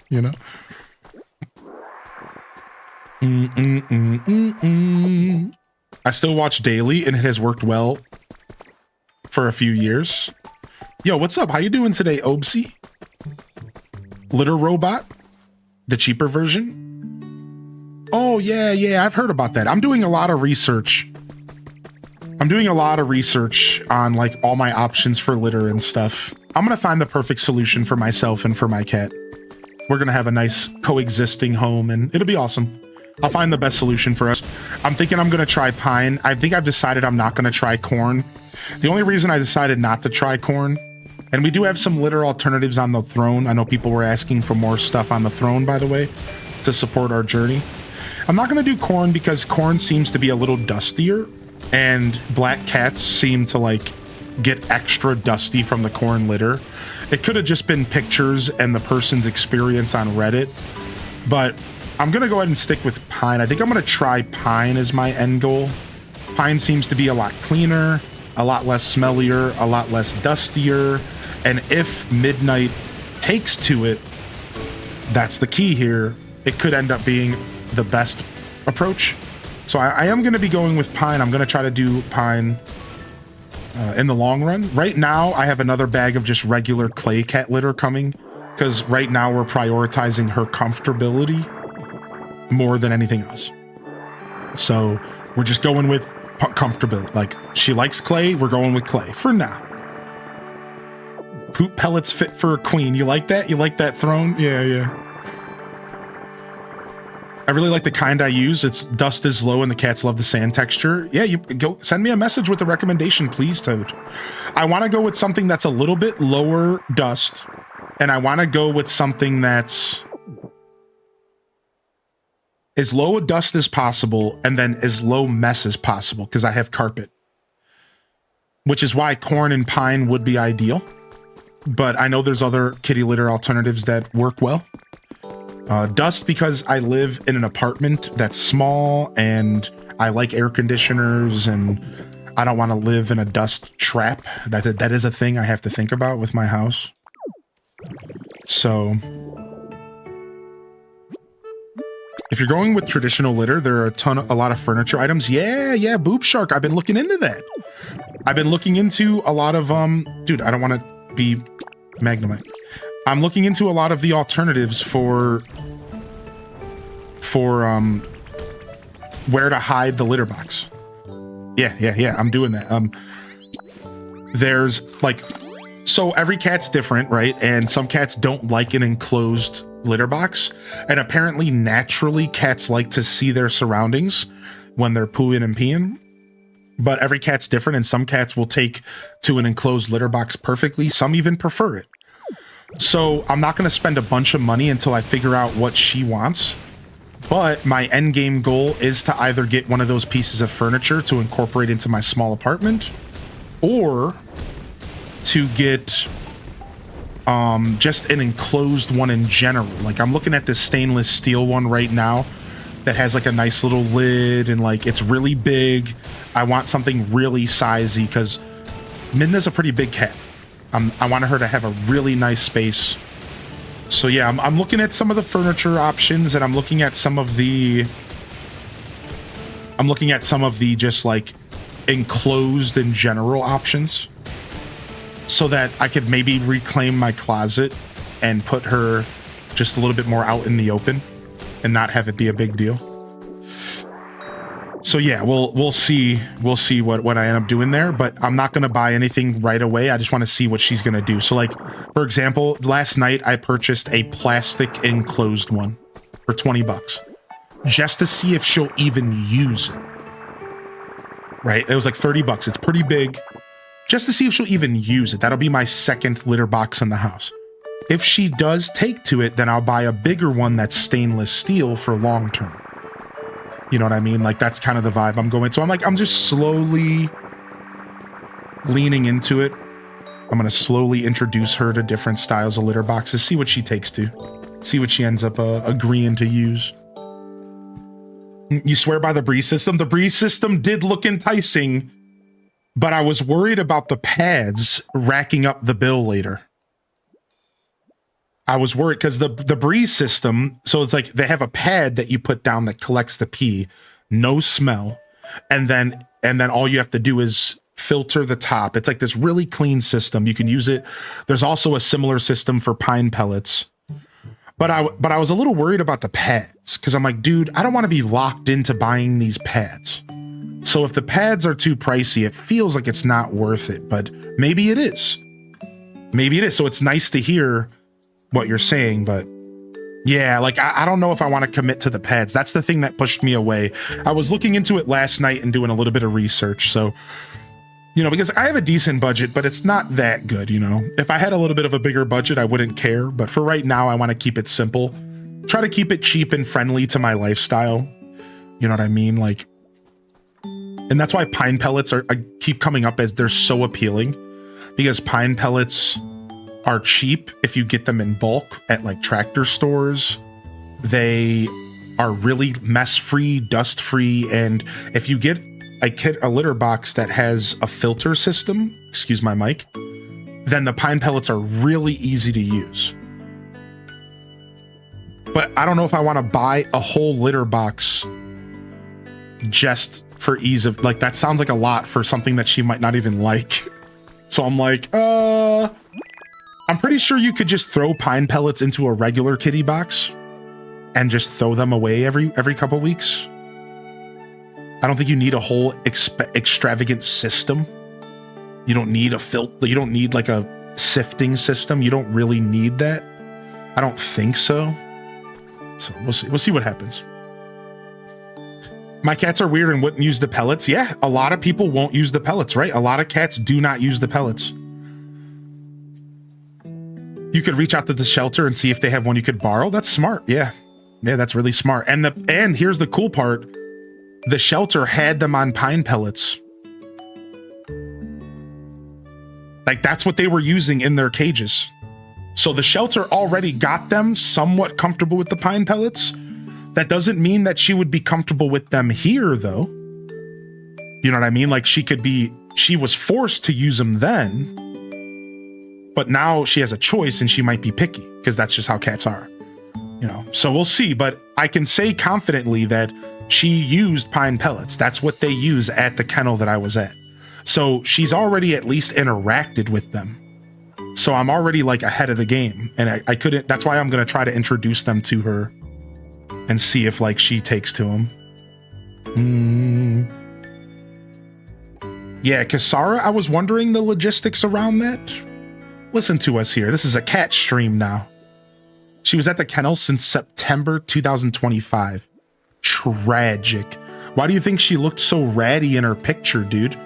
She also might be a grieving cat because we're pretty sure that her owner might have passed away.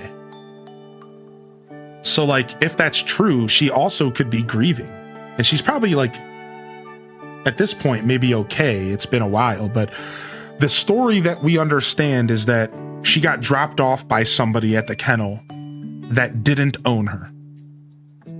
It was the guardian that got bestowed the cat after the passing of the owner.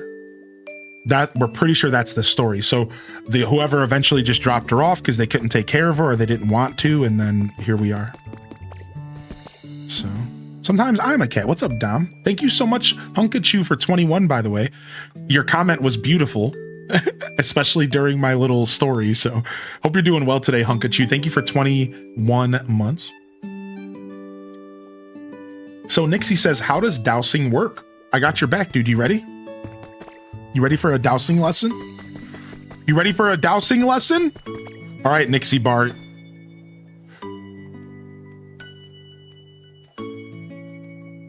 All right, let's go find Pidgeotto.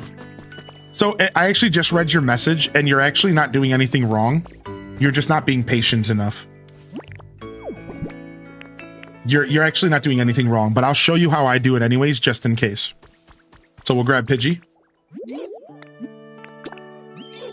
All right, and let's grab the dowsing machine. And we're gonna activate the dowsing machine. So she says there's something below us. So if they say there's something below us, they're usually talking about the block right in front of them. So I'm gonna go ahead and I'm gonna punch this once. Look at that. Now, sometimes this is annoying. Digging out the item and stuff is actually like mad annoying. All right, so now let's keep going though. Let's just keep going and I'll show you more uses of it. You ready? All right, dowsing machine. So she's saying, let's look over there. So the direction she's facing. All right, so now I'm gonna go ahead and I'm gonna float over this cliff. And I'm gonna stand right here. And I'm gonna do it again. Let's see how much further she wants to go. All right, she goes, look over there. Okay, keep going. Oh, boom, she actually found it below her. So you see, so sometimes they'll say, look over there. And then they go, wait a second, it's right here. A little bit buggy. So you gotta wait a second. Sometimes they do kind of snap and go, wait, actually it's right here. So, all right, let's go ahead and grab it. Found it. And then I'll do one more just so you can kind of, again, get a feel for it. All right, so let's dowsing machine. Let's do another.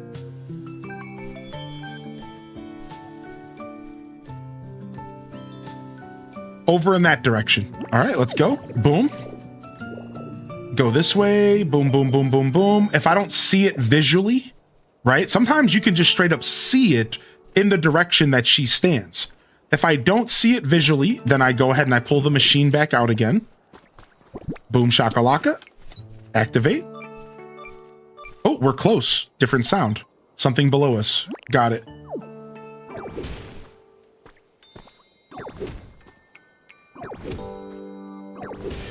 And there you go.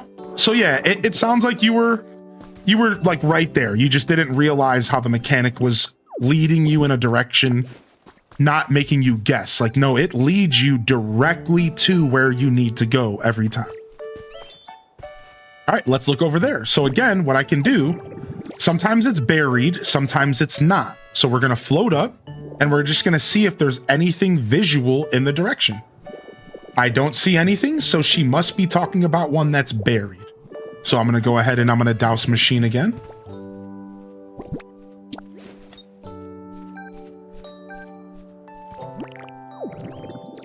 All right, C tells me to keep going this way. So it's probably gonna be like right on the edge here.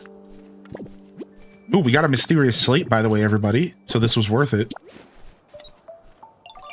Boom, there's something below us. Sometimes you have to wait for them to land. Sometimes they won't even land. And you have to kind of gauge where they... But again, I've learned that it's usually the space right in front of them. Boom. Sometimes you have to dig 3 down. Sometimes you have to dig 2 down. Like, it could be deeper than this. Sick. I'm assuming flying type's the best for searching. In my opinion, flying seems to be the best, yeah. Yeah, because then you don't have to worry about creating terrain for them to walk on, because that becomes a problem.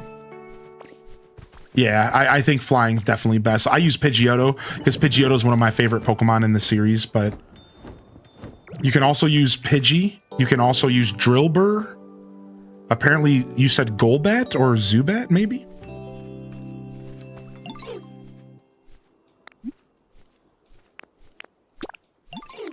Ooh, so about the island legendaries, the Pokedex trick isn't 100%. I checked my decks, no legendary, decided to collect things and found Entei. Oh my gosh, so I could have been passing up legendaries? Don't say this. Don't say this. All right, we're going back to the Dream Island. There could be a legendary waiting for me. Oh my gosh. In ZA, they should make it so where you can move a Mewtwo from Let's Go to ZA and get the Mega Stone. Oh, cute. Wait, is Mewtwo not available in ZA? I guess not. I'm keeping my points. If it's there, I want a refund. That's so tough on an animal. Makes your rescue story that much more impressive. 6 months in a shelter while grieving a loss is so difficult. They just don't understand where their person went. Such an incredible gift you've given her. A lot of people don't understand the kind of patience that's required for an animal that's been through that. And they end up giving them back thinking they're broken or sick.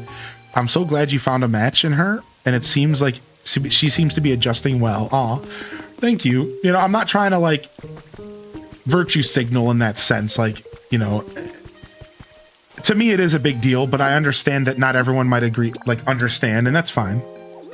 But to me, it is a big deal, and I'm very proud to be able to give her a home. You did miss the cat update. Yeah, she's doing well. We had a nice breakthrough yesterday. There's some pictures in the Discord, but she got some pets. She let me give her some massages and pets, so massive upgrade.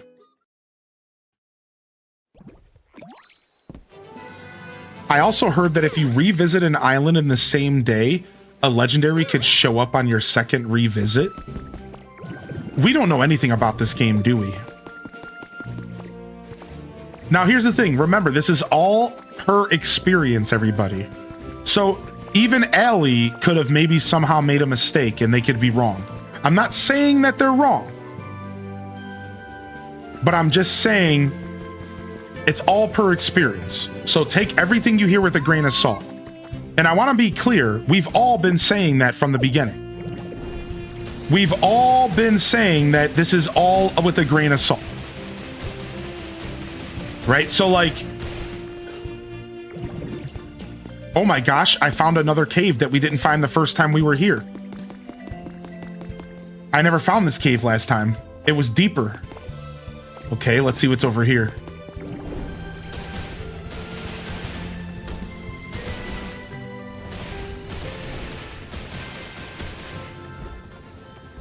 Dang it. No luck. Just some trash. Frick. I was so excited for a second. Dang. Oh well.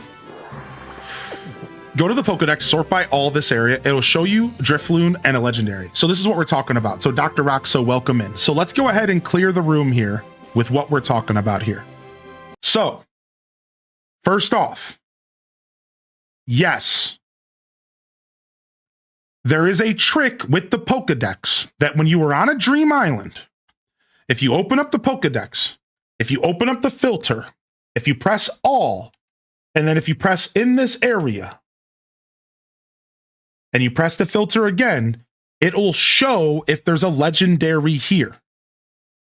And we have a lot of data that shows that this works. The majority of people in this chat have shown that this works. I'm going to say probably 70, 80% of the people in this chat room, maybe 90% of the people playing this game that have frequented our chat room have confirmed that this works. However, there has been a 10% outcry that it doesn't. This is what we're addressing today. This is why I just came back to the island, because roughly 5 to 10% of our community has said, no, this is not working. Now, because we don't have any data mined information, all we have is everybody's personal experience. Some people could just be doing it wrong, and they could just be wrong. The truth is that most of the data here has proven that this trick works. So I am actually on the side of doubting anybody who says otherwise. I'm going to be real. I'm leaning towards those people being wrong. Sorry, no offense, Allie. No offense, Zane. I am leaning towards y'all being wrong. Why? Because 90% of the chat room has said this works. So just due to the data we have collected, there is a higher chance that you're doing something wrong than there is that all the other 90% of us are wrong. So, unfortunately, I am still of the mind that this works exactly like it's intended to work. And you guys are just not doing it correct. But I thought we would come back and check anyways, because why not? And I found a whole nother cave and a tablet, which is awesome. So I'm happy I came back regardless. Let's see what this is. Ooh, I got a new pattern. Nice. Maybe people are on their second visit and they find the legendary. That's why, right? There's so much. And here's the thing. We don't know all of the details, right? So like, that's why I was saying earlier, I'm like, we don't really know anything about this game, do we? We just don't. Like, we don't know. We just don't know. There's so much misinformation and a little bit of confusion and a little bit of not full understanding of how it all works. So again, I've been showing it off a lot. This is what I do when I enter a Dream Island, or rather when I'm about to leave. I open up the Pokedex. It's a 3-step process. All right? This is how I believe it works all the time. You guys ready? Step 1, open up the Pokedex. It's a 4-step process. I lied. It's a 5-step process. We're going to break it down to every step. Step 1, open up the Pokedex. Everyone with me? It's HDES notes. Step 2, press Y and open up the filter. Step 3, press all under the registration status. All. Step 4, go down to location and choose in this area. Registration status all, location in this area. Step 5, press the Y button again to make sure your filter activates. And a way to make sure that you did this right is it will say active filter here. My filter is activated. If there was a Pokemon here, there would be a third Pokemon on the screen. It would be a question mark or a silhouette. This is how I believe it works. This is how it's been working for everyone in the chat. And this is how I believe it works the whole time. That's it. That's it. No more questions. No more variables. This is how I believe it works. Done. Pause. Stop. Now, let's go forward with some extra variables. So chat is saying you want to go ahead and tick all specialties. Specialties is already ticked by default on all. That's why I didn't mention it in my steps, okay? That's why it wasn't a part of the steps. So take a deep breath. You don't need to touch specialties. It by default is always on all if you are loading up a fresh filter. So again, there's a reason why I made it a 5-step thing. Step 1, Pokedex.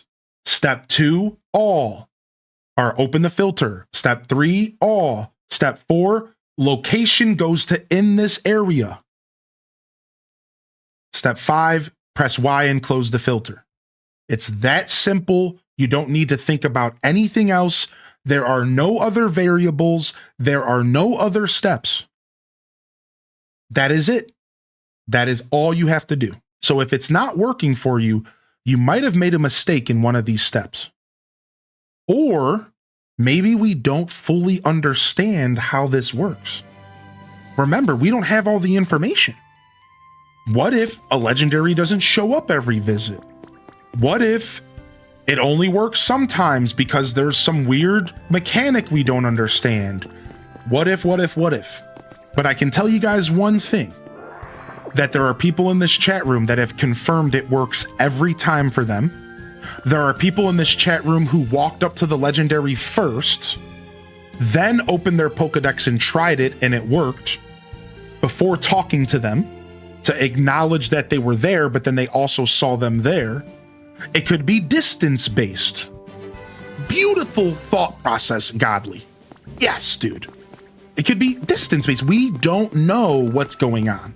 So no one should be making assumptions about anything. But because of the data that we've collected, most likely this works, yo. Most likely this works, and we're pretty confident of that statement. Most likely, we're pretty sure this works. Now, the way that I do it is I manually check first. Then I try the trick. Because I find that the manual check first gives me peace of mind. It allows me to play the game, have fun, explore, then do the cheesy thing before I leave. I think that that's fun, and I like playing video games. I don't like cheesing everything I do in a video game. So I go and explore first, right? Then I open up the Pokedex as a failsafe before I leave, and I say, okay, let me just make sure I didn't miss something. Because there is a chance that the Pokemon is somewhat hidden, and you do have to do a little bit of digging to find it. However, as another point of data real quick, it should be noted that in most scenarios, the legendary is just at the end of a cave. It's just about you finding the cave. Sometimes the entrances to the caves are covered up a little bit. But it should be noted that you shouldn't have to be digging too much to find these legendaries. In almost every scenario I've seen online, it's as simple as going to the bottom of the cave. You find the cave, you go to the bottom of it, there's your legendary. So I don't think you need to be like clearing the whole mountain out to find it. You're just looking for the 1 to 2 caves that every Dream Island provides you. And you're just exploring those caves. That's it. It's like not a ton more than that, right? So that's all of the knowledge I have, and that's everything that I understand on how this all works. And if don't psych yourself out about this, you know what I mean? Like, what's up, Kai Bells? Hey. For me, it's always been behind this brown wall you just walked through. Right. Like a lot of the data we've collected shows that it's not as like, it's not like hidden or anything. Like it's not like you have to dig to the center of the earth to find the Pokemon. Now you might have to dig around to find the cave because they don't always have an entrance. But like you're not digging to the center of the earth. You're not like it's not that complicated to my understanding. And again, I'm not sure, but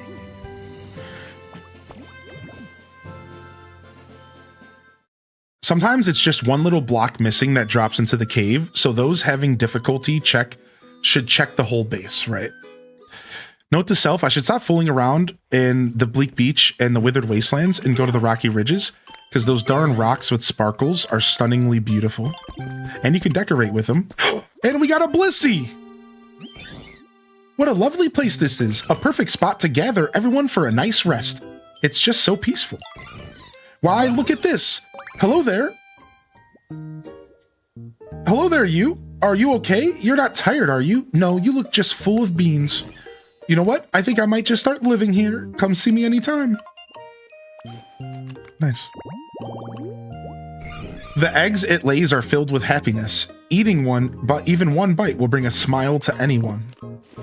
Wow, happiness eggs.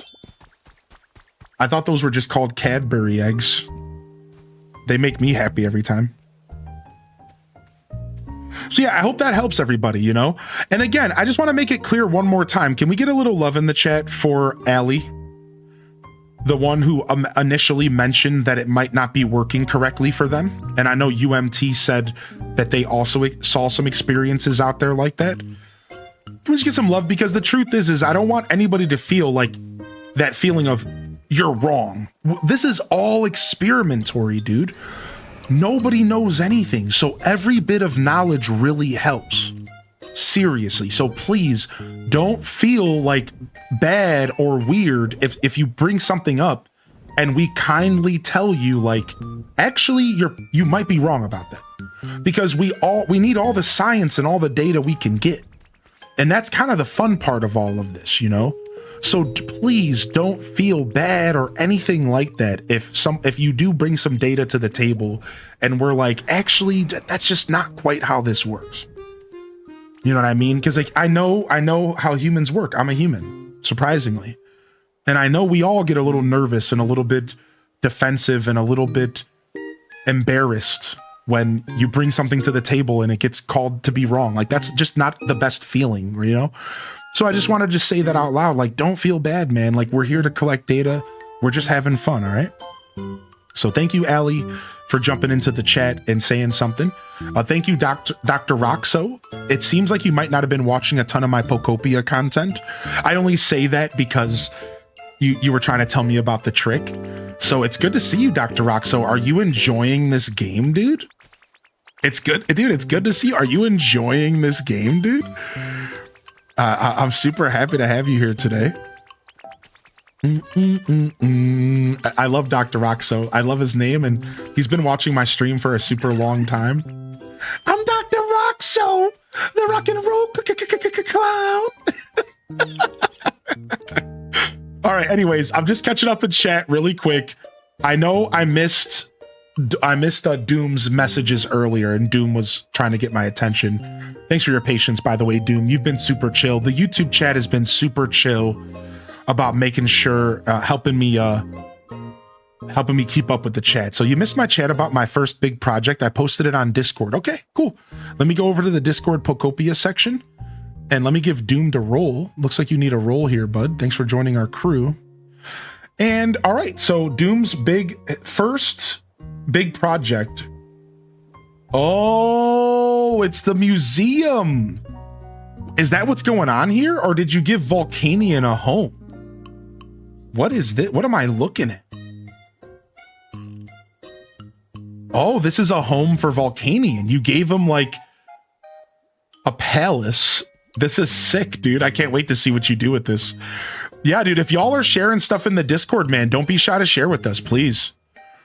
Also, Ellie, if you're out there, I'm trying to gift you a sub, but I can't find you in the Twitch chat. So if you want a free sub, jump in the chat and say hello, all right? Oh, wait, never mind. I already found a solution. Shh, I didn't say a word. You didn't hear what I said. Never mind. Never mind, never mind. I have a solution. I can just gift you manually. Never mind, I said nothing. All right, sick. All right, hold on. I want to see what else you guys have been doing in here.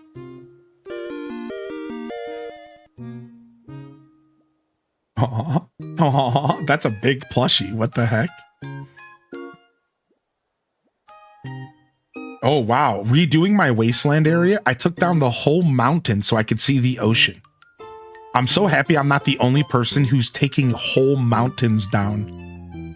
I'm so happy I'm not the only person doing this, because I got a lot of work ahead of me, man.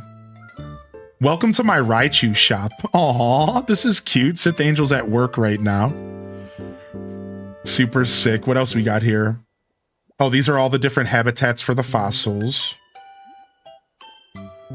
Attention all Pokopians. Pick up and put down your Chansey topiary, and it turns into a Ditto. And this works for the Pikachu fountain, and we're pretty sure the Chansey fountain as well. Super cute. Oh, look at this. I think I want this. Oh my gosh, this is what I want, I think. I think I want this for my fuchsia city build. This is good. I'm so happy people are already doing this kind of stuff. Look at this, man. This looks so nice. Look at this. Man, I'm so happy people are doing stuff like this already. This is mega inspiration, actually, dude. Thank you for sharing that, Kerbu. And good morning, Organic Plays. It said, first time here, big W on how you are able to express yourself and how you are aware on how others may feel. Thank you, Organic. You know, I've always been a little bit overly empathetic, like to a fault. And while that's a great trait to have, it can get you in a little trouble here and there. So I appreciate you saying that, because I am always kind of thinking a little bit deeper, I feel, about how I interact with all of you and how you all interact with each other and just how it feels to be in front of a couple hundred people and make a comment, you know what I mean? Like, that's like, I know naturally that just feels embarrassing, you know, and I like to let people know, like, you're okay, you know, do your thing. Thanks you for saying that. Thanks so much for saying that, actually. Welcome to my show today. So we got Skip Bloom here. All right, we got a quiz. What flavor does Goldango love the most? I don't know. Bitter? He's gold. Nope. Oh, well. Sorry it's been so long since I last watched. There's been so many great games lately. I've been playing Pokopia, and I'm correctly fixing the ocean by the ship. Nice. Nice, you're trying to fix the ocean around the ship, right? So are you trying to do the whole Bleak Beach in general? Is it possible that the face thing is because those are constructed things, and the blank smiley face is just how Ditto sees faces at all times? I love your headcanon, dude. Are you kidding me? You also just posted your progress in unearthing the dojo. Nice. I'll take a look at that here in a little bit. Nice. Very nice. It looks a lot better surrounded by water. Oh, so you're surrounding it by water and taking away the sand, which that's really cool, actually. I really love that. Yeah, unbeaching it. All right. So wait, I came back here. What did I come back here for? Oh, to go to the Ditto Down. We were actually doing work in the Withered Wastelands. Let's go ahead and just dump our inventory again, because I'm lazy. And then... Actually, we should do some sorting real quick. All right, boom, boom, boom. We got a lot of dirt we're picking up and a lot of materials we're grabbing. So this is a good opportunity for us to clear out all of this junk. And then we got some ordinary soil to drop off as well. This is my little storage secret base in here. And I'm starting some Minecraft style storage rooms. If you're a Minecrafter, you know the deal. If you've never played Minecraft, you might not have seen something like this before. But just know that this is a very Minecraft adjacent style of storage. Like, this is the kind of thing you see in MC all the time. The difference is I don't think we have hoppers, so no automation, but it's good enough. Boom, boom, boom, boom, boom, boom, boom. All right, drop all this stuff off. And then I have a couple chests that are just for miscellaneous right now until I get more organized. You've seen people do this in Minecraft? Right. I've played Minecraft my whole life, and I might not be a big fan nowadays. I don't play a ton nowadays. I can tell you that it's still very much ingrained in me. And you'll see a lot of my interactions in a game like this will kind of come back to my roots, you know? Because I played that game for years of my life, so...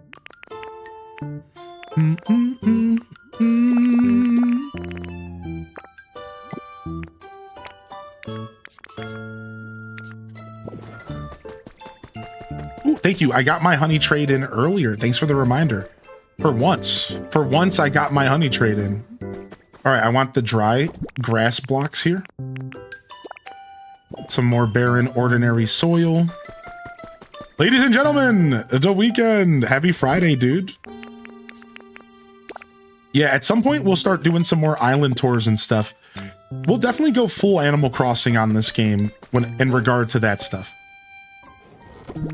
We'll definitely go full Animal Crossing in regards to, like, some of that fun stuff, like island tours and stuff like that. At some point, I'll be leaning a lot further into the multiplayer side of this game. I do want to start a brand new Cloud Island and start playing on a Cloud Island more consistently.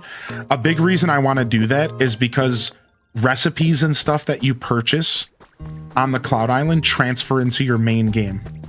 So if I buy a recipe on my Cloud Island, I can take it home and then craft it at home. So this has made me realize that I want to start incorporating the Cloud Island stuff into my gameplay.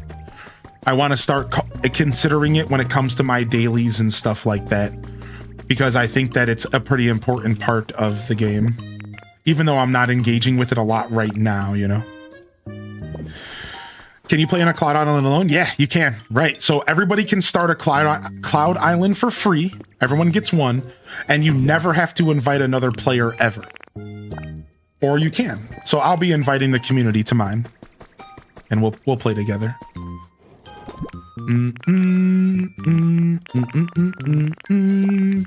Nice. We got 2 mysterious slates from just helping our friend figure out how to use the dowsing machine. Like, how nice is that? Just by being a good Samaritan, you know? Helping somebody out, and we got 2 mysterious slates, which is perfect. So we're only 4 away now. Yeah, you also get an extra daily stamp from the Cloud Island and everything. Like, there's just so many benefits for using the Cloud Island that I'm realizing that I kind of want to start incorporating it into my gameplay.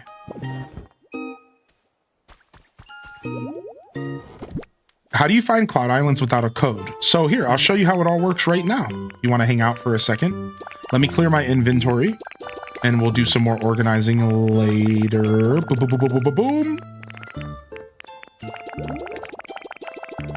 And boom, boom. All right, so the Cloud Island, when you first go to make one, you go to your PC, you might have to get to a certain point in the game, you go to link play, and you say play on Cloud Island. and you're going to want to create a new one.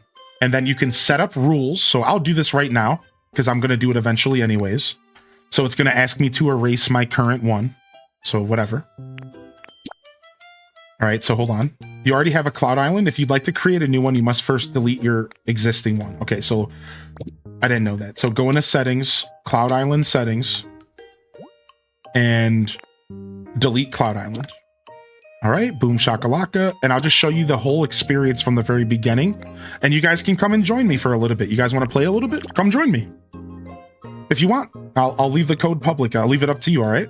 And I might erase it again later, just a heads up, because I'm not quite ready to start this officially, but maybe this will be my official beginning. So what you do is you go to play on Cloud Island and you say, create a new Cloud Island. Again, everybody gets one Cloud Island for themselves to be the host of.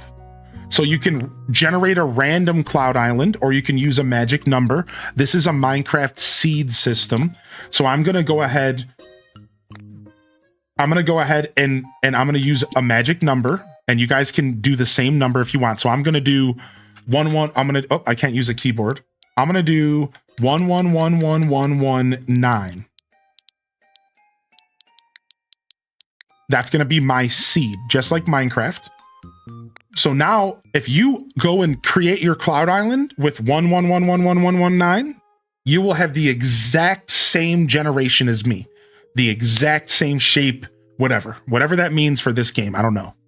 So we're going to go ahead and call this YouTube, since we called the last one Twitch, and it's only right that they get some shine as well. So boom, let's go ahead and put down YouTube, boom shakalaka. All right. And then now we have to choose our settings. So this is a big deal, everybody.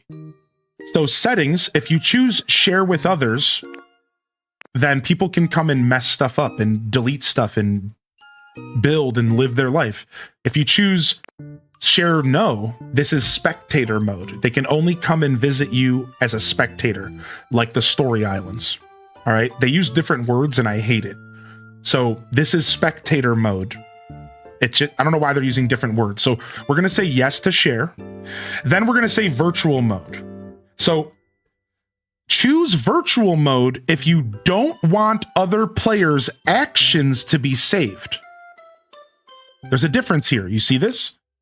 Allow other players to play freely on the island. Do you see this? This is spectator mode. You want to know why I know? Because when I turn off share, then it changes some of the rules here. So that's the wording here. Play freely. I believe what that means is that it's like I think that's like spectator mode. I think that's like players can not do anything, but they can still visit me and go to the PC. Kind of like, again, like the story island. So virtual mode's different. So you might be asking, well, why do you need virtual mode and this? Here it is. You don't want other players' actions to be saved. So in theory, if I activate virtual mode, I could have a beautiful designed base, and you could come in and you could destroy it like a wrecking ball.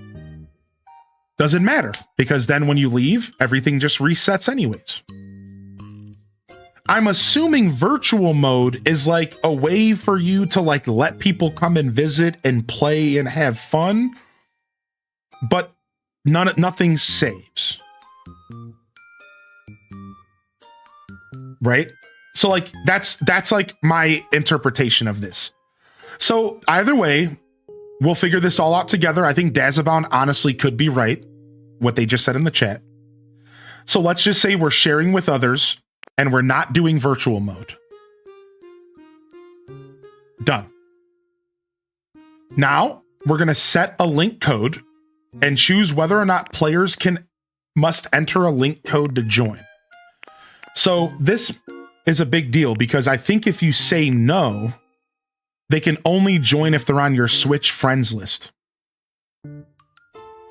If you say yes, they can join even if they're not on your friends list. This is a really big deal because if you say no, I don't think you can ever invite anybody to join you unless they're on your Switch friends list, or if you invite them directly. Like with like it's like a direct invite. Like, okay, I'm gonna give you a 6-digit code and you're gonna join me, but you're not on my friends list. But if I say set a link code, you can visit me anytime, no matter what, without me inviting you, without me creating a new dodo code. There's a permanent dodo code, an address that you can plug in and visit, no matter if I'm even online. I believe if you don't set a link code, then you cannot visit this island unless I'm online and I'm inviting you with some sort of dodo code. I believe this is a big deal. You want to be aware that if you don't use a link code, then people won't just be able to play on your server like a Minecraft server. You probably have to be present. But if you use a link code, it's basically like a Minecraft server and anybody can come and go as they please. And we'll answer some more questions in a second. So we're going to say yes to a link code, and then we're going to display it so you can all see it and join. And then allowed a link code saving. So choose whether players can automatically save your link code so they can revisit on the fly. If you say no, then they have to retype it every time. If you say yes, then it becomes one of their permanent islands that they can revisit anytime. All right.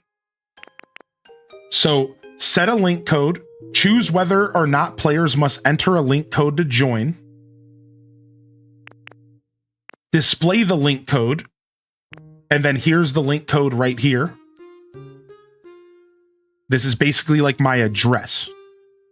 All right. And then the only other thing that I need to say, because some people are like a little nervous about this, the host is always preserved no matter what.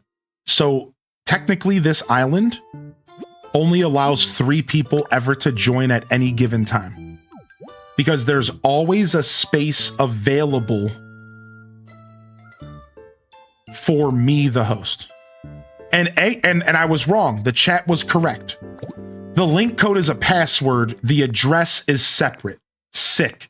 I didn't realize that. Okay, so I thought the address was the link code. So let me quickly reword what I just said. So, for example, if I want to allow you to all be able to visit my island at any time, this is the settings you would want. Share with others, no virtual mode, no link code, no password. Skip all the rest because none of it matters. All right, you press start. And now there's going to be an address that's created. And this address is what you're going to use to join my island. I thought the link code was the address, so I did misspeak. So I'm going to type this in the chat for all of you. S5. And this is the same exact address that I had last time, which is peculiar because I deleted my island, but it gave me the exact same address. Interesting. Maybe we all have a permanent address per save file. Interesting. All right. So now I'm communicating. I'm loading up my island. And Miss Magius wanted to join me, so I let her. Yeah, it's very interesting, by the way. Same address. Didn't know that. Cool. So I deleted and I restarted. So yeah, it's probably attached to the Nintendo Switch Online account or something like that. So I apologize that got a little bit messy, everybody. Apparently, I don't even fully understand how this all works. I'm glad we all sat down and talked about it, all right? And let's explain everything one more time once we enter so I can get you to understand like what we're doing here. And then I'm going to move on. So, welcome to your Cloud Island. I think Dazabound's interpretation was correct. I'm pretty sure if you go into the computer, all right, let me get my stamp for the day. And you go to your link play and you go to your cloud settings. I'm pretty sure Daza was right. I'm going to go ahead and just say this. Daza was correct. Share with others is basically a way for you to shut the gates of your island. I agree with Daza. That's the right interpretation. So share with others is literally just you opening or closing your gates. If you want to do this all by yourself, choose no. If you want to have a chance for people to join you randomly from your friends list or whatever, then choose yes. I think that Daz is right about this. I'm going to go on a limb here and I'm going to say this is basically multiplayer on, multiplayer off. Done. That's it. Meanwhile, virtual mode is spectator on or spectator off. I think that makes just way more sense. We're just going to go with it. All right. Now that we got that out of the way, I just want to show you guys what's going on here. You see this address right here, everybody? Anytime you want, you can plug this address in and you can join my island. It's perpetually online. It always reserves a space for the host. That's me. But this server is up perpetually. Right now. Like right now, if I were to end my stream and go to Albuquerque on a day trip, you could be loading into this island and you could be visiting and you could be building and playing and decorating anytime you want. Any day, 24/7. And again, one more time, there's always a space reserved for the host. So you never have to worry about not being able to log into your own Dream Island. Now, you guys should understand, sorry, I called it a dream. It's a cloud. You should understand the cloud, all right, doesn't have any connection to your single player save file outside of a couple little things. So if you pick up this stick right here, you are not taking it home with you. However, what you can do is you can get stamps from your Cloud Island. Come on by, Introvert, if you want. Here's the code again. You can also get recipes. Your Pokemon Center has a shop every day, correct? You can buy recipes from here every day to help your single player save file be better. We're pretty sure that is how this works. We're pretty sure. I could be wrong about that, but we're pretty sure that recipes transfer over. Also, you'll notice something. My currency's still the same. So if you come here and do your daily challenges, you have a bunch of coins waiting for you. There's a whole another save file with coins abundantly to be collected. You can get this whole area up to level 10 environment level. You can get all the coins from building all this stuff, which is potentially a couple thousand. So I'm starting to realize that this Cloud Island is important to everybody who's playing this game, whether or not you ever intend to do multiplayer. I repeat, everybody should be engaging with their Cloud Island. Once a day, you get a stamp. Once a day, you get challenges to get coins. Once a day, you get shop items that could be unique to your shop at home in the game. So in all reality, even if you never intend to play multiplayer, or if you're like our friend in the chat who doesn't have enough friends, I know, I don't got any friends either. I understand how you feel. My chat's my friends. If you're somebody who doesn't have a lot of urge or need for multiplayer, you should still be considering this.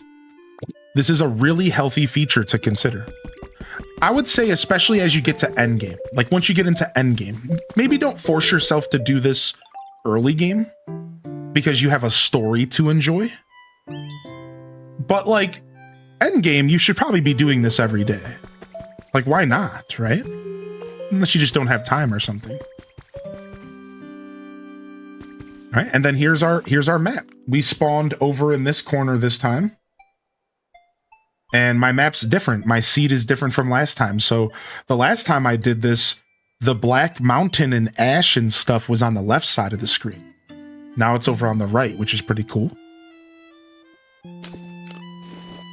Yeah, there is no exclusive recipes on Cloud Island, and there are no exclusive Pokemon that spawn on the Cloud Island. But I can tell you guys one more little pro tip. You can utilize the Cloud Islands to get to know and register Pokemon in your Pokedex. So, for example, let's say that somebody spawns a Magby here that I've never interacted with in my regular save file. If you spawned a Magby in... Oh, and there's one exclusive Pokemon. Oh, thank you. I didn't know that. Oh, thank you. I did not know that. So now, let's say you spawned a Magby in. I could go and talk to the Magby, and it would register into my Pokedex under a shadow. It's kind of like seeing it, but not catching it in the original games. You guys know what I'm talking about? So I could interact with a Pokemon here that I've never met before, and it would show up as not a shadow, but like basically seen, but not caught. And I could even interact with habitats that I've never seen before.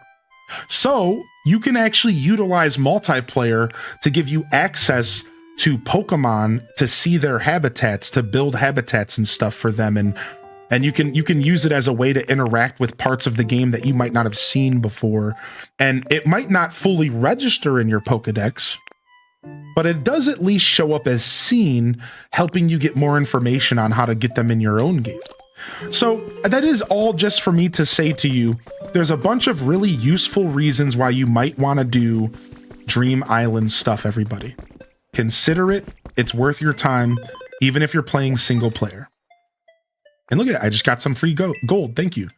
For those of you that want to visit and come get that stamp, you guys can come and visit anytime you want to come collect your stamp.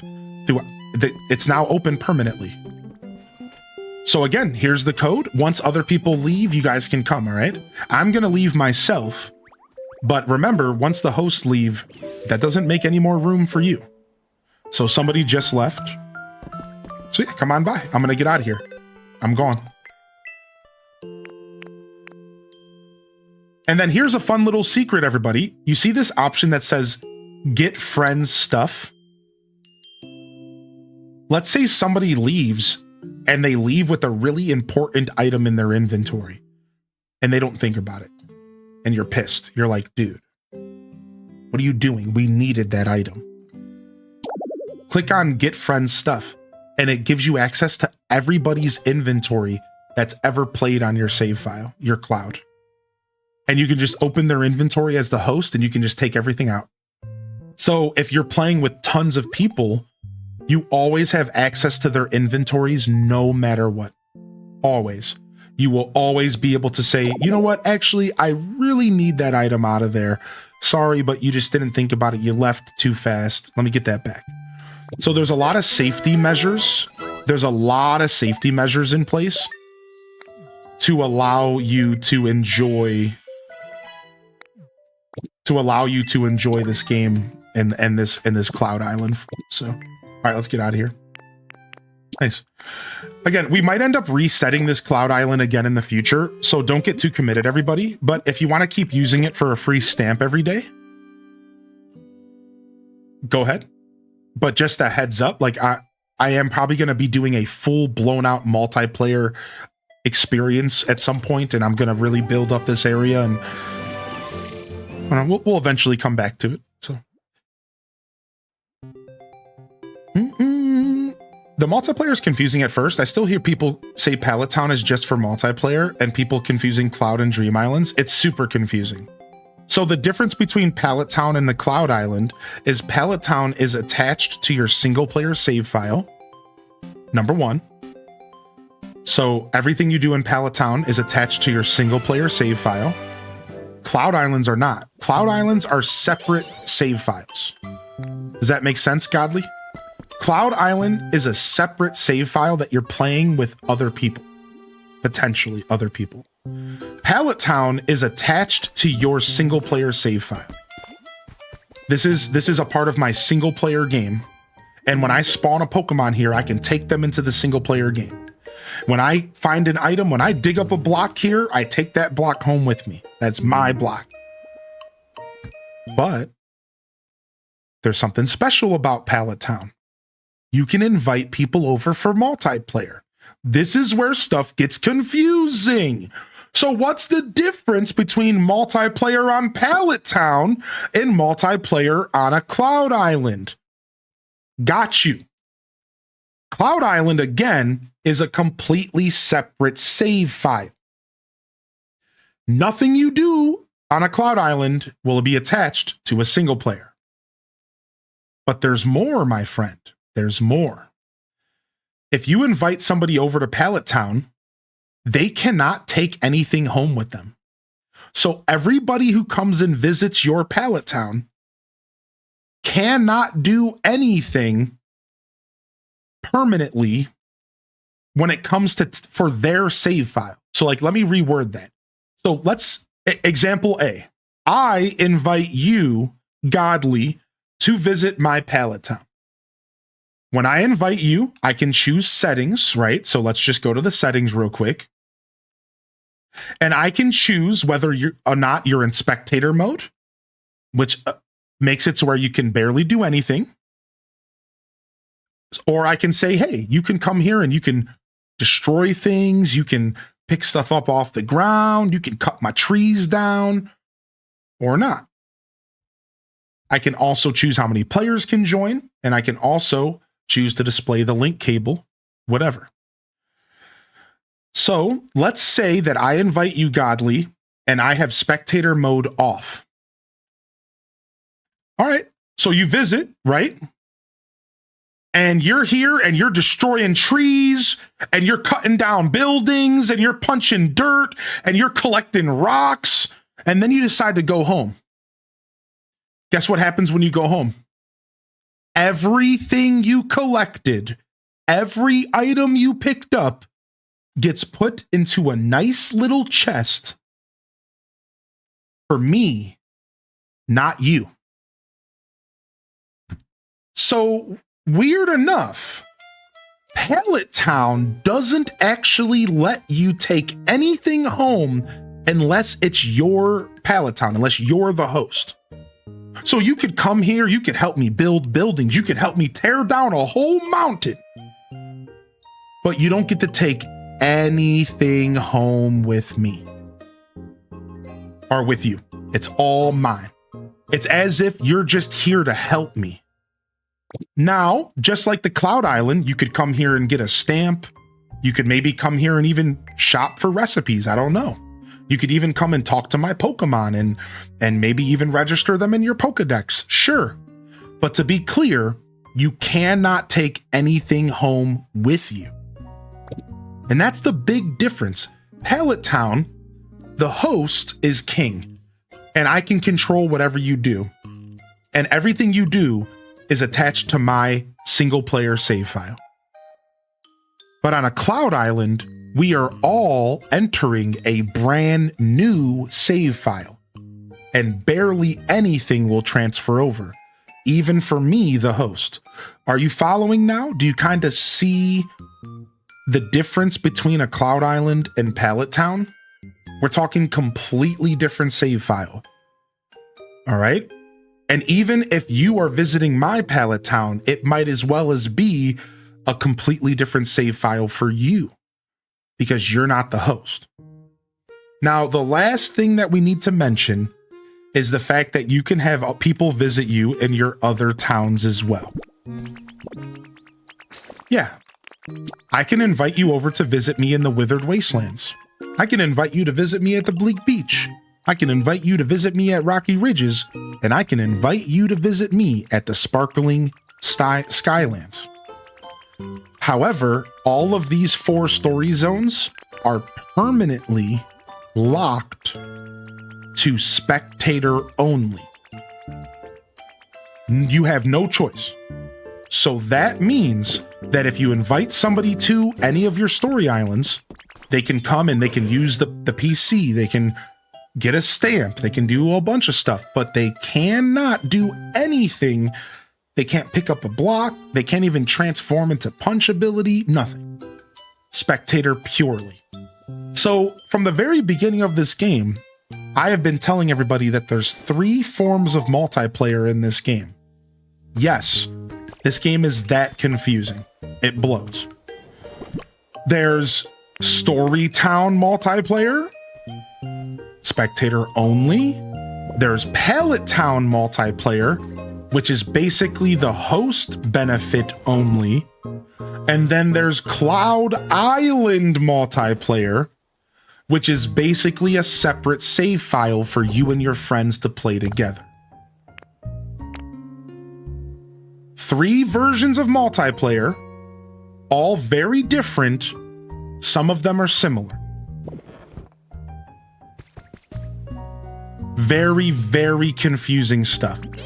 If you're confused and if you're still lost, I didn't do a good job at explaining all of that, so don't feel bad. But I did my best. It's a lot of words and I have a headache now, so I'm done.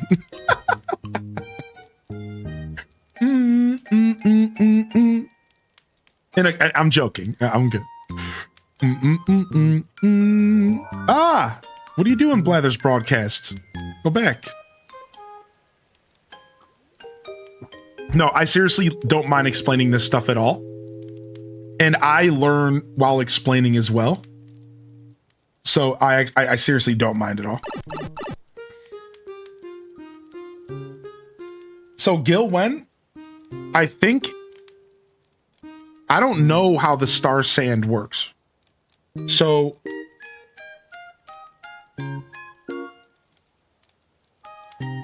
I don't know how the stars work. Does anybody know how the stars work? I don't know. I would assume that you could give the stars to Pokemon.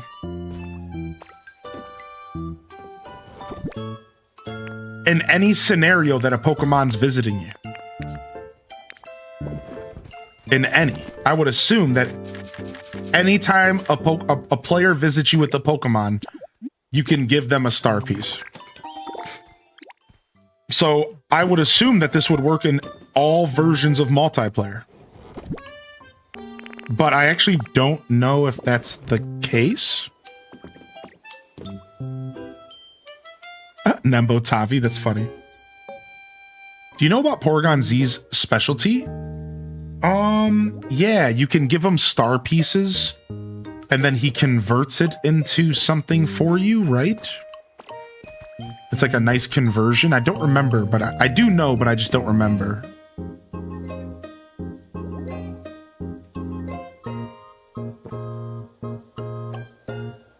Yeah, Pokemetal, that's what it is.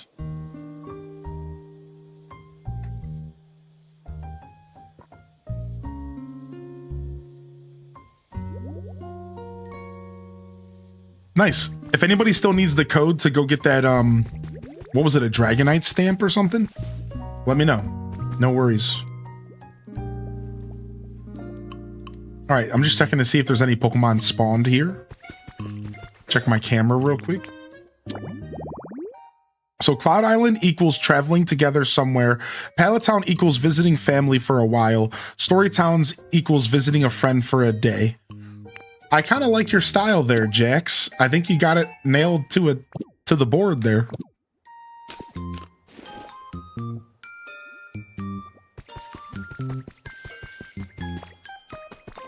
And if I missed anybody during that explanation, don't be afraid to repost your messages, all right, y'all? Sometimes I'm going to miss stuff. My chat's pretty active.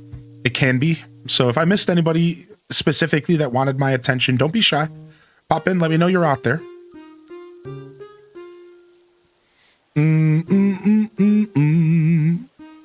I really wish Pokemon would give a formal explanation of the different features because streamers have been, yeah, we've all been tirelessly trying to explain it. By the end of that explanation, though, I got it down to a science. At this point, I could probably put out a video and I could probably write a script and really make it clean.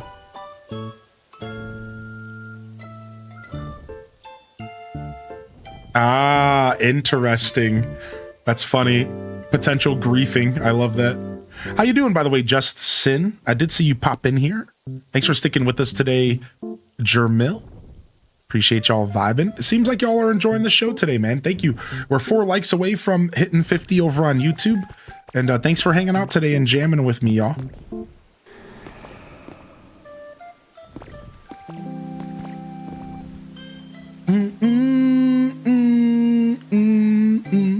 All right, no luck with some of these habitats that are giving me a hard time. We have some habitats that are giving me a hard time, dude, to spawn in. I want to change up my tree stuff. You guys want to see something cool? I kind of want to change up my tree farming as well. Let me go pull this up for y'all.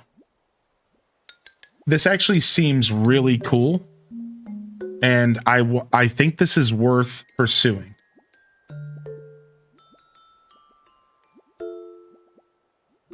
I don't know if it was Philly Beats. But I don't know if it was Philly Beats, but yeah, here it is. Look at this, y'all. Look at this. Watch this tree farm. You guys ready? This tree farm is actually insane. Look. So you can hit all the trees at once. All right, you see what's happening here? So they're putting 5 trees in a shape here. They're putting 5 trees like this, and they put them like really close to each other, and then you go and you stand between them, and you use your headbutt like right here, and you hit all 10 trees at once. Watch.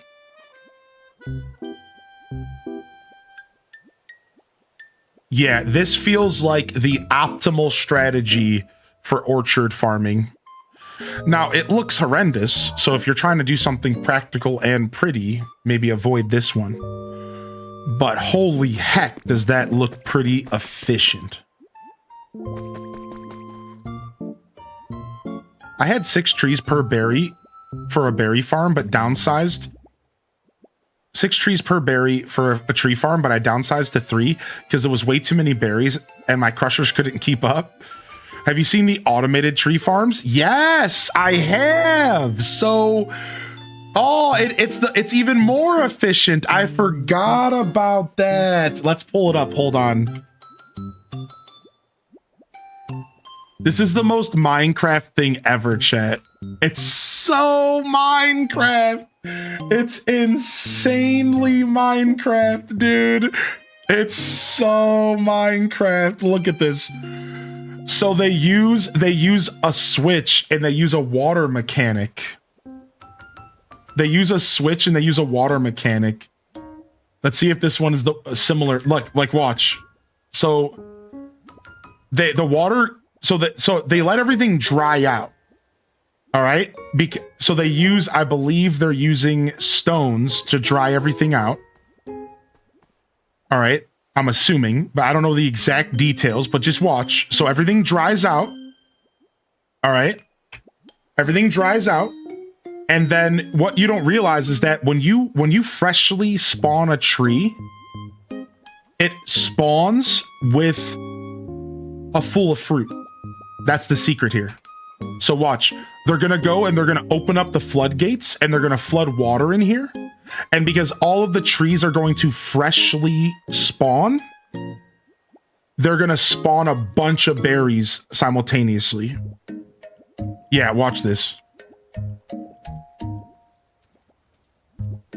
Okay, so she's going to show the whole thing being built, but I don't want to see that. So let's go back here. All right, boom. Yeah, she doesn't ever show it actually work, which sucks. I would love to see it actually work. She doesn't actually show it function in the video. That's so annoying. Sorry, I know you guys are like, oh, that's Charisse, but that's still obnoxious. Why would you not show it work once? Why would you not show it work once? What are you doing? Yeah, you just edged the hell out of us. Why would you not show it work once? Like, what are you doing, dude? I think there's a tweet that has it. Why would you not show it working once? That's so annoying, dude. Like, what are you doing, dude? That's the whole point. We clicked on the video so we could see it working once, dude. Weird decision. Weird decision. Not every YouTube video is made the equal, all right? Here, I'm going to show y'all the video that was posted in our Discord. Give me just a second. It was posted a couple days ago, so I might have to dig it up. I think it was like a tweet or something. I think it was like a tweet. I'm looking. I'm scrolling up. Boom, boom, boom, boom, boom, boom, boom.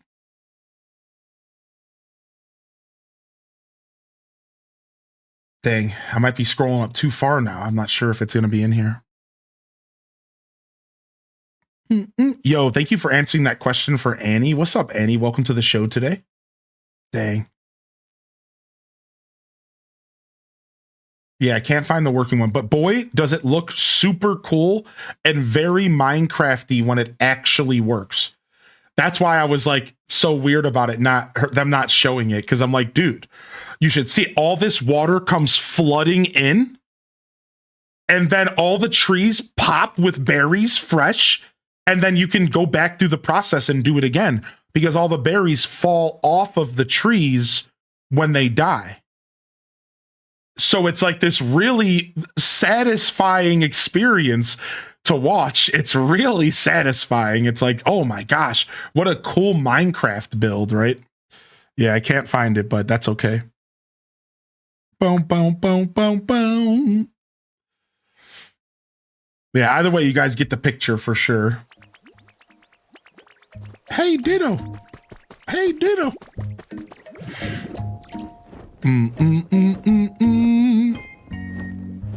Yeah, so I got all the berries naturally throughout the game, and I was missing the Rost berry. And I just took a picture of it, and I copied it in the PC. How long does it take them to dry out? It didn't seem like it was long. In the video, it looked like it took about 30 seconds.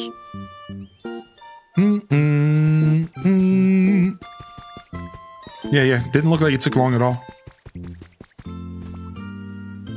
Yeah, so I got all of my fruit trees naturally, just by like playing the game, buying recipes from the PC, Pokemon giving me stuff. Like, it all happened pretty organically. The only one that I could not get was the Rost. And all I did was go to a Dream Island, or sorry, a Dev Island. I took a picture of it and I copied it in the copy machine.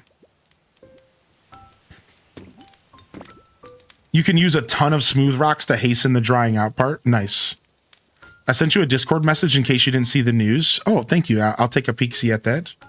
Thank you very much. Yeah, pretty cool stuff, man. We still have so much to learn about this game. I love it. I love it so much. Boom, boom. All right. You know, we never actually even did a Snorlax buff today, which is terrible considering I'm 6 hours into my show.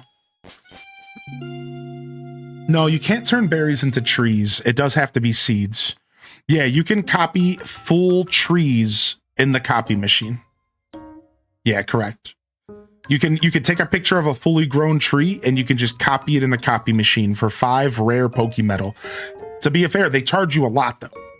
It costs 5 rare Pokemetal to produce it. So they knew what they were doing. Like, they priced it accordingly. It's not cheap to do that, but it is a super smooth way to get your hands on those berries if you need.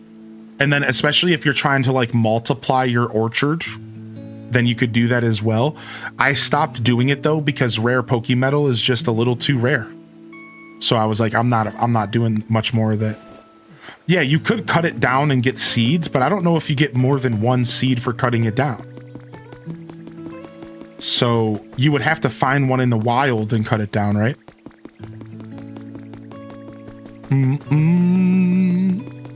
What's the easiest way to get Pokemetal? Farming it is not terrible over in the Skylands. Farming it in the Skylands isn't terrible. I've noticed there's a good amount of it hidden in the Skylands. Also, there's a nice little mine of it in the Withered Wastelands, hidden where the Mew area is. There's also another hidden area of Pokemetal in the Rocky Ridges.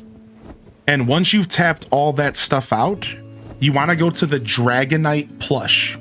I believe the Dragonite Dream Island is the one that's the most Pokemetal-fied. I think so.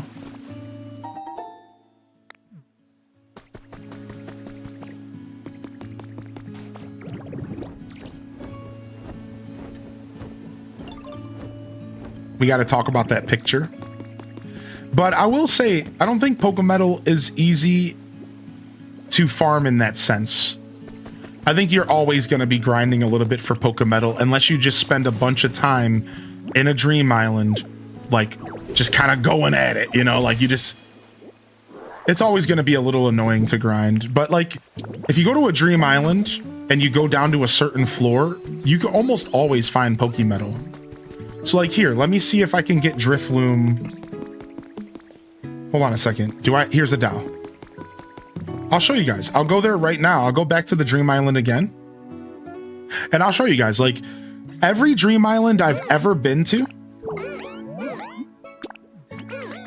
all you have to do is farm down to a certain level and you will find Pokemetal. Now, it might be only Dragonite, which is what I'm going to go check right now, but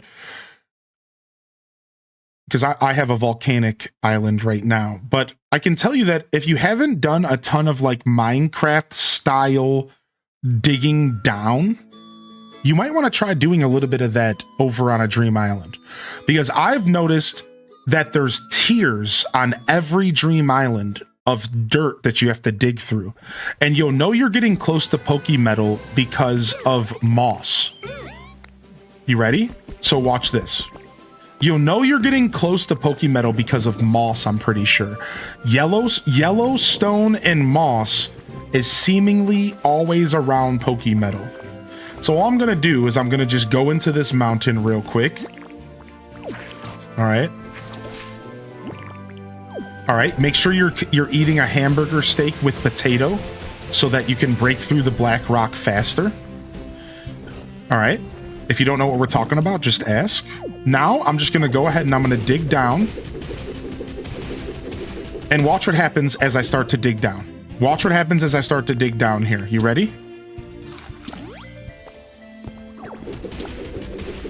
So, once we get out of the black rock here, we're going to get deeper. We're going to get deeper. We're going to get deeper.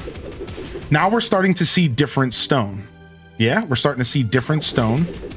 And you get deeper, you get deeper, you get deeper. Eventually, you're going to hit bedrock. But what you're going to notice is that there's different stuff spawning per tier. This is what I've noticed. It's almost like it really is like Minecraft. And that as you go, you're going to find different tiers of loot. It's almost like it's Minecraft. So now, I know I made a comment about moss because that was an experience I've had multiple times. But that just might be that specific Dream Island.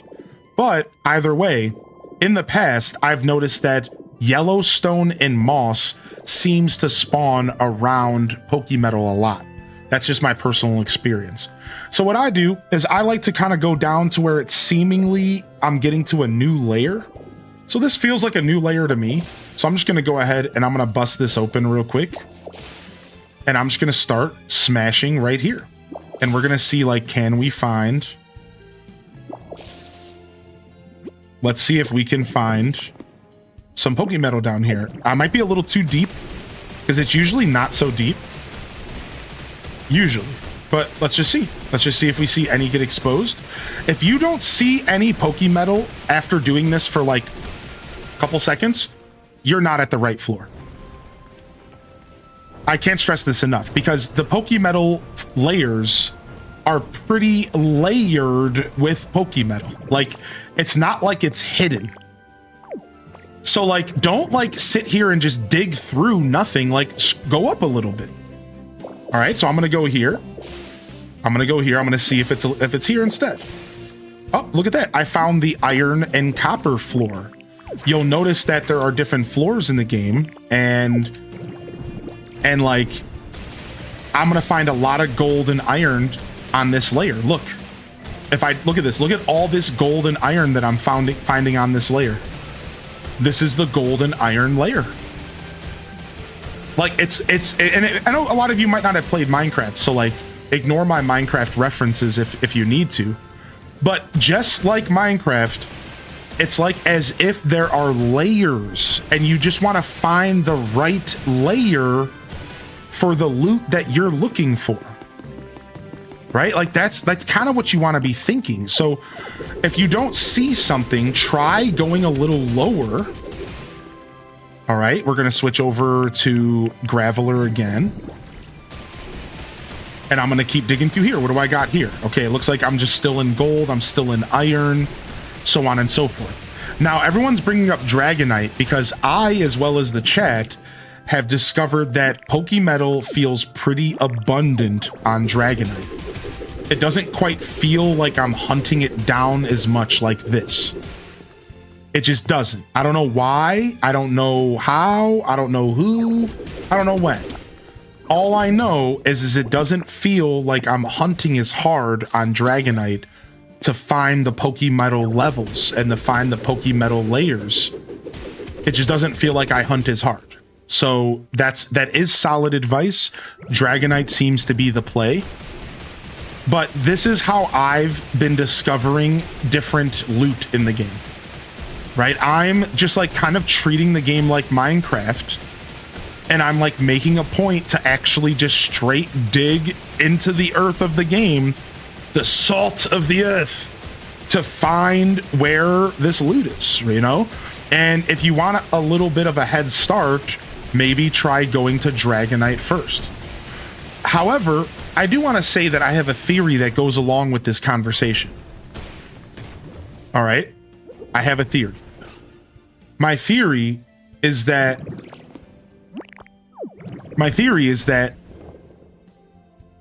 there's different seeds for every Dream Island. And you're not going to find the same stuff on every Dream Island, even the same types. It is of my opinion that you are likely going to discover different things on different Arcanine Islands, and different things on different Withering Wastelands Islands, and different things on different Dragonites Islands, and different things on different islands. However, it does seem like every island does have like a main resource that they focus on. And if you go to Dragonite, I'm pretty sure Pokemetal appears as one of the 3 resources that it focuses on.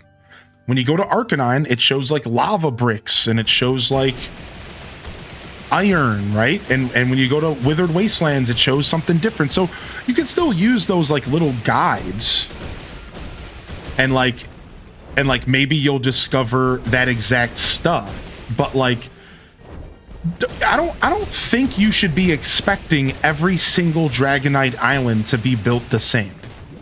And I don't think that you should be expecting every single, you know, Dream Island to be the same as the next. So Dazabound said that they have definitely found Pokemetal on an Arcanine Island before. I did not have any luck doing that. Not just now. So that it's of my theory that like not every island is built the same. Right? So I think Dragonite is probably the play, because that one's going to guarantee you some action. Right? So Pokemetal spawns at a certain depth. Correct. And that's what we've been talking about. Right. You have to dig down and find the Pokemetal layer if you're looking for Pokemetal. Like, there's essentially a layer that it spawns on. I've noticed that there's usually moss, and I've noticed that there's usually yellow stone around Pokemetal spawns. Personally, that's what I've noticed. I don't know if that's true. Like, that's just what I've noticed. Every time I find Pokemetal, there seems to always be like a layer of moss like right above it or like right below it, and a layer of yellow stone like right above it and like right below it. And it's just like, oh, okay, like I'm starting to collect my own data, you know what I mean? Baby Orion has hiccups, and it also day 2 of him being late. Aww. Yeah, so like in theory you can find Pokemetal everywhere, but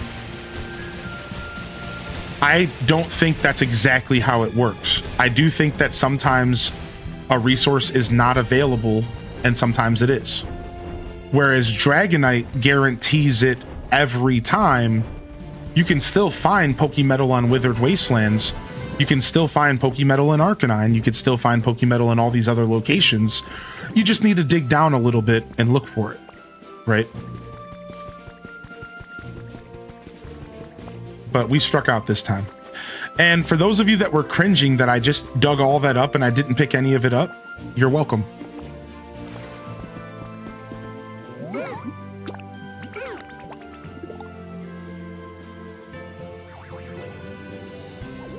You're welcome.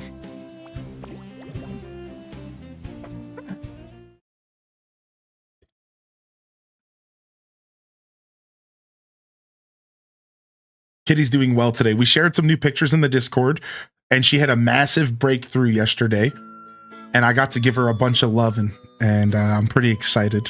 So thank you for asking. The workday needs to hurry up. I'm ready to game. Do, do, do, do, do.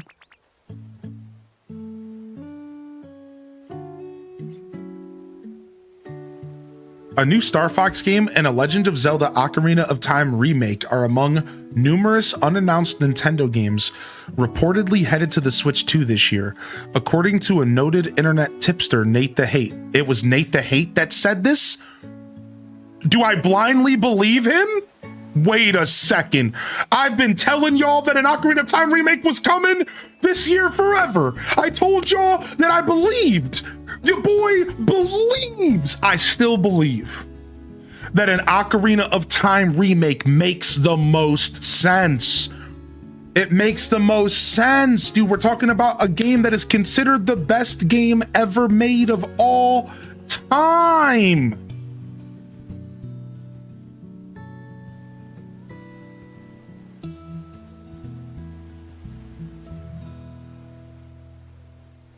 I believe Nate the Hate. I believe Nate the Hate.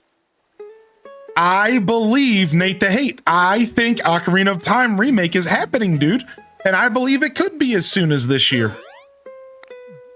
I believe it, dude. I believe, dude. I'm telling you, man. Now, obviously, let's not believe a bunch of rumors. You know, Nate the Hate has a very strong track record, and that gets me excited. But how many times are they going to remake Ocarina? Well, technically, they've only remade it once, right?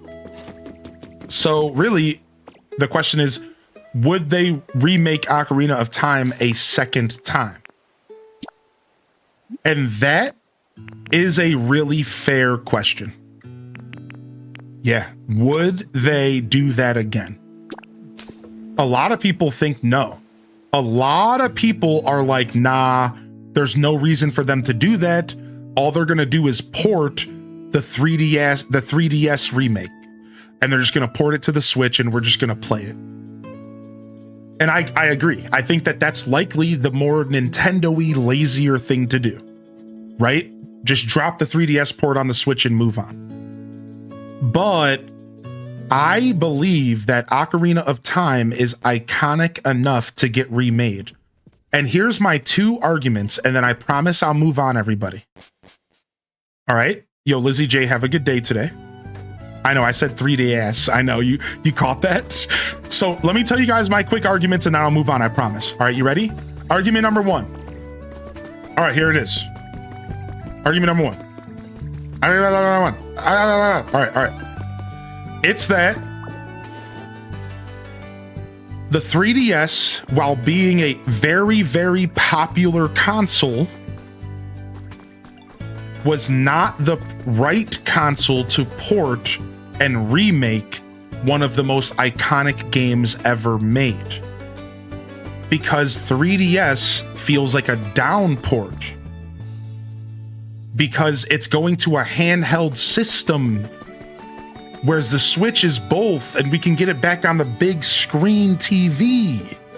This matters to me, and I know it matters to a ton of Zelda fans. We got treated dirty. We never got the Ocarina remake that we deserved. They shoved it onto a 3DS, and it turned out pretty good. But that's not Ocarina to us. We want a controller in our hand. And I believe Nintendo knows that. I think they do. And my second reasoning behind this is that Nintendo needs a Zelda game to fill the gap between Tears of the Kingdom and the next Zelda game. I believe the next Zelda game might not be coming out till like 2030 plus. And that's a long time. Now, they could port over Wind Waker again, and they could port over Twilight Princess again. Sure, okay. But how do you sell Nintendo Switch 2s, everybody? Go ahead, class, tell me. How do you sell a Switch 2 from the Zelda franchise? What game sells the Switch 2 from the Zelda franchise? Well, I'll tell you. If it ain't A Link to the Past, getting full blown out from the ground up remake, a reimagining of A Link to the Past, it's Ocarina of Time. That's it. That's the answer. That's the game that sells Switch 2s. That's the game that Nintendo puts out to sell Switch 2s to Zelda fans while we wait for the next Zelda game. It's not going to be Oracle of Ages and Seasons. It's not going to be ports of Twilight Princess and Wind Waker. It's not going to be the original NES. It's not going to be Zelda 2. It's not going to be any of those because those games don't hit hard enough. The game that sells Switch 2s is Ocarina of Time. That's the game. That's the game. So I started developing this headcanon a long time ago. And I said to the chat, as well as myself, that I believe an Ocarina of Time remake is happening, and probably early into the Switch 2's life. Because it sells consoles. Now, I do think A Link to the Past would also be an amazing option. A Link to the Past has been remade multiple times. Game Boy Advance, I think again for DS, A Link Between Worlds. But I do think that A Link to the Past would hit so hard as well. Those are the two games. A Link to the Past, full blown out remake like Echoes of Wisdom, well said. Or Ocarina. Those are the games. Those are the ones that are going to hold off the fans until the next game. And I feel this so confidently, dude. Like, it just makes too much sense, man. It just makes too much sense. It makes too much sense. We haven't got a proper remake of Ocarina. Imagine Ocarina with Breath of the Wild, Tears of the Kingdom graphics. Oh. Oh. Oh. Just a... Oh. Oh. Like, just imagine seeing the universe of Ocarina of Time with the lighting of Tears of the Kingdom Switch 2 edition. Like it would change everything. Sorry, lurkers, for these noises. Don't apologize for my moaning. I'm moaning with good faith right now. It's a good moan. My moderation team is apologizing for my moaning. You know, it's been a good show. Can we get some love in the chat for Caitlin's 9-month resub? Thank you, Caitlin. How are you today? Thank you so much. How freaking are you? I don't believe it. All right, Dazabon, you called me out.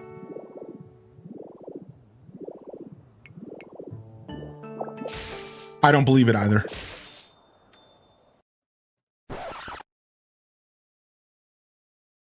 I do have faith, though. I do hope. But I have zero belief that this will ever happen. Nintendo hasn't really given me much to have faith with them recently. Let's just be real, man.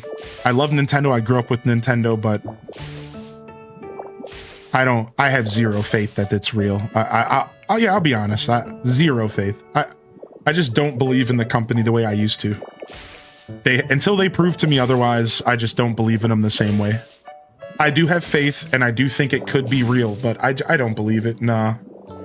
And it sucks, because, you know, I hate to be the downer. I'm usually a pretty optimistic guy, but, like, it's not gonna happen. Just got to Oregon for a couple days, been on a travel kick for a while, but excited to settle down. How are you? I'm doing well today, Caitlin. Thank you. So I did miss a couple messages rolling in, by the way. I just want to quickly say welcome to the show today. Pixie Dust says, I've been watching you this morning and I wanted to say how much I've enjoyed hearing about your new kitty. She will come out of her shell more and more. I really enjoy your style and I just subbed. Aw, thank you. Those subs go a super long way. Thank you as well for some other subs that came in here today. I appreciate that. That's the equivalent to following the show and it goes a super long way for my growth. Same thing with hitting that thumbs up if you're enjoying the content and the commentary. I know as the afternoon progresses, my commentary can start to drift away from the game itself. I would like you all to know that I do consider just how much commentary I do outside of the game, and not every day I will drift away as far as I do. You know, this game is just so perfect to do just chatting over.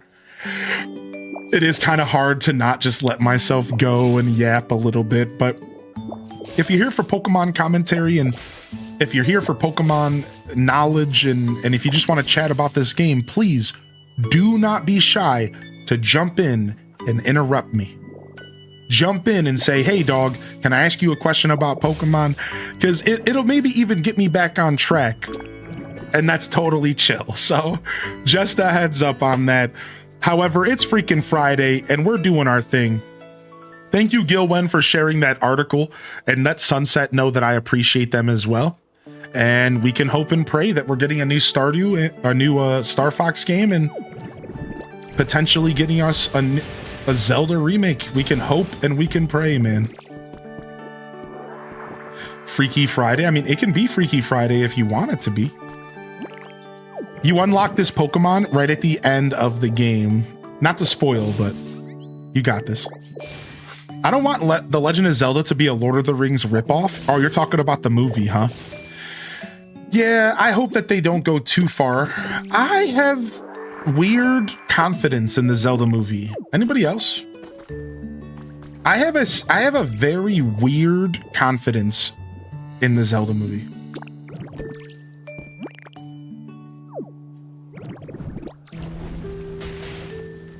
I have a very weird confidence in it. Also, Sin, did you say that you posted something for me to check out from that YouTube creator? Did you do that for me, or I don't know if you were talking to me when you said that.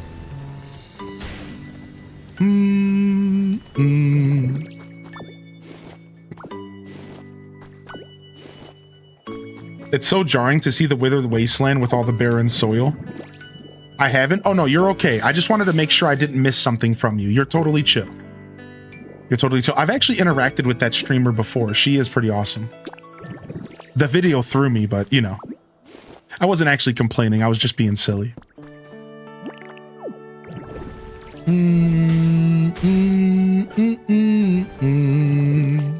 I realize I have to be careful about talking smack about videos and stuff. I realize I might give people the wrong impression about, like, I actually don't ever like talk down on other creators, or like real recognize real, you know, hustle recognize hustle. Like, I don't really care what people do in content. It's not my business, you know. But sometimes I do catch myself being a little silly and yapping a little bit. And the other day I was thinking about it. I'm like, I might talk a little too much smack as a creator. Like, I like to have fun and I like to talk a little smack here and there and just like get silly with it. But I realize like I might talk a little too much smack. Like some people might be taking me serious. You know, like I got to be a little more careful about that. Like I'm not actually talking down on any creators, you know. Like but somebody could think that I am, and that's not quite what I'm trying to have. You know, I'm just a silly guy who makes a lot of jokes, and her husband's a saint. I'd be throwing the random flirty flirts in there just to mess with them both. Oh, that's cute. That's cool. Is she a live creator as well, or just a YouTuber? Sounds like she does live stuff. I feel like you always say a disclaimer, though, if you do. Yeah, which is, thank you for saying that. I usually do, yeah. But I was thinking about the other day, I was just like thinking about my content and my show and how I could make it better and how I can maybe even get more opportunities thrown towards me. And I was like, well, you know, it probably doesn't help that I do troll a lot. Like, I'm a bit of a troll, man. I like to have fun. I like to talk ish.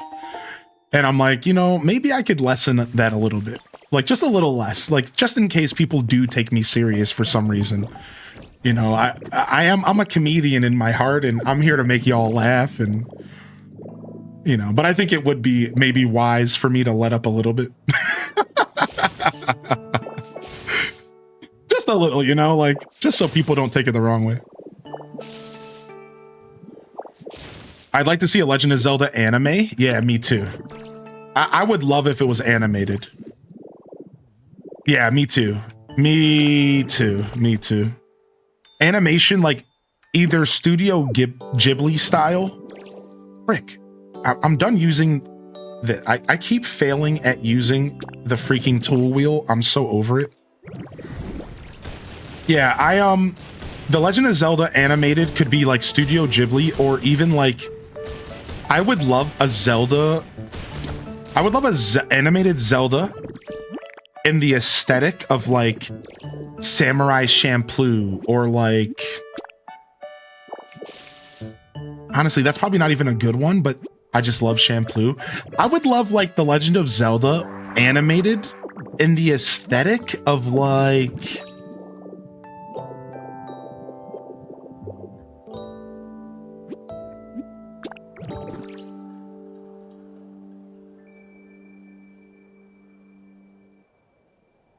I don't know, this is a hard one. I don't watch enough anime anymore. I do watch animated stuff, but I'm trying to think of like art styles. And my original thought was like we should get like an 80s anime, because 80s animation is really crisp. Like old, like Akira and stuff, but that's too old. It would have to be more modern. What do y'all think? What do y'all think? What's something that's animated that you love? It doesn't have to be anime. That you would love to see done in The Legend of Zelda. Yeah, my first thought was like kind of 80s, early 90s could be like pretty cool, actually.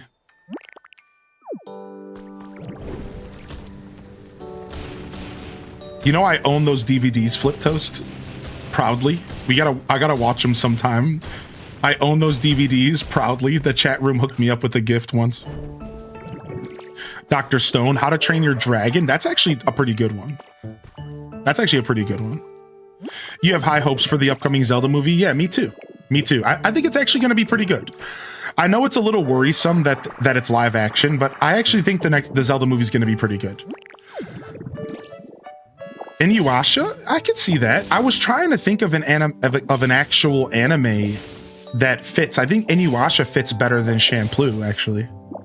You'd like to see Yu-Gi-Oh style animation? Yu-Gi-Oh's not bad. Especially like the original season is what I have in my mind the most. Yeah, Yu-Gi-Oh's art style was pretty good. Something that you would need an art style that allots to fantasy.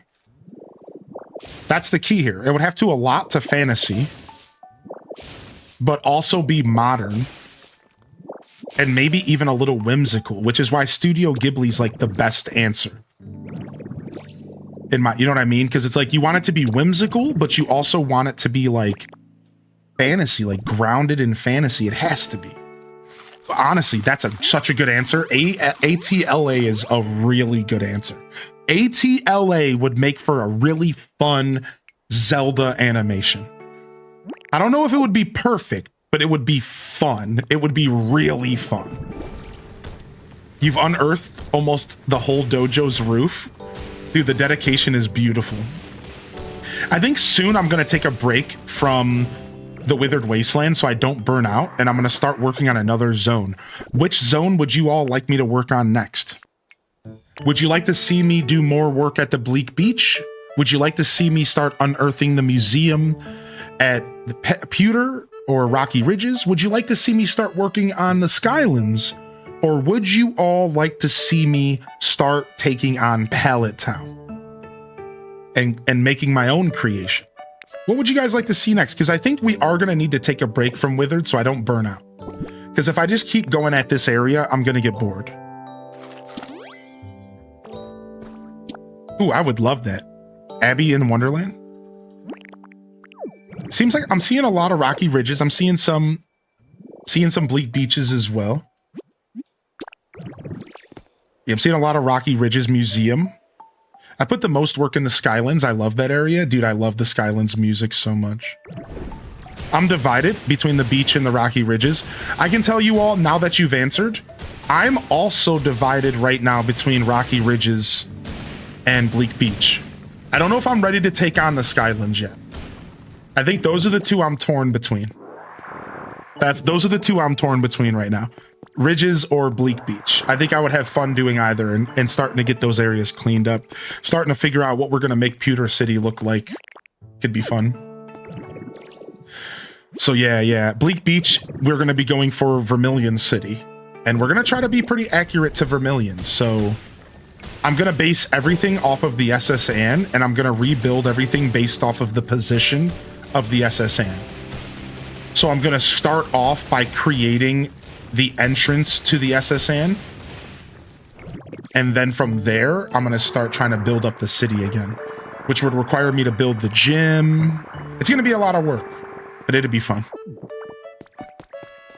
Yeah, so I'm going to be building Vermilion City in Bleak Beach. I'm going to be building some form of Pewter City in...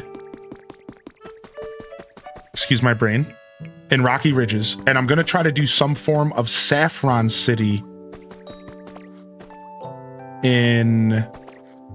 Some form of Saffron City in the Skylands. Now, keep in mind that if you don't know Pokemon, you might not understand, which is fine.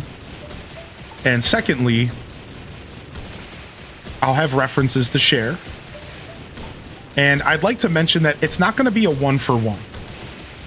Just to be clear, like everything I do is going to be far from being a one-for-one. While I'm going to be using some heavy inspiration from the games, I do plan to kind of do my own thing and kind of turn some of these areas into my own thing. Like, for example, with Withered Wastelands, we're kind of doing our own thing here a little bit. We have some foundation laid, but a lot of the designs are going to be coming from my own brain. And I'm just using references and the original games as kind of like just that, references. Just a way for me to kind of get started, because it's easier to start, you know?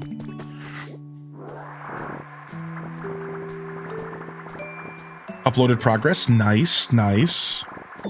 All right, cool. Now it's nice to know what you guys would like to see next, because we are going to have to mix it up to stay fresh. I'm inspired by Doom over in YouTube chat, because Doom's kind of jumping around and doing a little bit of each, and it actually kind of sounds fun to jump around a little bit so that I'm not just stuck at one part at a time, you know? Sounds like a fun way to keep stuff fresh. Storybook Fantasy is Ranking of Kings. Ooh, I've never heard of Ranking of Kings. Okay, I think I put this ledge here purposefully. Let me look at my reference again.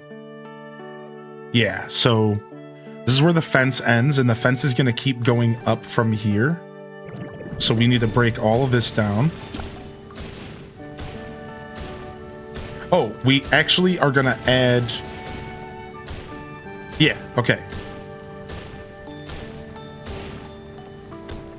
We're going to add a ledge here we have to add a ledge. So the ledge is going to go here and line up with this ledge here. So there's no elevation changes really in traditional fuchsia, only a little bit of stuff around the side of the map, but around the sides of the map, but we are going to be doing some elevation changes for our build. So what I mean by that is, unless I want to cut this whole place down to this ground level, I have to do some elevation changes. So what I've decided to make my life easier is I am going to actually just raise some of these areas up. And I'm going to just do like a nice little staircase here and there. So I'm not forced to like tear up everything to match the starting elevation over by the beach. So what is this? Stop it. So we're going to put like a little ledge here. And then we'll have to clean this ledge up as well. Can you keep my cat Cheeto in your thoughts? Of course. Of course, I'll reserve a space in my heart for y'all. Hope everything's okay. You don't have to give us all the details if you don't want, but we got your back, homie. Sometimes I like not having food because then it slows down my graveler a little bit. So it's not so erratic. What are your thoughts behind doing saffron in the sky area? Yeah, Lord Charming, that's actually what I plan to do. So it seems like the sky area is meant to be Saffron City because you rebuild the Silthco building in the story. And the Silthco building is iconically from Saffron. So my plan is to do Saffron City in the sky. I haven't wrapped my head around what I plan to do, though. It's going to be a lot because it's all torn up and everything there. But we are going to be attempting to do some sort of Saffron City. Yeah, it's going to be sick. It's going to be super rad. All right, this is going to be perfect. Let me just use some... I need a different material here to mark this off for now. And I don't want to use dry because of the rain. Let me just use this white rock. This is going to be my fence line. This is going to be my fence line here. And then we're going to figure out how to get the fence to go up here.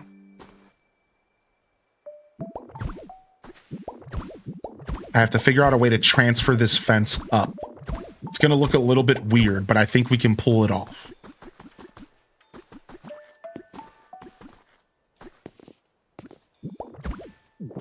Something like that. And then this fence line is going all the way up to my entrance to the safari zone, which is going to be this cliff right here.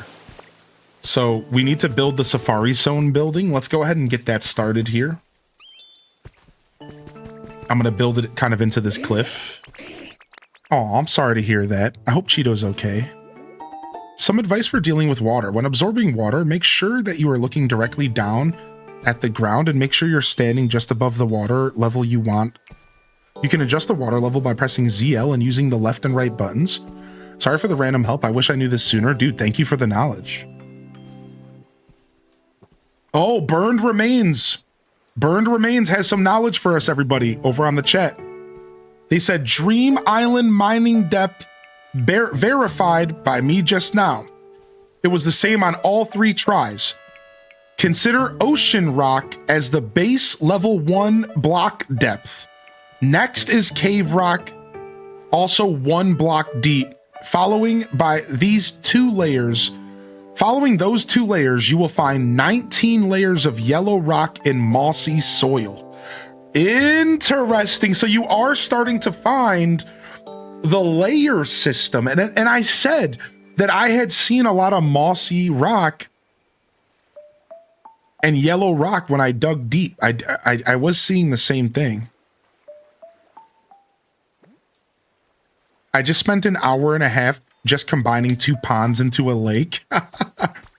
This game will time chunk you once you start building. You better believe it. You better believe it. Some Kramer for y'all. You better believe it. Yeah, this game will time chunk you big time. Yeah, you're gonna get time chunked by this game for sure. All right. Let's go ahead and build this.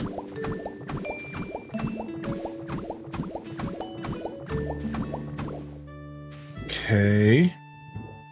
And I want to see how big do I want this building to be? I want it to be pretty big, but not too big. Let's see here.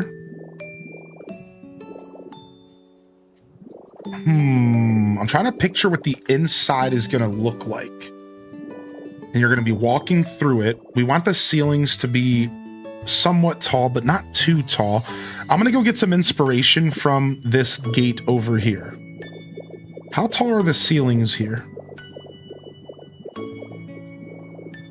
Intermixed in the yellow and mossy soil are Pokemetal and whatever block is native to the Dao you chose. Interesting. So the ceiling here is what?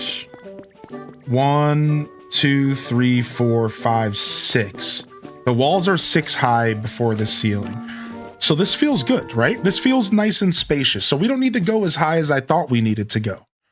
Not even at all, which is awesome, right? Like I thought I was going to have to go a lot higher.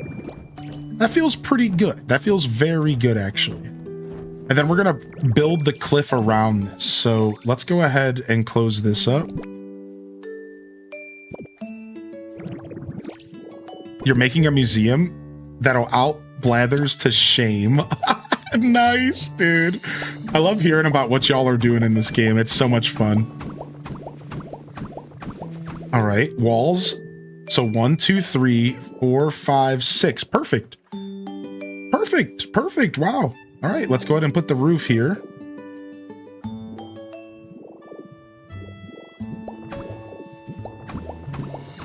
And then I'm going to rebuild the cliff around it because I accidentally took too much off of the cliff. So we're gonna...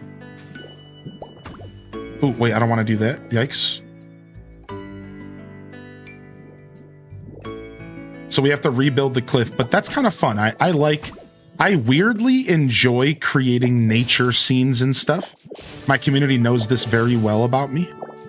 So like recreating the top of this mountain and covering up this building that I'm creating is going to be cool. It's going to be nice to like recreate, you know, a mountain. You know, I think that's going to be a fun little thing to do. Thanks for the great views. I got to get some stuff I got to do. I'll catch you later. Doomslayer. And I'll reply in the Discord most likely when I go check out some stuff later. I'm trying to do daily Discord visits where I just poke around and see what y'all been chatting about, so...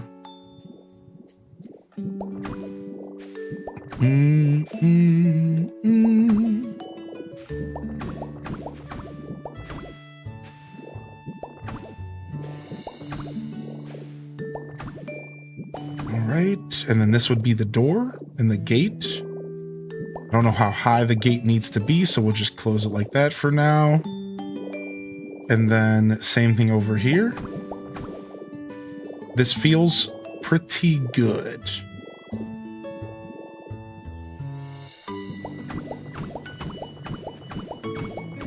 Gold is also in the bottom layer. Boom. So because we can use Magnemite's replaceability, we don't actually have to decorate with the materials that we plan to use. Keep that in mind. And I just like to share those thoughts because I want people who are watching the game to understand, you know, what they're seeing and why I'm doing it, so then you can be better equipped for your playthrough. But keep in mind, we don't have to use the material that we're going to use to complete this building eventually. We can take our time and we can use any material, and then later I can just come back and replace them with Magnemite. So sure, this is a little bit more of a time sink, right? But it allows me to kind of get an idea of what I want to build first, and then Magnemite, I hate when that happens. And then Magnemite will give me the freedom to just swap stuff out, even brick by brick if I want, right? And then I can design and create things and make them look special. So, and I'll show you what the replace looks like, you know, just to kind of show it off. So if I go up to this cliff right here and I grab this reddish brown cave rock and I enter replace mode, look, I can simply just put this here and it replaces the brick that's there and it gives me the one back in my inventory. So this game has this beautiful replace system for making roads and big projects really feel like they're not a big deal at all. And again, for me as a creator, it allows me to do my builds the way that I prefer. I'm an iterator, right? I want to iterate on my builds and designs over time. I don't know what everything I'm going to do looks like. I'm like Michael Scott with how he finishes sentences. Sometimes he starts sentences and he doesn't know where they're going to go. Sometimes I start builds and I don't exactly know where they're going to go. So it's nice to be able to just say, okay, let's just kind of feel this out. And then I can like actually solidify the build later once I have a better idea of what I'm doing. I hate that I keep doing that.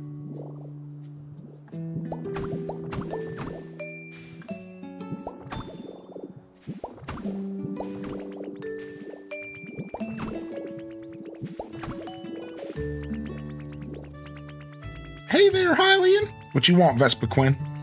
I'm busy. All right, I'll come say hi in a second.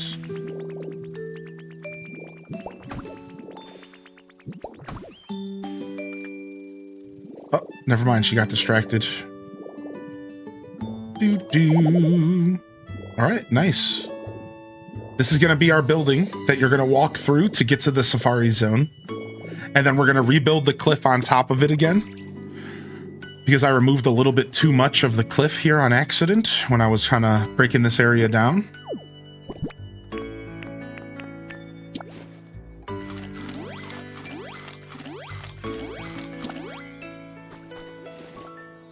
Boom, grab this. All right, and we have a rough shape of our building. We also need to close this up as well. We're no longer going to be using this path.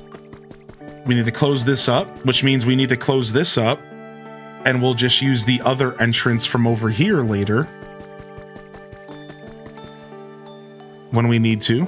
And then this is going to be our, as I said, this is going to be our safari zone entrance here, which is going to be awesome. And I'm going to build a whole little gatehouse. You got them automatic doors? I hope so. Maybe. Do you find it gets a bit overwhelming when all the Pokemon want to talk to you at the same time? Yeah, it can be. Now that I've played the game for long enough, I don't get overwhelmed anymore. But 100%, this game will attempt to overwhelm you if you're not careful. It will totally attempt to overwhelm you if you're not careful. Oh yeah, this game will get you. Because there's just, the Pokemon are constantly trying to get your attention, right? The Pokemon are constantly trying to come and holler at you.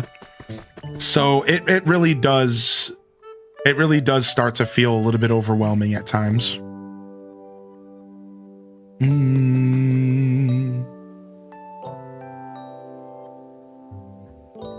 Ooh, I wonder if I actually need to... Oh, you know, now that I think about it, we actually want to raise this fence up.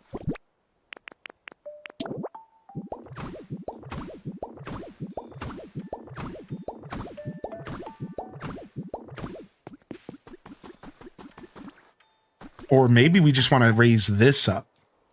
Yeah, that would make more sense. That would make more sense. Actually, we would be better off just doing a double cliff here. That would probably be a better solution. I'm going to do that for now, and then I'll decide later.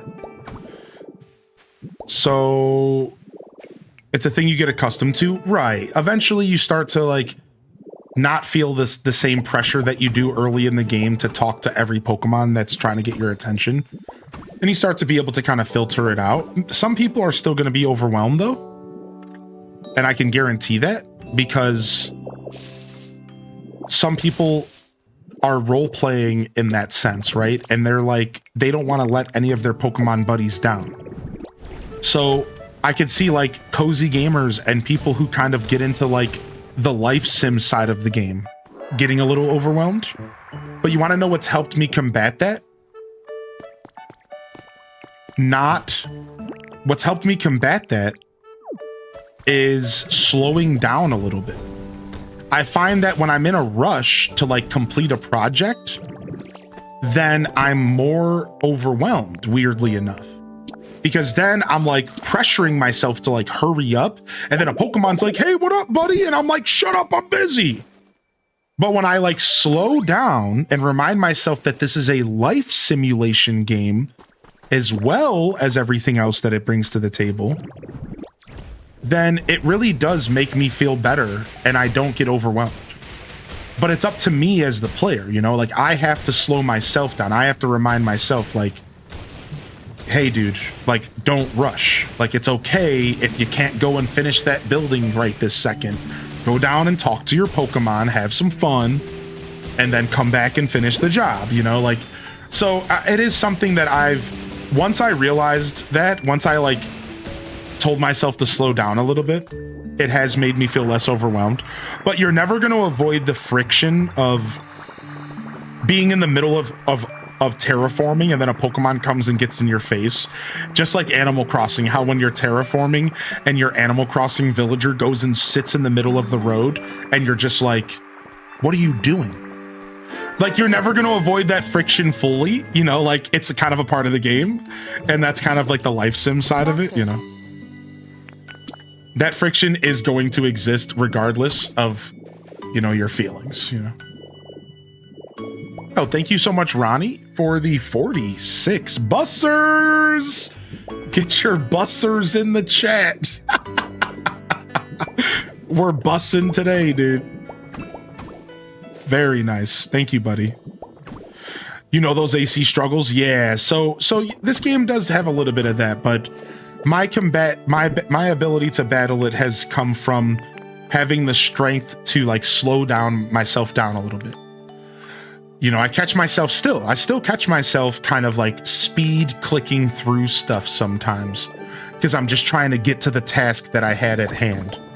And then I remind myself that I'm a streamer and I'm allowed to just play games all day and I don't have any excuse to rush. But you'll notice not everyone has that luxury, right? That's the part about it that's interesting. Not everybody has all the time in the world. So some of us do stress ourselves out a little bit to like finish a task. And I can imagine for some players that could be an overwhelming feeling where you're just like, dude, I only have so much time a day to play video games. And like this Pokemon's in my face. And it's like, dude, like get out of here. You know what I mean? Like that could become overwhelming for some people. So, all right, we got a quiz here. Here we go. What's Magnemite's favorite flavor? Sweet. Nope. I know you're a food connoisseur. I have an interesting question. Have you ever had Langua? No, I've never had Langua. Langua? I've never heard of it even.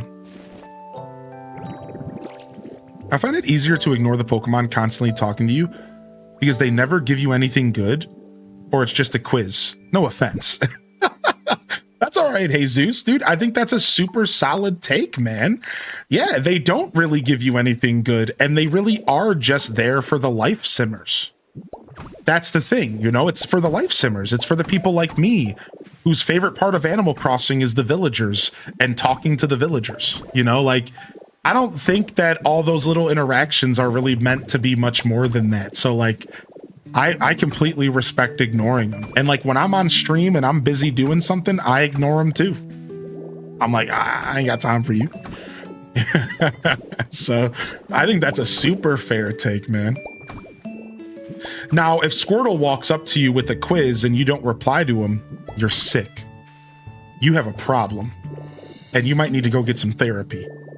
because Squirtle is love and Squirtle is life. Now, I'm not here to judge, but I'm just saying what I'm saying, and I said it, and I'm saying it.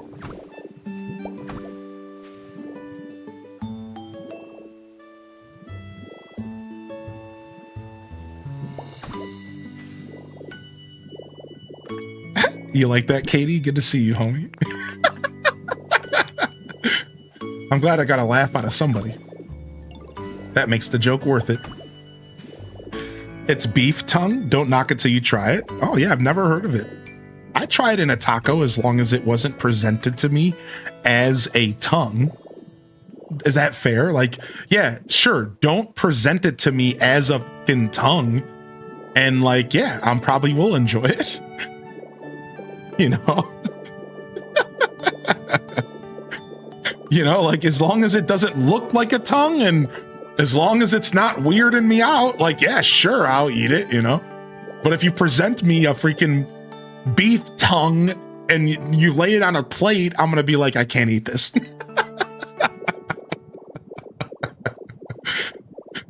Wait, what? We were talking about beef tongue as like a food. And I was like, you know, I try. I'm a pretty open-minded eater, but, you know, just don't.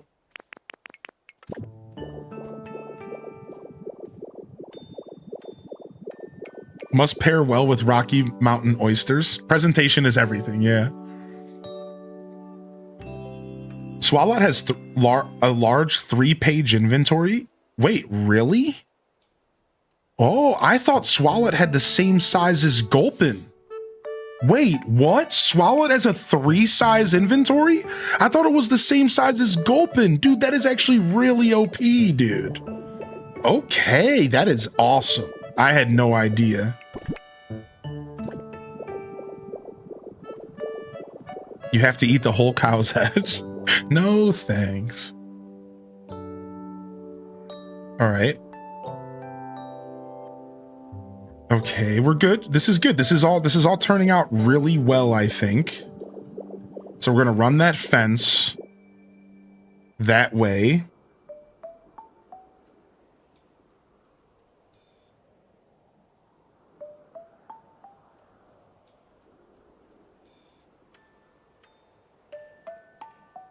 Yeah, okay, this all makes sense. And then this way, we have to break down this cliff right here. We have to break down a bunch of this cliff because we're going to create a path from here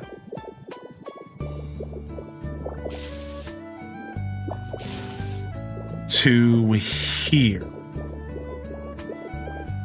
I'm going to create a path from pretty much. So like, it would probably go here. It would actually probably be better if it went to this spot right here, maybe. I have to be careful because I don't want to like do too much and then regret it later. Do. Right, but this is like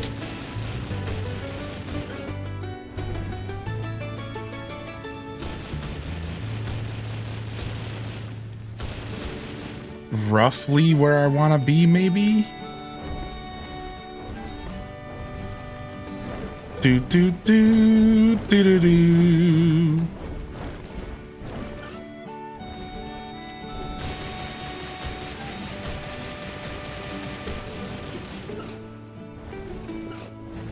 Boom, boom, boom, boom, boom, boom, boom, boom, boom, boom.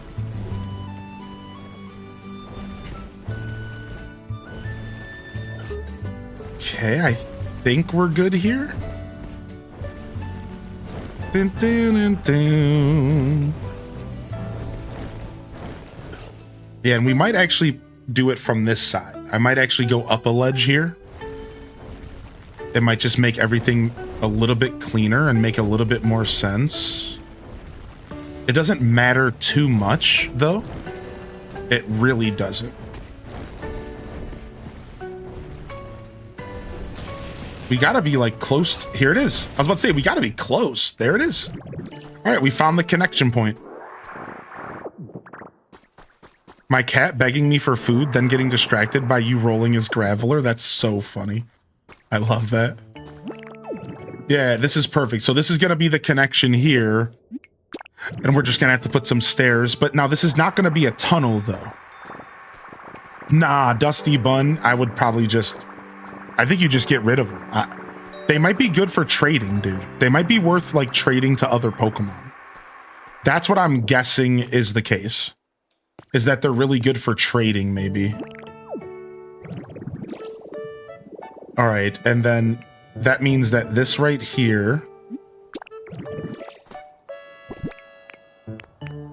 Big design day here in game for myself. I wasn't sure what I was going to get up to in game today, but I got inspired to do some work here. So that means this path right here is going to have to go about here. And then it's going to go to about here. I'm just trying to like mark it off visibly here.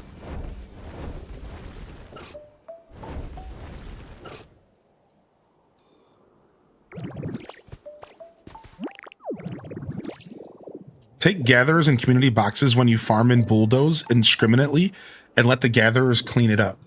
That's a good theory. I wonder if that works. Yeah.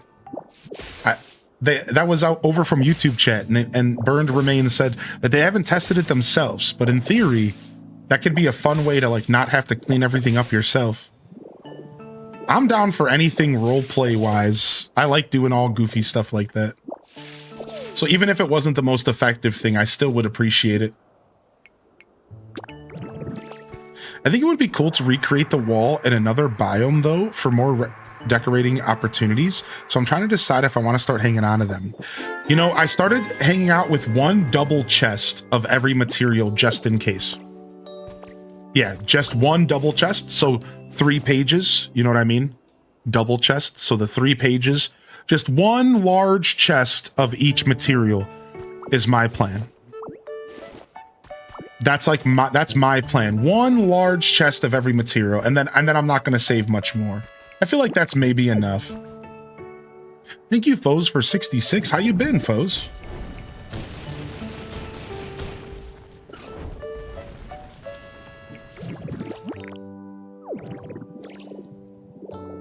Same with farming. If you put a couple Pokemon around your farm, you can have them auto-process things without having to do anything. Been sick, but with Pokopia, I'm great. Are you a Pokemon fan normally? I can't remember. You are. Because you played Arceus, right? I think you are. Regardless, nice. Yeah, yeah. Yeah, this game's awesome. All right, sick. Now we have like a rough idea, and now we just need to destroy the cliff around it.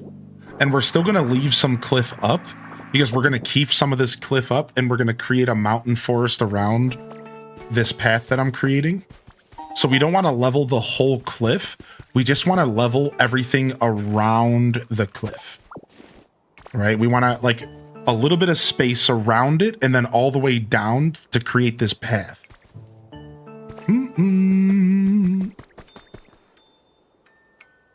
And maybe this whole chunk right here. This whole chunk right here might also have to go, but we'll see. So like, for example,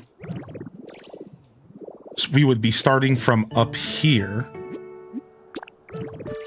And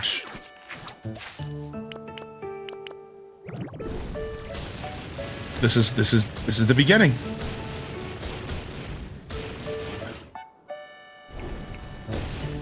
I love that you can jump just a little bit with Graveler. It's so nice when you miss that like single block and you're just like, you know what? Come here.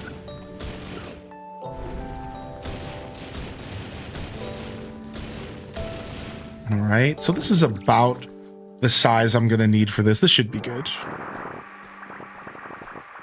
Has anybody figured out how to use the magma statue? I wonder if we can make a brick farm with it. I think you could. So I can tell you this, I discovered that a gather Pokemon will take iron ore out of a community box and put it into an oven.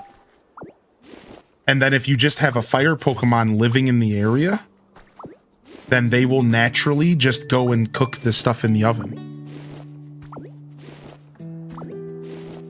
So this is like a little strategy you could use and build around. So you're thinking correctly.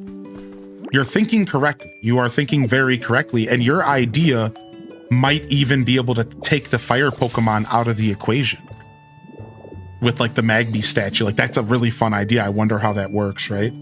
But yeah, just a little knowledge for you. We've already been like kind of confirming some of that stuff. And the community box in iron ore works. I don't know if it works with clay, but I have a little automated iron farm set up, and I get a full stack of iron every couple days just by doing nothing. And I can tell you the setup really quick. There's 2 Pokemon in the game that have the litter ability where they drop iron ore. So you have 2 Pokemon dropping iron ore, then you have a gather Pokemon picking it up and putting it in a box, and then taking it out of the box and putting it in the oven. And then you have a fire Pokemon living there to cook the stuff in the oven. It works. I have a farm that does it automatically for me. And I show up and there's just cooked iron every couple days. And it's not a ton, but it's enough. It's free. You know, it's free. Like it's not like the most revolutionary amount, but it's a lot. You know, after a couple days, I got a whole stack and I'm just like sick. Yeah, it works with clay as well. So yeah, you're definitely thinking correctly, because we've been doing a little bit of testing here as a community, and we're starting to identify this type of stuff as well. And like I said, we could even take it to the next level, maybe incorporating the Magby statue. And like, what if you just use a sensor? Maybe you don't have to use a switch, Katie. What if you use one of the sensor items? And anytime a Pokemon just walks in the area, the Magby statue could activate or something, right? Like you could be onto something. Like this could actually be really cool. Like I'm very curious. Ah! Ow, that was a bomb. Okay, anyways. Sorry for the jump scare. I got jump scared. I've had a burn Pokemon take the clay out and make bricks. Yeah, right. Same here. We're cooking. We're in the kitchen. Corner chef. So yeah, I mean, there could be some fun automated stuff that people haven't stumbled across yet. I think the Magby statue is being underutilized right now. I would have to say I haven't seen many people experimenting with it, so... How are we hiding the utility poles on the SSN for electricity? I think people are using the Porygon ability that lets you get automatic or Wi-Fi transmitters. Yeah, and if you're not using Wi-Fi transmitters, I suppose you're hiding the power poles in the walls. I guess, like in the walls? Like, I'm not sure how you would go about that. But to answer your question, I think that your best bet is to just wait until you get the wireless transmitters, and then you can just use those. And you unlock those by spawning in Porygon, and Porygon can only be spawned in the Skylands. So once you get to the Skylands, you will find all of the things you need for Porygon, and then you can unlock Porygon pretty easily, mind you. And he can give you access to Wi-Fi. You just have to do a little quest for him. Yeah, I would just wait. I wouldn't try to go too hard. Now, again, if you don't want to, do your thing. I'm sure you can find an awesome way to hide the power poles. So here's a big tip for you, Blood Raven, that everyone needs to hear. You guys ready for this? I don't think you guys are ready for this. Watch this. So I'm going to show you a lesson on electricity. So if you have been like me, you've ran into this issue right here. You ready? If you try to put a pole between this stone here, all right. Now this is being dumb because there's another power pole close by. So let me quickly redo this. All right. So you see how it says there's something in the way of the electrical wires. Oh man, I guess I'm not going to be able to do this. Or can you? Go ahead and pick the pole up go ahead and clear this out. Okay, are you listening? Put down the power pole that's connected. And this is what they don't tell you. You can block out the line once it's connected. Line of sight only matters for the initial connection. You're fucking welcome, everybody. You're welcome. So once the poles are connected, you can do whatever you want with the poles. You can bury them. You can have a Christmas treat. It doesn't matter.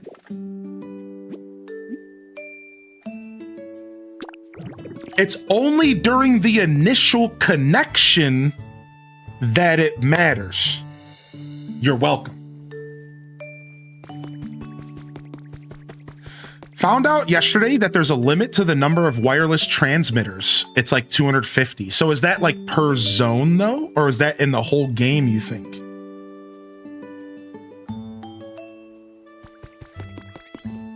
Per zone, cool. That's enough. That's a lot. Still good to know, but that's a lot. What's up, Sith? Welcome back. We showed off your something that you posted in Discord. We loved it. Thanks for sharing with us in the Pokopia channel. Yeah, it's cool. Yeah. So how about that? How you guys like that?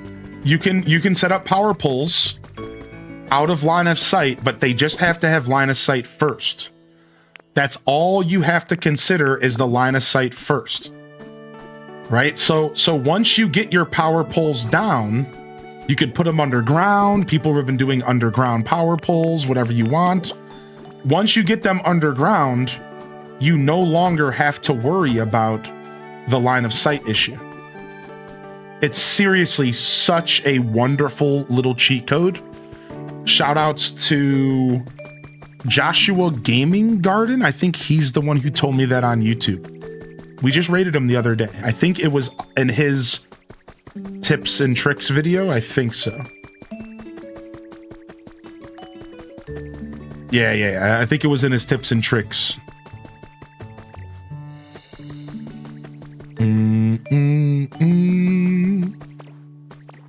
For Pokopia, specifically. All right, nice.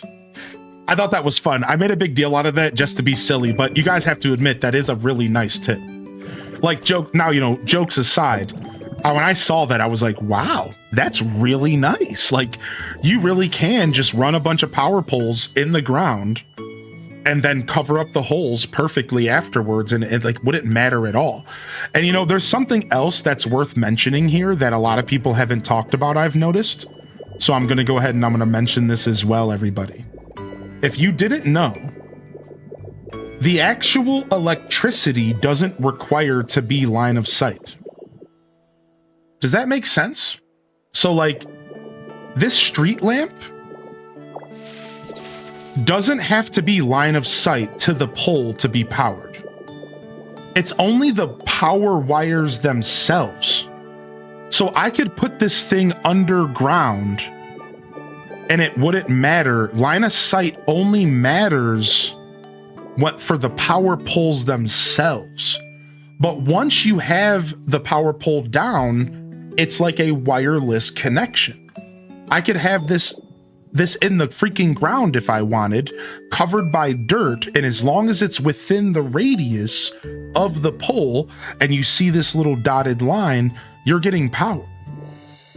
So keep that in mind as well. Your builds don't have to be perfectly line of sight for the electricity. This is something that a lot of you have probably already been toying with, but I thought it was worth mentioning because I mentioned it the other day on stream and somebody said, oh, wow. And they didn't realize that, right? So just a heads up, your actual electric devices do not need to be line of sight to the pole. However, I believe your houses do. Prefabs do. If I wanted to give power to this, it would have to be line of sight. For some reason, prefabs are the exception to the rule. Powering houses is the exception, I believe. But outside of that, it should work pretty well for you. So hopefully that helps.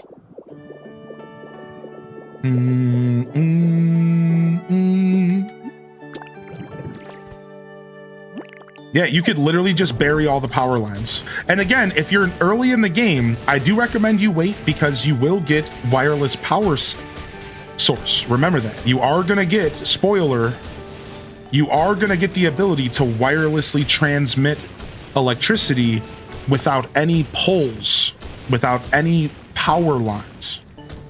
So just a reminder that if you are going to be doing any big electrical projects, technically you want to wait.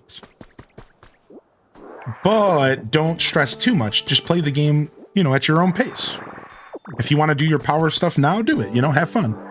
But just a reminder, we do recommend you maybe do that stuff towards endgame, at least once you unlock the Sparkling Skylands, because that's when you can unlock Porygon. You don't even have to finish the game, I don't believe. You just need Porygon access. I do agree with you. I do wish the radius was a bit bigger for electrical power lines and stuff. Yeah, if just a little bit bigger would be nice. I certainly wouldn't be mad at him.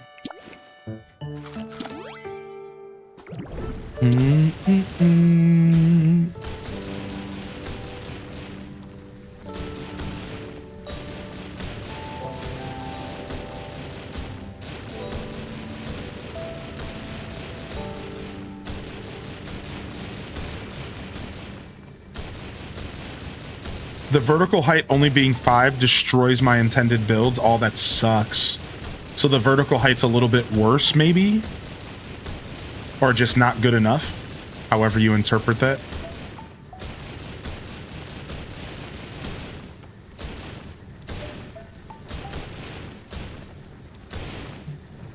Ah!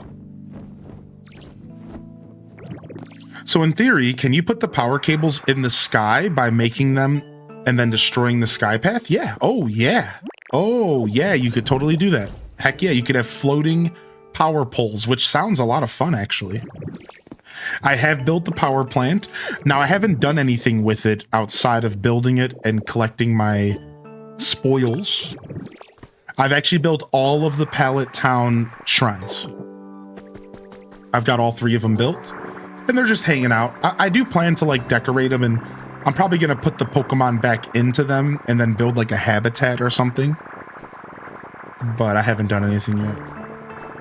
The Squirtle on your hat looks like a Sandshrew when you're smashing dirt blocks. It does, because of the green screen.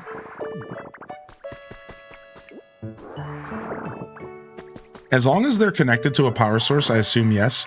Yeah, you could totally do sky... You could totally do sky electricity. That's such a fun idea. Yeah, this game, just like Minecraft in that sense, definitely has all the freedom to, like, get weird and have floating sky buildings and whatever else tickles your fancy. No Sandshrews, no sand slashes.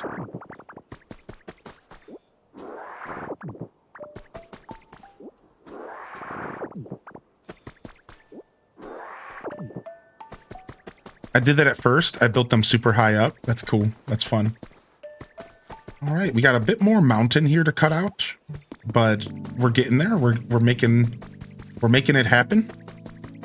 A little bit more mountain to cut out here, but it's all right. And then this is gonna be our path.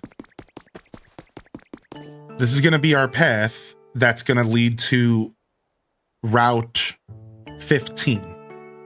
And then in my brain, this is Route 15 over here, through this gate. And I'm just going to have a bunch of trees and stuff all around. And like a mountain forest kind of vibes up and around the cliff. We will be getting rid of this waterfall potentially.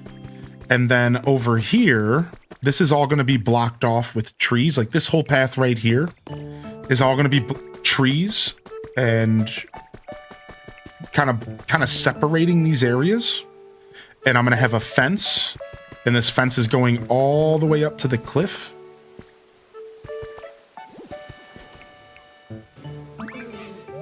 A quick game of look that way, sure, let's play. There's a limit of how much wheat you can grow in one area. I wonder if there's a limit for the flowers too. I hope not. I hope not, because I have a lot of flowers to plant myself. Okay, Vespa Quen, just destroy me. Okay, fine. 0 out of 3.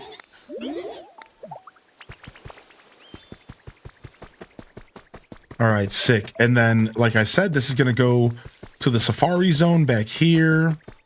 All of this is going to be just lovely areas of parks and stuff like that.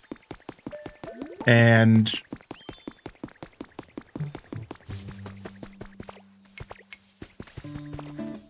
we're probably closing up this whole cliff here and this bridge. We don't need it. Lots of trees and mountain forest vibes all around here. Same thing here. Lots of trees and forest vibes all around here. And then this is going to slowly lead over to the cycling road, aka, in this case, Pallet Town. But it should be Celadon. All right, so we've made a ton of progress. And I'm ready to start lining these paths with the brick lining. So I need to go craft a bunch of brick lining here, so we can get this stuff lined up. Doom, doom, doom, doom. And then we won't be lining any paths here, but this is all going to be grass. So we can actually start that process now just for funsies, but this is all going to be actually grass. So we're going into replace mode.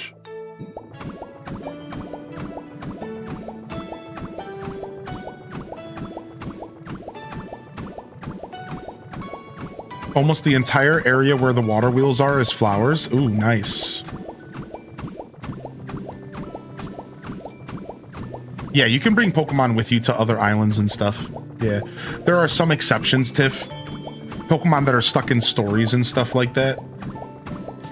There are some exceptions, but not many. Boom. And then the same thing for over here. Do, doom, doom, doom.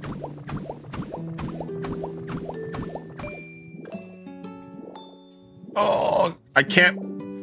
I have to move the Poke Center to put grass under it. The Pokemart. I hate that so much. Yeah, you cannot replace the patterns under some of your designs. So make sure you're replacing them first. Lesson learned. How do you go into replacement mode? You just press the right stick in, I believe. We're out of PP.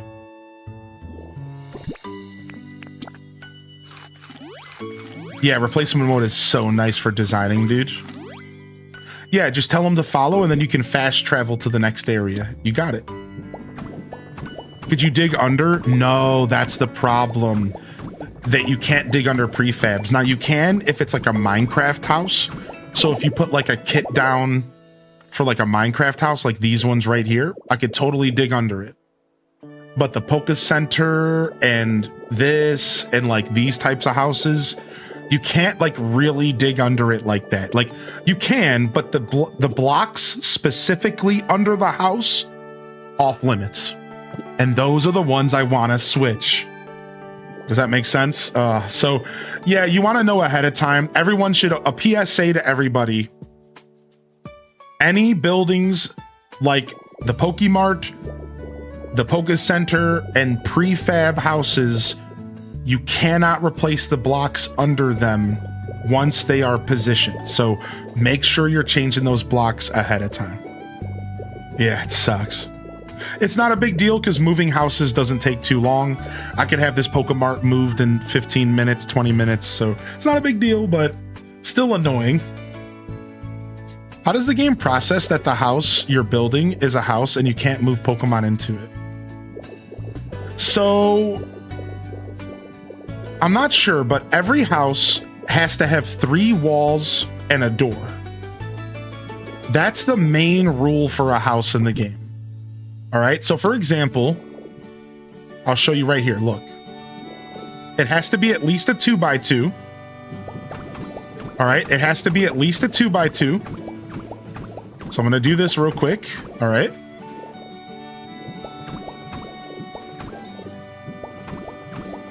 Boom. It has to have at least 3 walls.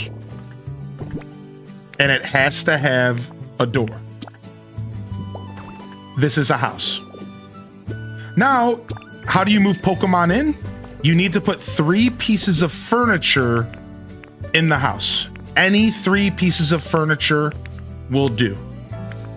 3 pieces of furniture anywhere in the house will trigger to allow up to 4 Pokemon move in. And fun fact, I could have 4 Pokemon move into this space right here. Yeah, that's right. I could even have 4 Pokemon move into a 2x2. Now, that doesn't make much sense because their house is going to be pretty cramped, but you could take advantage of that if you would like, because it's like a fun way to just get Pokemon out of your way until you're ready to give them proper homes and stuff like that. Right? So let me give you one more example. All right. If I go in here, I only have 3 pieces of furniture in here because all it takes for something to be considered a home and all it takes for a Pokemon to be able to move into a building is 3 pieces of furniture. Technically, I have 4 here. I lied to you, but you're still following, right? 3 pieces of furniture, and then it becomes an official house. So I got a question here. How do we use the trade skill? All right, so the trade skill can be used in a couple different ways. All right, I'm going to go ahead and show you. So first off, the trade skill in this game can be utilized in the Poke Center. A lot of you might not know this because they decided to give us a 3-week-long event that locked our Poke Center down temporarily. Not the best decision by the developers. But a trade Pokemon has a chance to show up in the Poke Center every day when there's not an event, selling goods. These goods are a random variety, and fun fact, there's even a Moss Lax buff that increases the rarity of the items that can be spawned by trade Pokemon. Keep that in mind. Let's move on. So now there's other ways that you can interact with the trade feature, and I'm going to show you the other 2 right now. The second one is by building a Pokemart. You're not going to unlock the Pokemart right away, but once you unlock the Pokemart, your Pokemon that have the trade ability have a chance to show up in the Pokemart and trade stuff. So there's 2 things, and the last but not least, there's actually a habitat in the game that encourages setting up shops. First off, this habitat will spawn in Raichu, and I think there's a couple other Pokemon. So it's just nice to know that the habitat exists. However, you can build your own shops by having a cash register and up to 5 empty tables attached to it. I don't believe they acknowledge anything over 5. But if you take a look at over here, I have my first mini shopping district right here. Now, again, I could have an extra table attached to this, technically 5. But as you can see, my Pokemon with the trade ability set up shop by putting a cash register that's powered by electricity and empty tables around it. You need 2, I believe, for the shop to function, up to 5 at most, and they will just set up a shop randomly every day. And that is how the trade function in Pokemon Pokopia works. So you can set up little shops for them using powered cash registers and tables. You can also just let them set up shop in the Poke Center, and there'll be a different Pokemon on shift at nighttime usually than daytime. And then here's something really cool that nobody talks about when I hear people explain this. You can go into the Pokemon that are working and you can say to them, all right, talk to them twice. Trade time's over. So now I just booted him out of his job. I'm going to take him outside, and this opens up space for another Pokemon to go into the Poke Center and start working. You can do this throughout the whole day if you want, and different Pokemon might go and set up shop. However, I should note, Empoleon could also go back in and set up shop, and if they do that, they might have the same items. So it can be a little bit messy to mess around with this little trick. But in theory, and I've heard people making this work actually, you could go around and do all your shopping for the day, set up a little marketing district. Then you could proceed to go in and tell them to all stop working. And then come back a little bit later, and they might very well have a whole new shop set up, or a whole different Pokemon could be running the shop, depending on how many trade mons you have in the area. So that's just a little bit of information for you on how you can navigate the trading.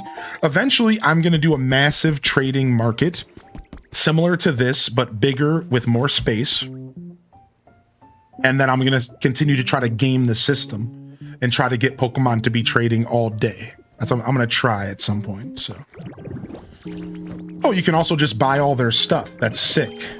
I didn't know that was a thing. Can Hoppip appear as a regular Pokemon? Yep. So once the event's over, Hoppip is going to be walking around outside of the Poke Center in one of your areas.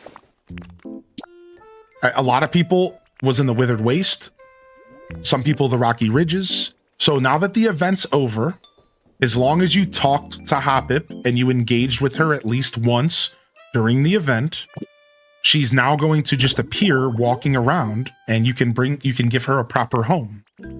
So yeah, Hoppip, Skiploom, and Jumpluff are all official Pokemon in the game, and they're under the Pokemon event Pokedex. And yeah, and now we know that in the future they can give us more Pokemon. I can spoil the next event in May if you want, and it's going to involve another Pokemon that will be able to, you know, be given a permanent home once the event's over, so on and so forth. Yeah, what's up, Megan? So I did have one more thing I wanted to say, but I forgot. I was going to show you something else. What was I going to show you here? Oh, I don't know. That's okay. Brain farts happen.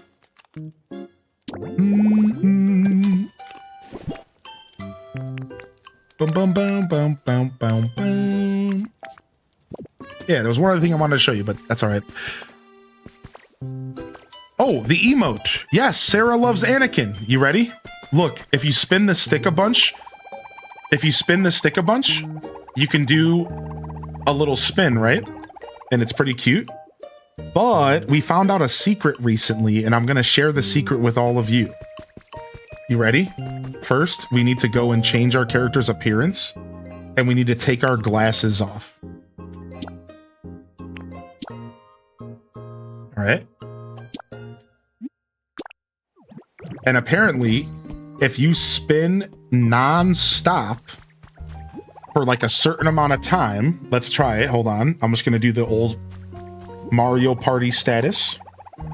If you do this for long enough, your character will get spin-na eyes. I don't know how long it takes, but apparently if you do this long enough, when your character's done spinning, they get spin-na eyes temporarily. There it is. There it is. Spin-na eyes.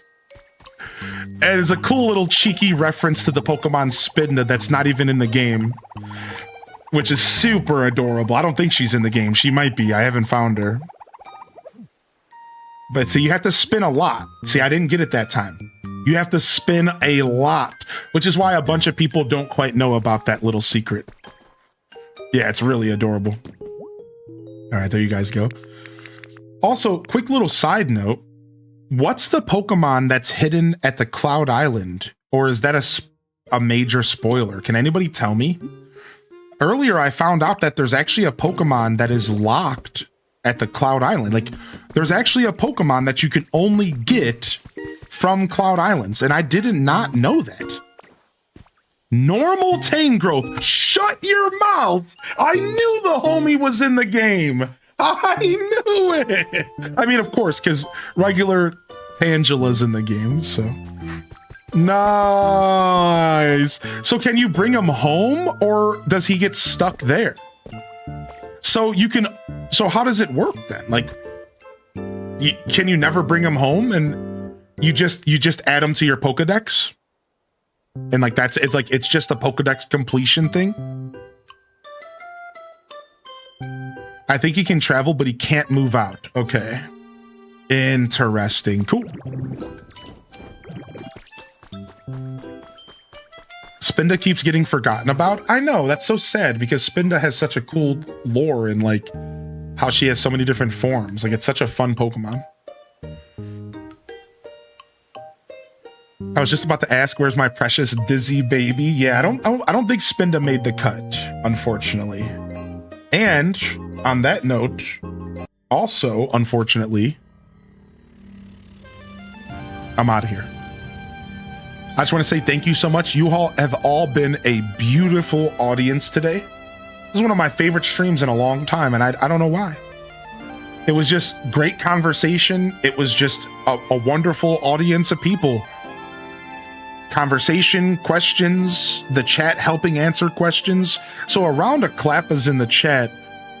Beautiful audience in here today, man. Thank you everyone for being here. Same thing with you, YouTube. Same thing with you, YouTube. Thank you guys so much for sticking with me. Hit that follow button or subscribe on YouTube if you want to stick up with my show, keep up with my show. And I'll be back tomorrow morning for some more Saturday morning Pokopia.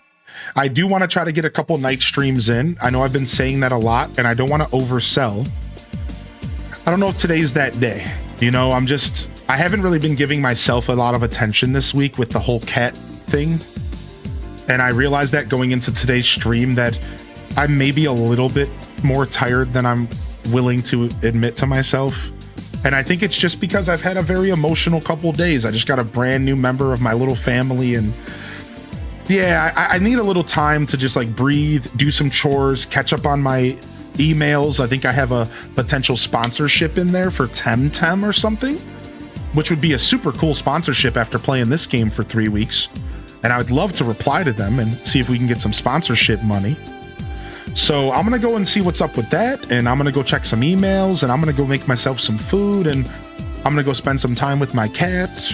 So I'll be back tomorrow. And we'll figure out what's up with a night stream. If I show back up in a couple hours, well then, I show back up in a couple hours. I don't think that's going to be the vibe today, but we'll see. We'll see how I feel. Again, I don't want to oversell. I know I kind of said that I really want to do night streams. They just haven't been happening. It's hard sometimes to get myself back into the routine of them, but I'm going to do my best to make them happen this weekend. And if not, we'll figure it out next week, baby. Next week is my 7-year partnership anniversary. Sorry, 7-year streaming anniversary next week. So like, you know, we'll be having fun for sure. So thank you everyone. Seriously, beautiful audience here today. I'm going to get out of here. I'm going to fade today. We raided yesterday, so I'm going to fade. So if you want to check out my stream teams, you can find them in the panels below. And you can also find them in the YouTube description, I believe. And if not, we'll get you hooked up for the next episode. Thank you, everyone. Seriously, it's been beautiful. Yeah, y'all always make my day so much better. Thank you so much. So I'm going to get out of here. We'll be back with Pokopia. We got up to how many Pokemon here? Let's see. We got up to 269 Pokemon out of 300. We're getting there, baby. We are getting there. So thank you, everyone, for tuning in today. This is Highly in Descent signing off from another wonderful Hyrule Gaming Group production.